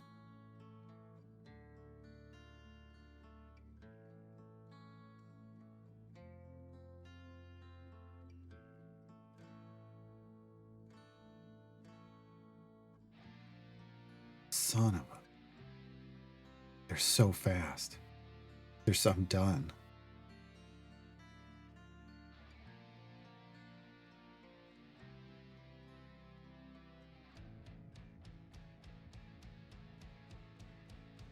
See you backlog. I honestly want to see how fast this can crush Waterdeep. I mean, it's really just speed potion dependent. We're just going to fly right through it.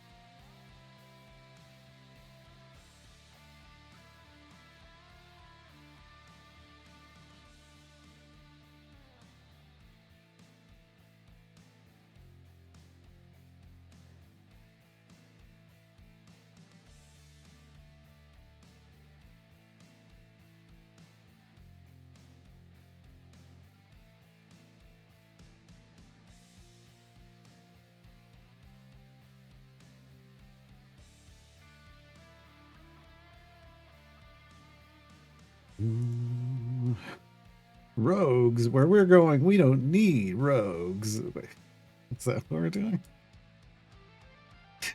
Is that what we're going really under? Do we just back to the D&D future?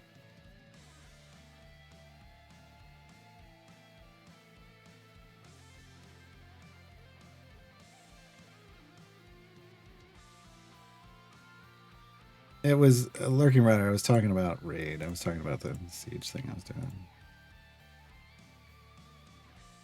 250,000 is 2.5 EO5. Yes. Yes. Those are the same numbers. Basically, if you want to think about it, the number after the E is how many places to the right you move the decimal point. It's very straightforward.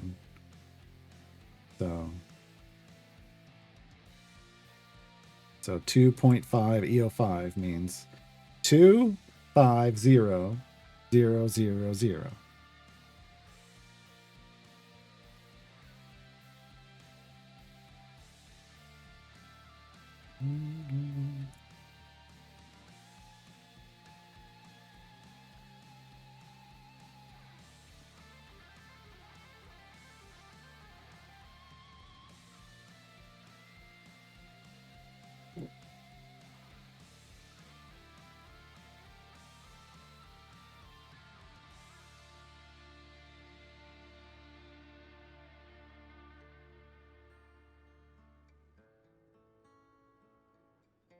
And I can tell we just got Shandy and Deacon, and I can tell they're not in. Like we're going so much slower than I want to be going. You really get used to like going fast in this game once you get speed champions and stuff, and then when you get to a variant where you can't use them, it's like, why?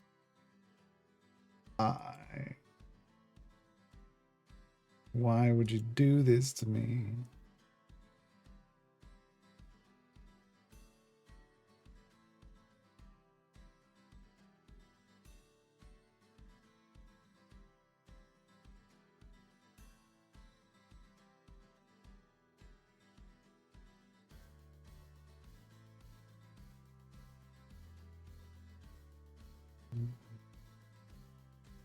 At least open some chests? Yes, I can. Yes, I can. I can open 2 gold chests. And we got more electrums too. All right. Speed potion. What we want.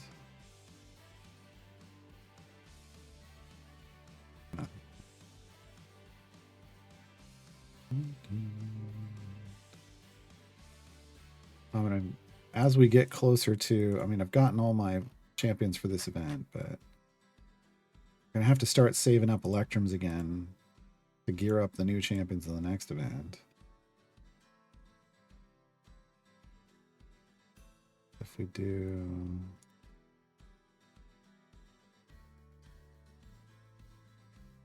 I want greens. So these are the ones that need blues still. 3 of them in the same slot. Maria's will get done with the event, with her event stuff.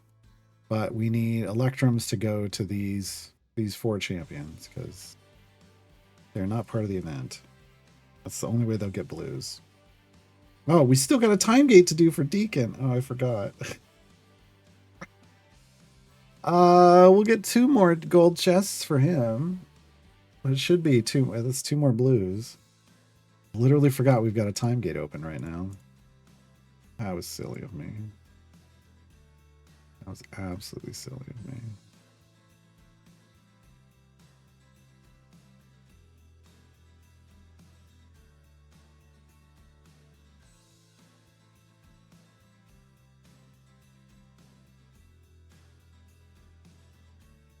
I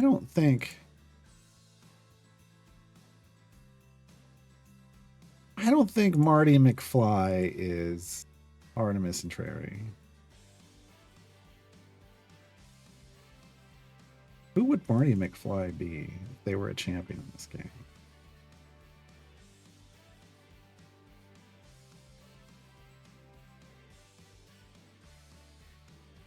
That's a good question. It has nothing to do with what we're doing, and that's why it's a good question. Feel like a speed champion because of the skateboard?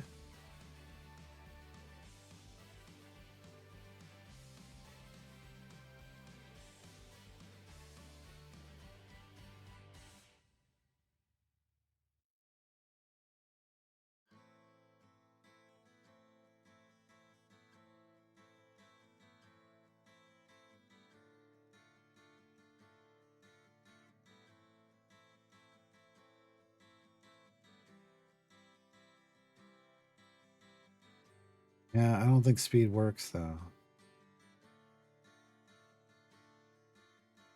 Oh, Artie. You just went with Artie. Marty, Artie.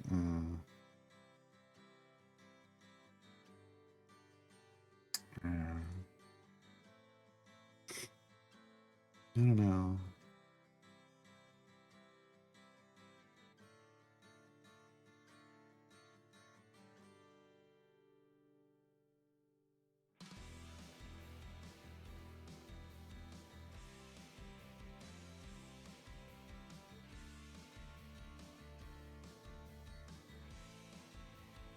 Yeah, I don't know.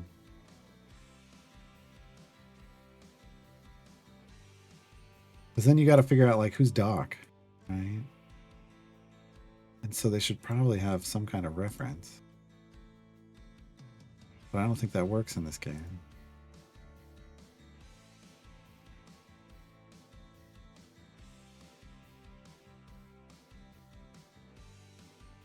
Whittle might be. Like, I don't know. Like Whittle and Lazaps are like kind of. Whittle isn't technically an artificer. Lazaps is. Lazaps is the artificer. There's a couple artificers now. No. Class.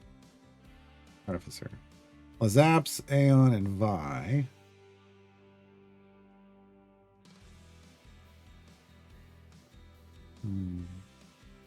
Vi's the one that actually makes the time travel machine. So Vi would have to be Doc. And then you're playing off of kind of Ack Inc. at that point.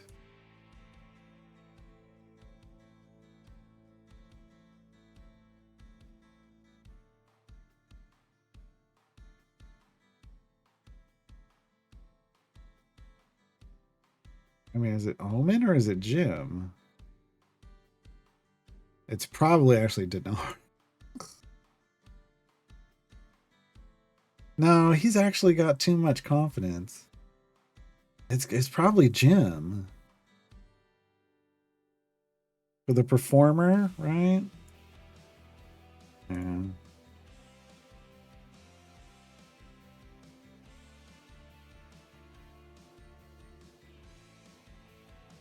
Now, Marty doesn't have like the McFly. Marty doesn't have to be a bard, just a performer, and Jim Dark Magic is a performer.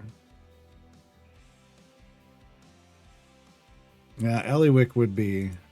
Eliwick's but she's got the, she's already gotten her wish. Maybe pre-wish Eliwick or pre deck of many things Eliwick. Marty McFly, no. Definitely not crowing. I don't think anybody from the Saturday Morning Squad works as Doc, though. I was trying to find a relation between whoever Doc would be and a member of that affiliation if they were in one.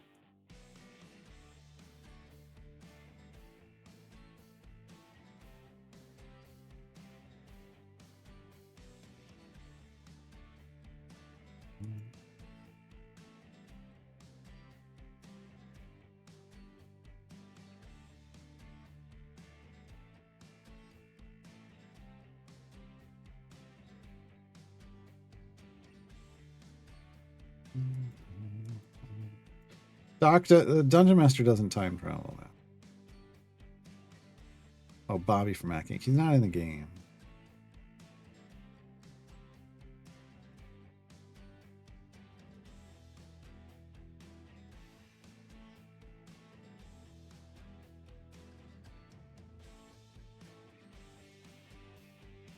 Dungeon Master can do anything except stick around for an entire episode of the show.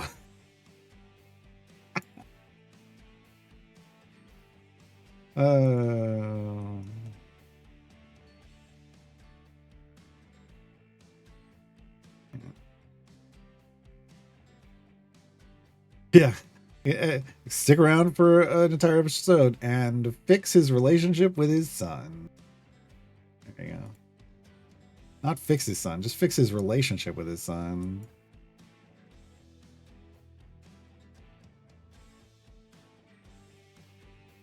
Don't need to fix your kids, you just need to fix your relationship with them.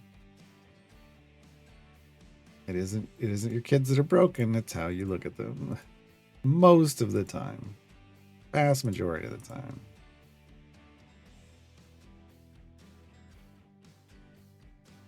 Moving the goalposts. Well, I mean, it's my stream. I'll put the goalposts wherever I want to put them. It is an Idle Champions stream. I'm going to relate it to Idle Champions. All right, 150 areas to go. 150. Oh. Well, actually, we do need to burn these. And those. And those.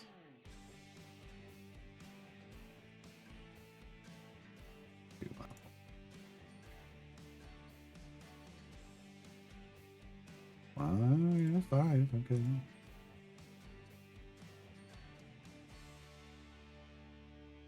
We have 5 again. All right. So we're 149. Well, only 184 on the speed. What we need is this feat. 50,000 gems. We'll be right back. 80% boost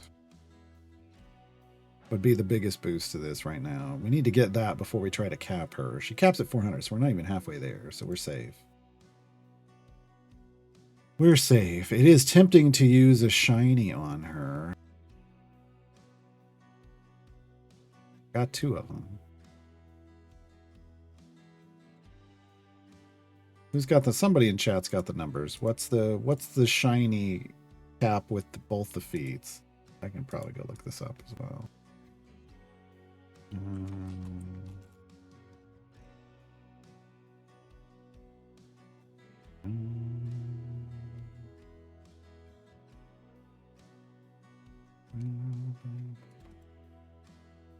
I didn't ask for Briv's number.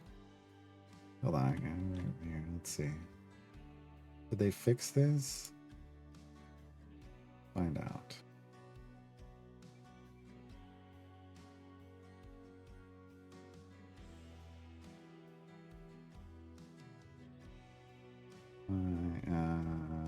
Slot 2.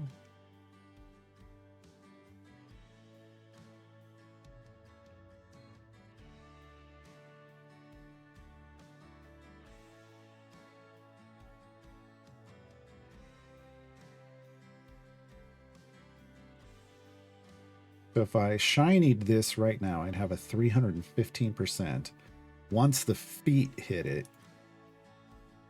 So I'd be safe. I'd be safe. I don't think I have a guide for Diana's numbers. Honestly, I think it was broken in. I think the calculator is wrong. Well, which I should actually take into account right now. I think that calculator might be wrong. Yeah, I didn't put that in my guide because when we looked, it didn't look like the calculator was matching what we were seeing in game.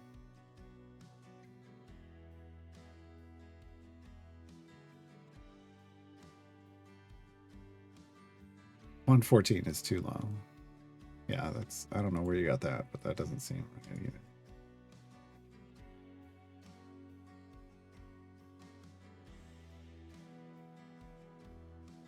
Your current gear.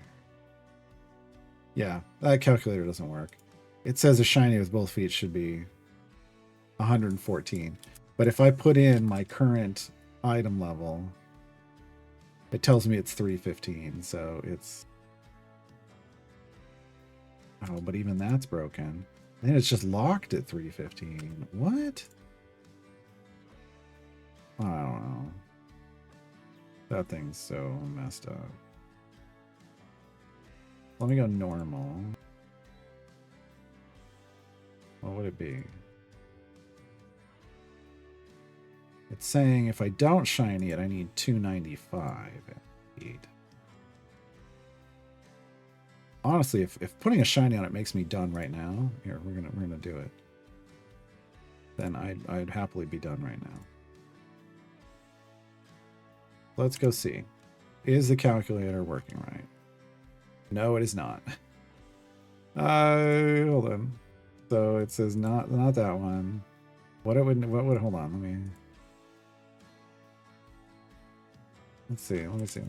I got 159. It says I should be at 175 and I'm at 241.4. It's I don't know what it's doing. I don't know what that calculator's doing.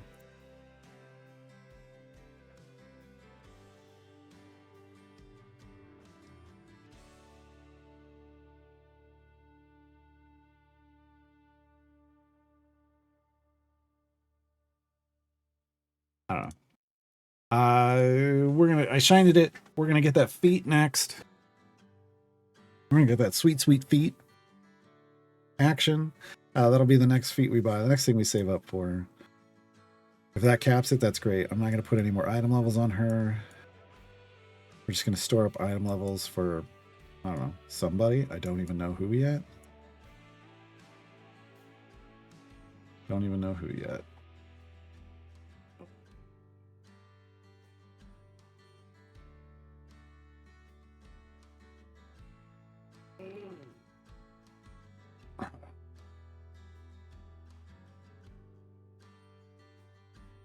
I mean, we could keep going on Eliwick, but I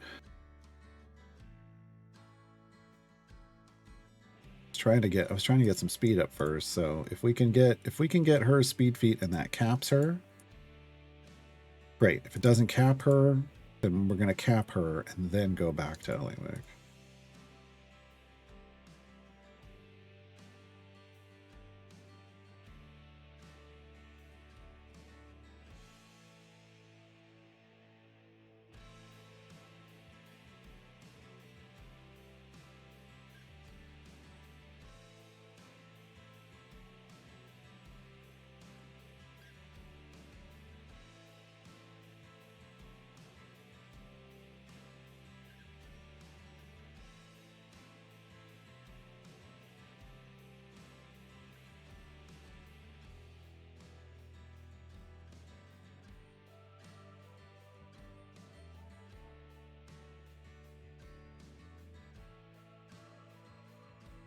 $36.6.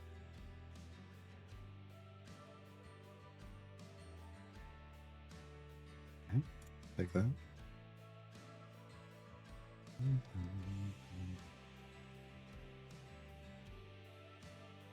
I have Diana Slot 2 Shiny Epic, 117 animals with 2 feats, and the game says it will be right back. It's 400% cap. Wow, okay. Great. Then we'll be capped and she'll be a little over leveled. We'll just get her to 150 just as a nice average. We'll throw like a blacksmithing contract on her or something when we get one. And we'll call it a day on her. Works for me. Works for me.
All right, just about 50 areas to go. I only got about 8 minutes of speed potions left, though.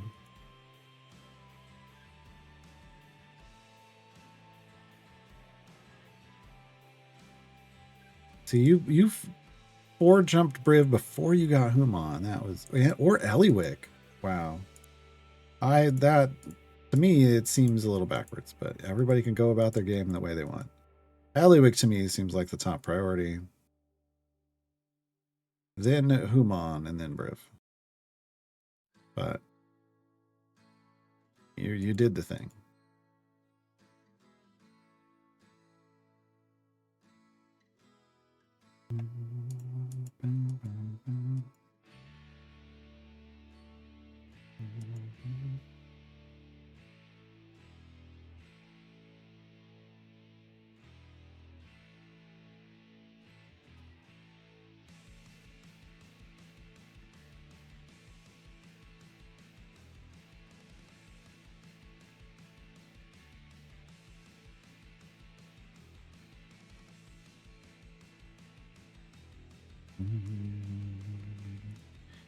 There's more gems already.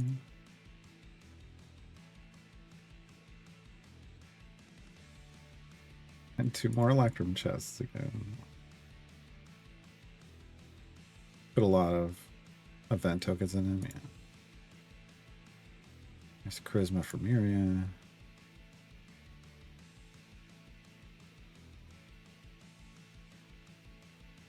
Medium Potion of Speed. Medium Potion of Speed. All right.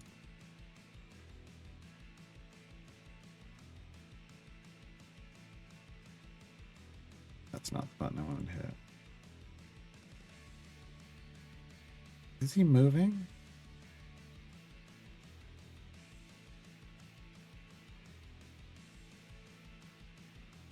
Does speed effect have a cap? Yes. The item has a cap, so it is okay. It's moving. Item has a cap.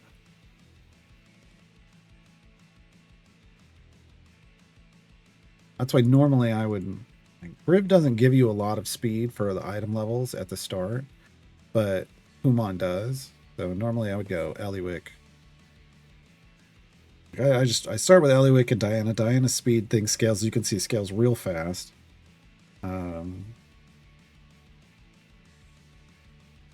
And works everywhere. I've got Shandy, got Deacon for speed. We do have Calyx for speed. That wasn't necessarily what I was looking for, but we'll take it. But once we get Human, after capping Eliwick, we'd then try to cap Human before if I was trying to get Briv fast, I would cap those 2 before I'd ever go to Briv. He just needs so much. But again, it's his event, so you double dip with gems. You buy gold chests, you get both you get bounty contracts and blacksmithing contracts. You could spend all those bounty contracts on Briv. What a lot of people are doing, if they're trying to chase that dragon and get to that Briv gem farm quick. But not everybody wants to Briv gem farm. I don't on this account.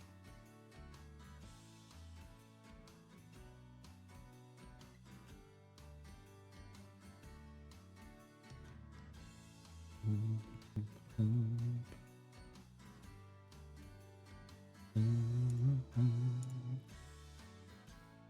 14 levels.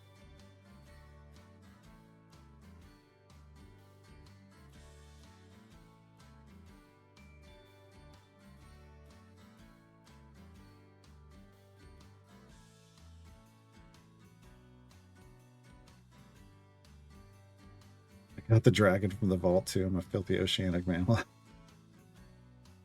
That's fine.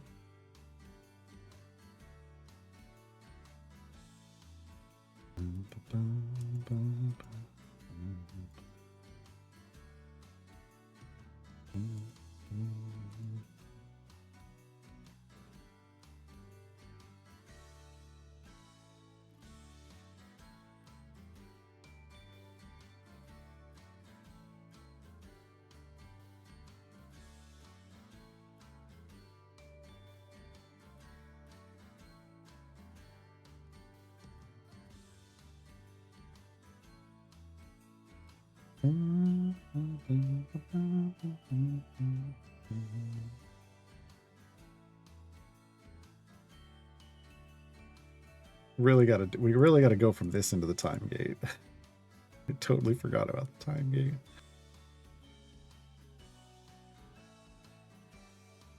All right, there we go. Boom. Okay. So, Caddy Bree we're done with. Briv we're done with. Beetle we're done with. Grim we're done with. We just need Miria, but got a time gate open. Oh, we only have to go to 75. Oh, that's fantastic.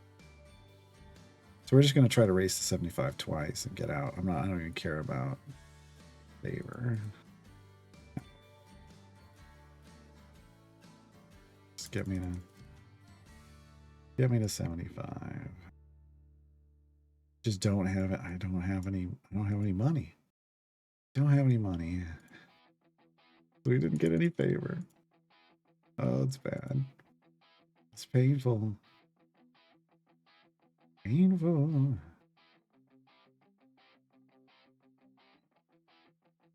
It's usually why I try to push further, but oh well.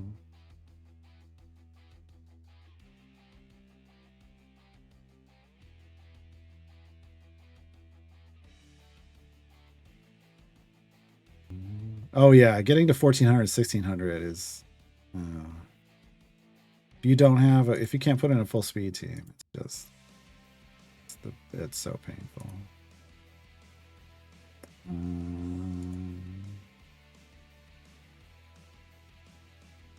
Nothing.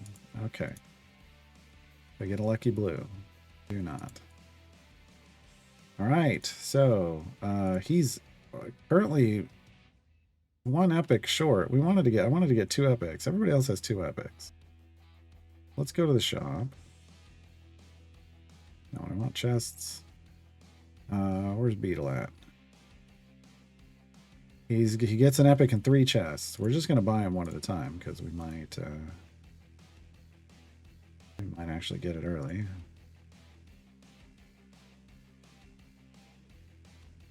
We did not. I'm gonna go buy another one.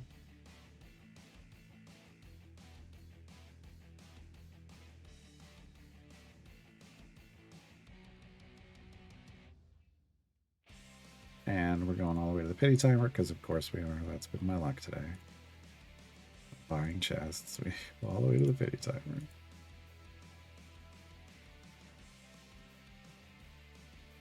Boom. And it's the spec choices. That's great. Okay.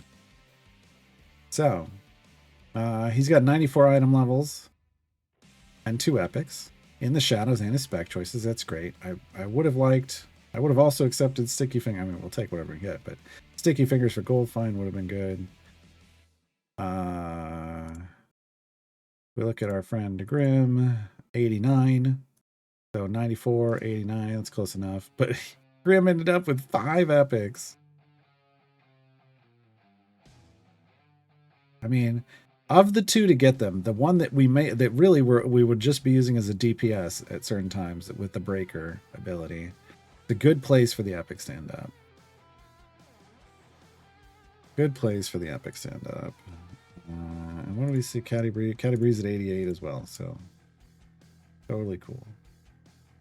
Totally cool with that. Oh, I didn't mean to do that, but sure.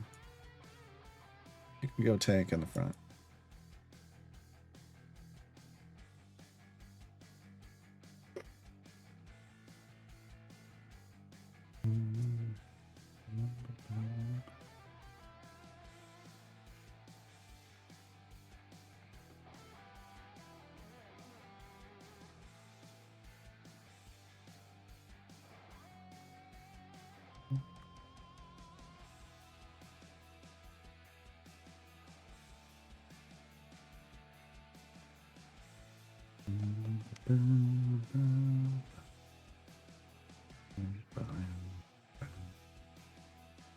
Anything else silver chests are used for besides patrons? No. Nope. Burn them all. Open them all.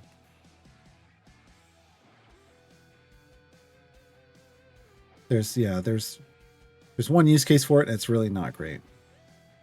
I tell people about it in my guides, but it's not. Just to be informative, but it's really not great. The gold that comes out of the silvers is just not really that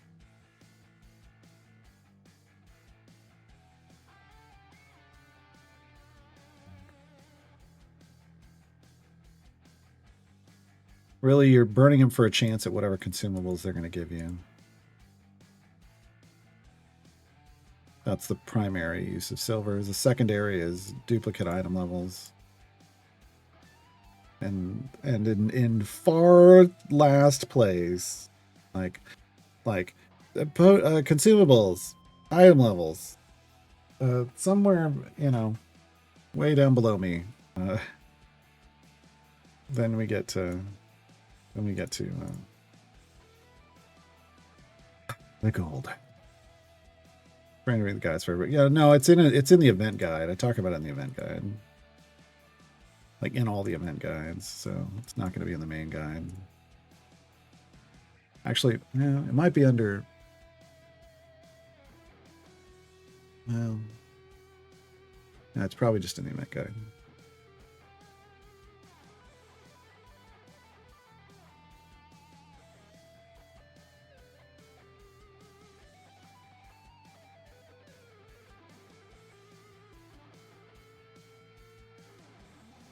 So here is the event guide.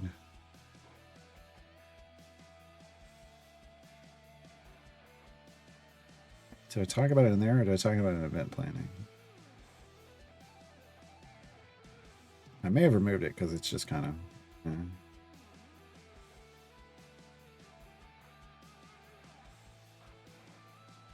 I think I removed it from that, actually.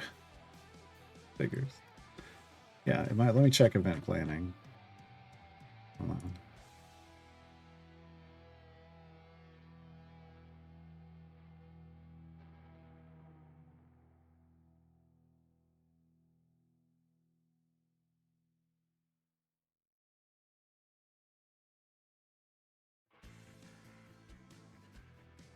Yeah, it's in event planning, so it's actually in this guide. So I say the best use for regular silver chests is during the first deep run of an event to help you get more favor. But same way with bounty contracts. That's the most optimal time to use it. But honestly, it doesn't. Not that big of a deal.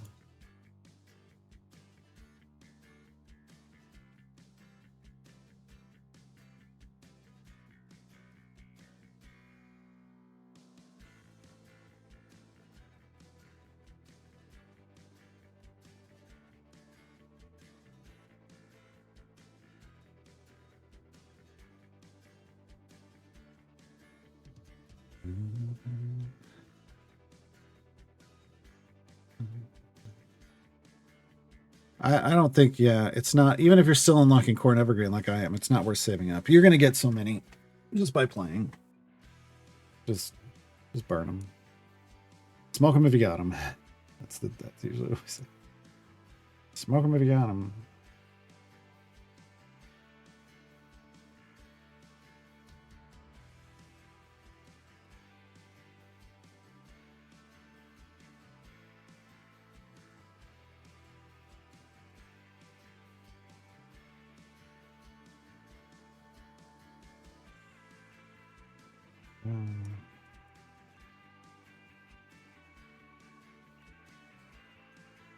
Not me over here with 2,500 silver chests. I mean, look, when you're Briv jump farming, like, I'll end up with like 10,000 and not even know, like, wait, when did I get those? So it's just, even with that amount, I don't even bother holding onto them for anything.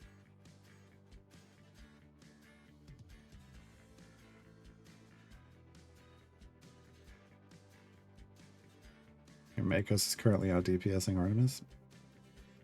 This is my shocked face.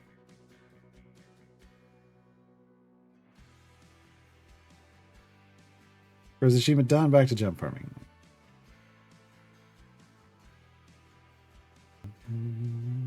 You're welcome.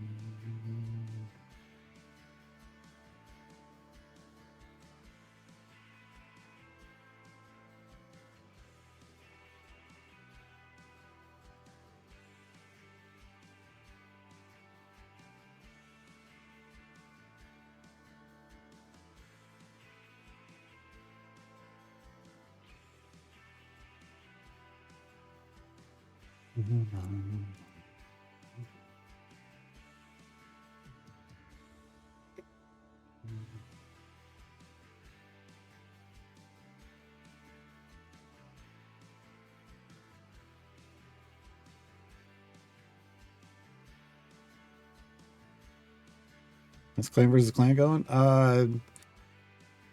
Yeah, I don't know. I think we're kind of the team that we're up against, the clan that we're up against, is had some deceptively beefy teams mixed into their stronghold defense, and I think we might be done. I don't think we're not winning this one. It doesn't seem like. We'll see.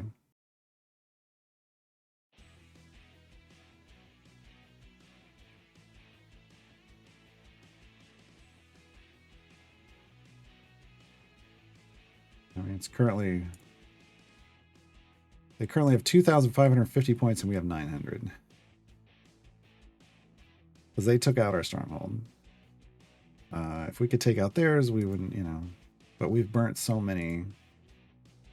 much of our resources just trying to get through this, and man,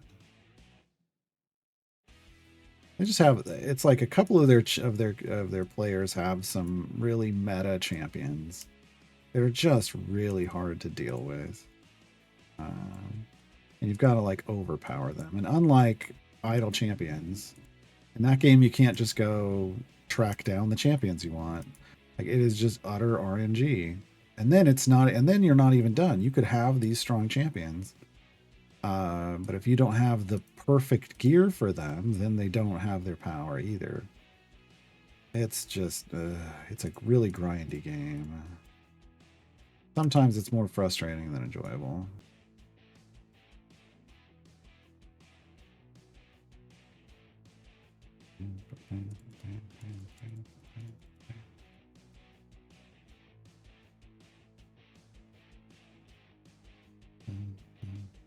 I mean, we have a really strong defensive setup usually, and it just they blew right through it. So at that point, it's like, oh, well, okay.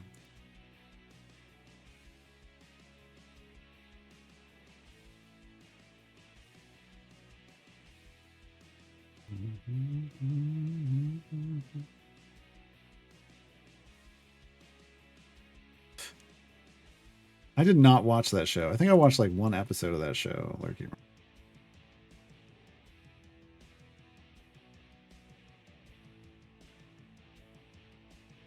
And that reference is lost on me.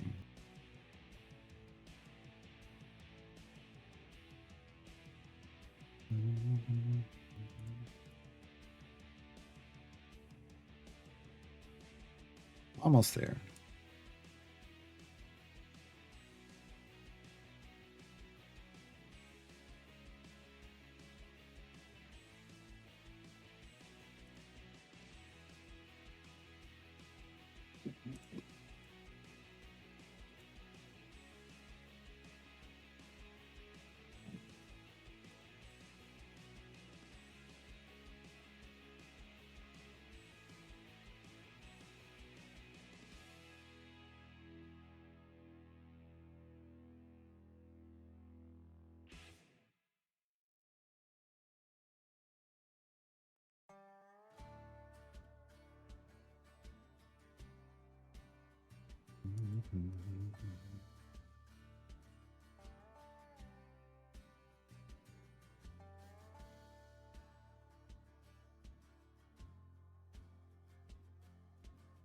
We go. There's 75. All right.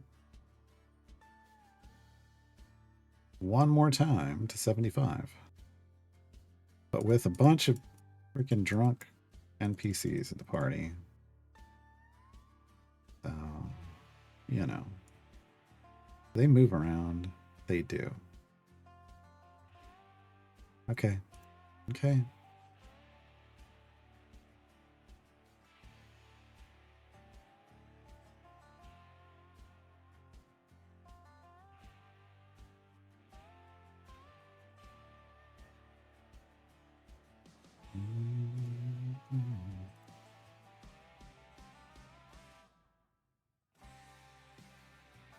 Troubadour Troop. We got his good stuff. You know, we didn't get his ultimates. That's fine. Not that we're really using him as like a pushing champion. But, you know, when we put him in at the start of a run, like having a good speed team and having them have, you know, at least blue gear is helpful because if I start off a run with just those speed champions in it, sometimes I can complete that run with just those speed champions in it. That's the fastest, most efficient way to do it. We absolutely want to try to do that.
Oh, I don't even know. Oh, Lamasu? Is Lamasu the siege one by Yoshikira? I'm at 93 for Lamasu. Are they any good?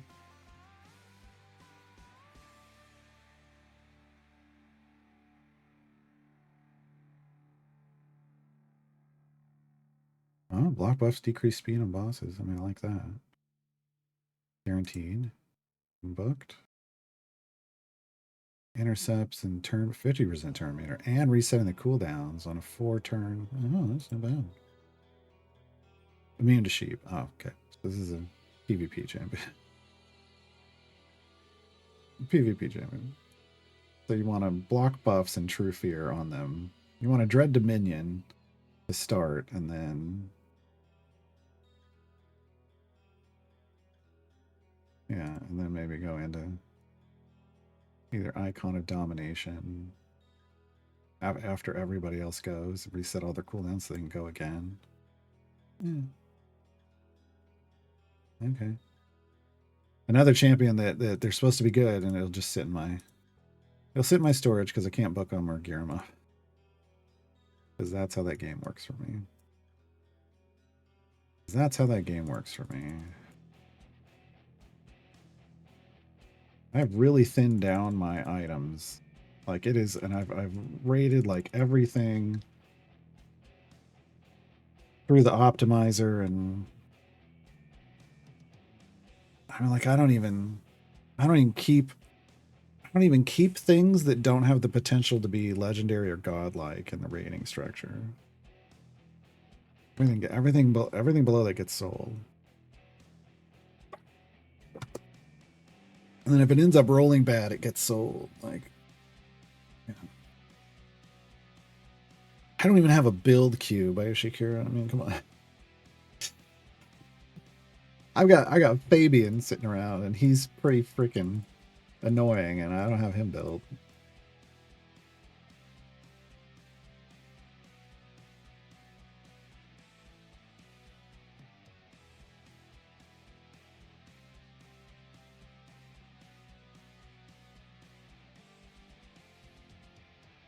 Right now, I'm attempting that climb to silver 4.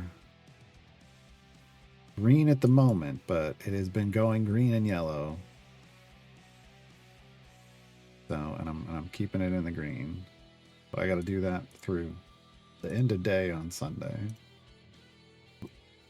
I don't know. I don't know what's going to happen.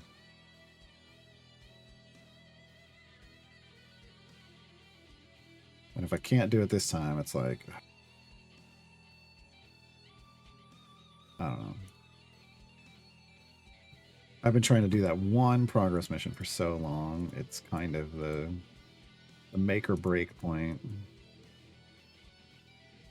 Sergeant Nox is such a huge buff to Makos. Yeah, that's why that's what Sergeant Nox does.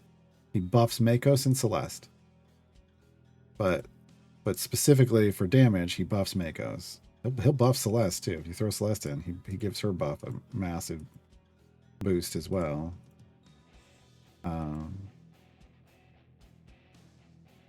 But you know, the question is always: is it enough to overcome everybody else?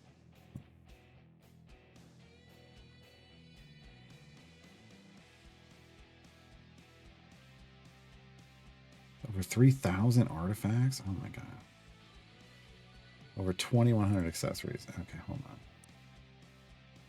on. I don't see any reason to have those artifacts, like that much stuff, because I can't roll it all. Right? So let me go filter and include equip. I have 1,404 items total. Artifacts. 1,404.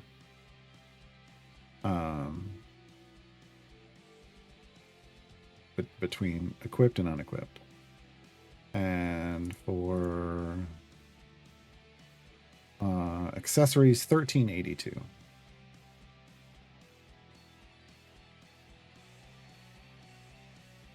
And I am trying to lean far more heavily into, you know, the 9-piece mix and match sets. They're the best things in the game, plus those kinds of accessories. But I also just have to have stuff. So, you know, at some point, even if it's good, it might get sold because it's not a 9-piece, but right now ain't that time.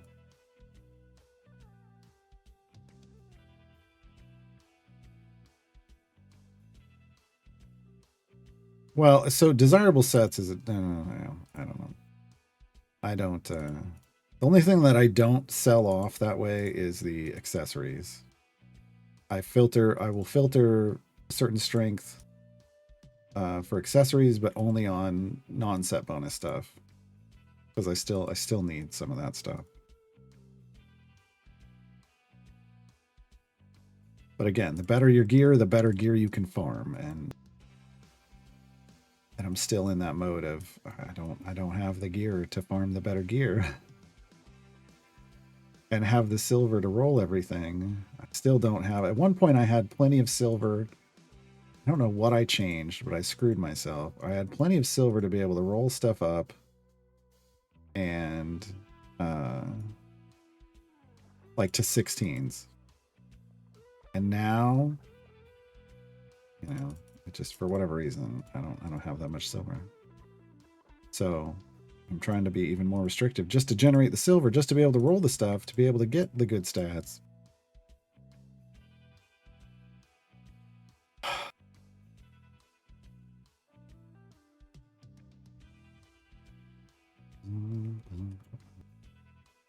Accessories are worth more silver. I mean, it's I gotta have some. Can't just sell everything. You know what I mean? Gotta be able to put accessories on people. What game are we discussing? Raid Shadow Legends. It's I don't know. It's been fun, but it's also been really frustrating. It's that kind of game. To me, there's just too much need. I get why they make so much money off of it is because there's just too much needed, and you just have to, like, if you're not spending, you're falling behind the way that game plays out. And I stopped spending a long time ago. So, but you've got to get like a certain, you got to get to like a certain core amount of power, and then you can sustain it without suspending. It feels like, but I never got it. I never got that far. Still trying to get there. I mean, I'm late to end game. Somewhere in there, I have progressed through the game experience. It's just I'm to the point where it feels like you either win easily or you get slaughtered. Like there's no in between. It feels like, and that's not super enjoyable.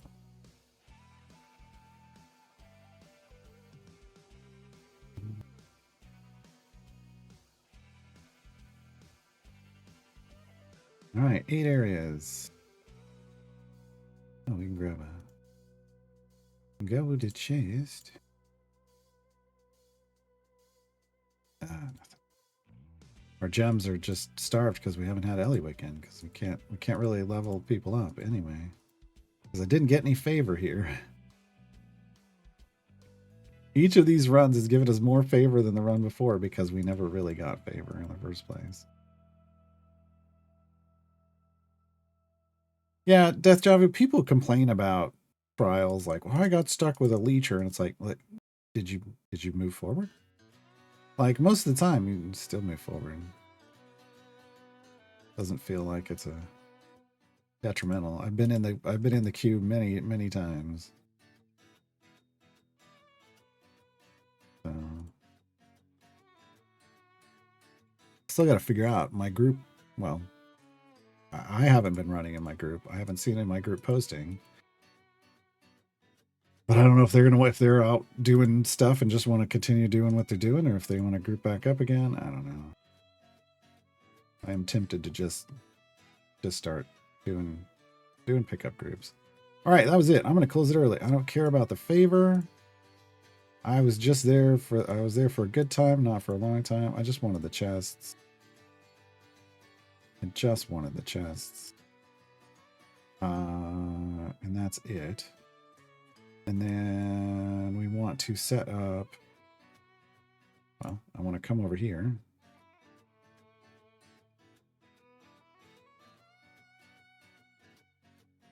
I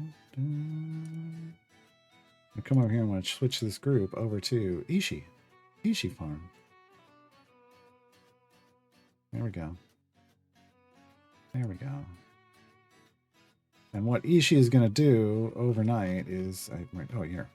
We've got 5 winner take all stacks. She's basically gonna farm those overnight offline while it loops. So when we come back tomorrow, she'll be at 174 average item level. She gains, as long as you do this, she gains 5 average item levels a day. Every day for free. For free. We're seeing lots of humanoids. Yeah, we'll see if we can finish this off or not. If not, it doesn't matter. We're earning currency. That's all that matters. Let's open this Deacon chest. Man, 1 away from... they really need to give you 4. We did get a blue for his ultimate attack cooldown. The Deacon's got almost all blues. That's fine. But we are pretty burnt on resources. So tomorrow we will do Miria's stuff in the event. All of these are tier 2. That's what we wanted to see. I just wanted greens through here. We might go look at their achievements. We're going to do Miria's stuff through at least tier 2. See if maybe the first variant we can go to tier 3. Yeah, there's no real restriction there. Technically, there's no real restriction in the second one either. But we'll see. We'll do that tomorrow. Once we finish that, I'm gonna consider that done for the event. We've banked over 4,000 scales of Tiamat. Yeah, that's okay, great. But there'll be nothing else I really care about doing here. We'll have all of our event chests at that point, and I'll be able to spend off all these tokens. Make a decision on where to spend those. And we'll head back to Waterdeep. Yeah. Oh no, we won't. We will head to Sword Coast because we need to finish this. Because must have 40 champions unlocked, and we are at 38. So we need to prep for Strahd before we go back to Waterdeep, which just means knocking some quick stuff out in Barovia. I gotta remember we're doing that first. Because these two, the 38, we'll hit 40 with the 2 natural time gates. Well, probably a natural and a manual. So we want to be ready for that. We want to be ready for that. Oh.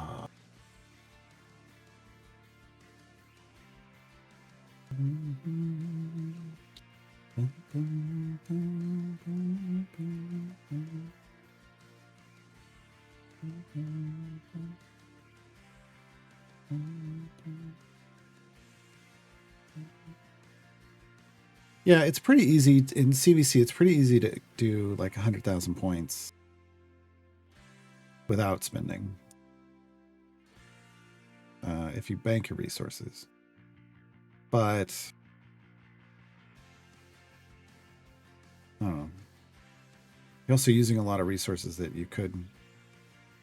I don't know. I think I've built out a lot of champions I didn't need to build out, like in terms of booking them and stuff.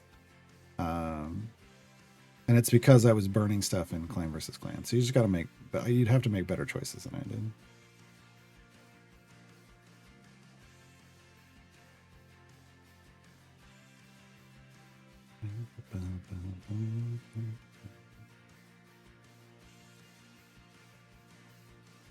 You don't think one of those will be a core yet? No, too far away. Not only do you have to do all the baseline adventures in Waterdeep, but then you have to do most of the variants. We'll have 2 time gate pieces for a manual time gate and that natural time gate. Maybe. I mean, who knows? Who knows? But I'm not really counting it.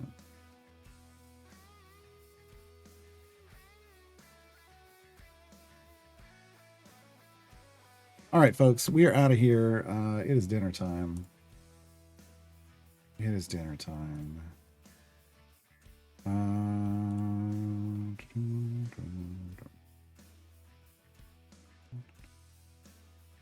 Yep. Okay. So again, tomorrow, finish Miria's stuff. Head to the Sword Coast. That's what we need to do. Sword Coast. Deal with Strahd. Then Friday, more south of midnight. Saturday, it's a holiday weekend, folks. Sunday is Easter. Saturday, I'm going to be on my own over on the Cena Games account. We'll see how this goes. Moderating and running the stream by myself, like I do here. But over there, I tend to get lots of questions, and I just won't be able to grab them while I'm talking, most likely, because everybody's off for the holiday. But they're like, hey, you know, to go do the thing. No, I don't have access to question bot. That's a Dave thing. So yeah. So we'll see how it goes. Come hang out and be kind in chat, or I will totally time you out. I will not be putting up with anyone's shit on Saturday. Yeah, that's gonna be it, folks. Have a good night. See you all tomorrow.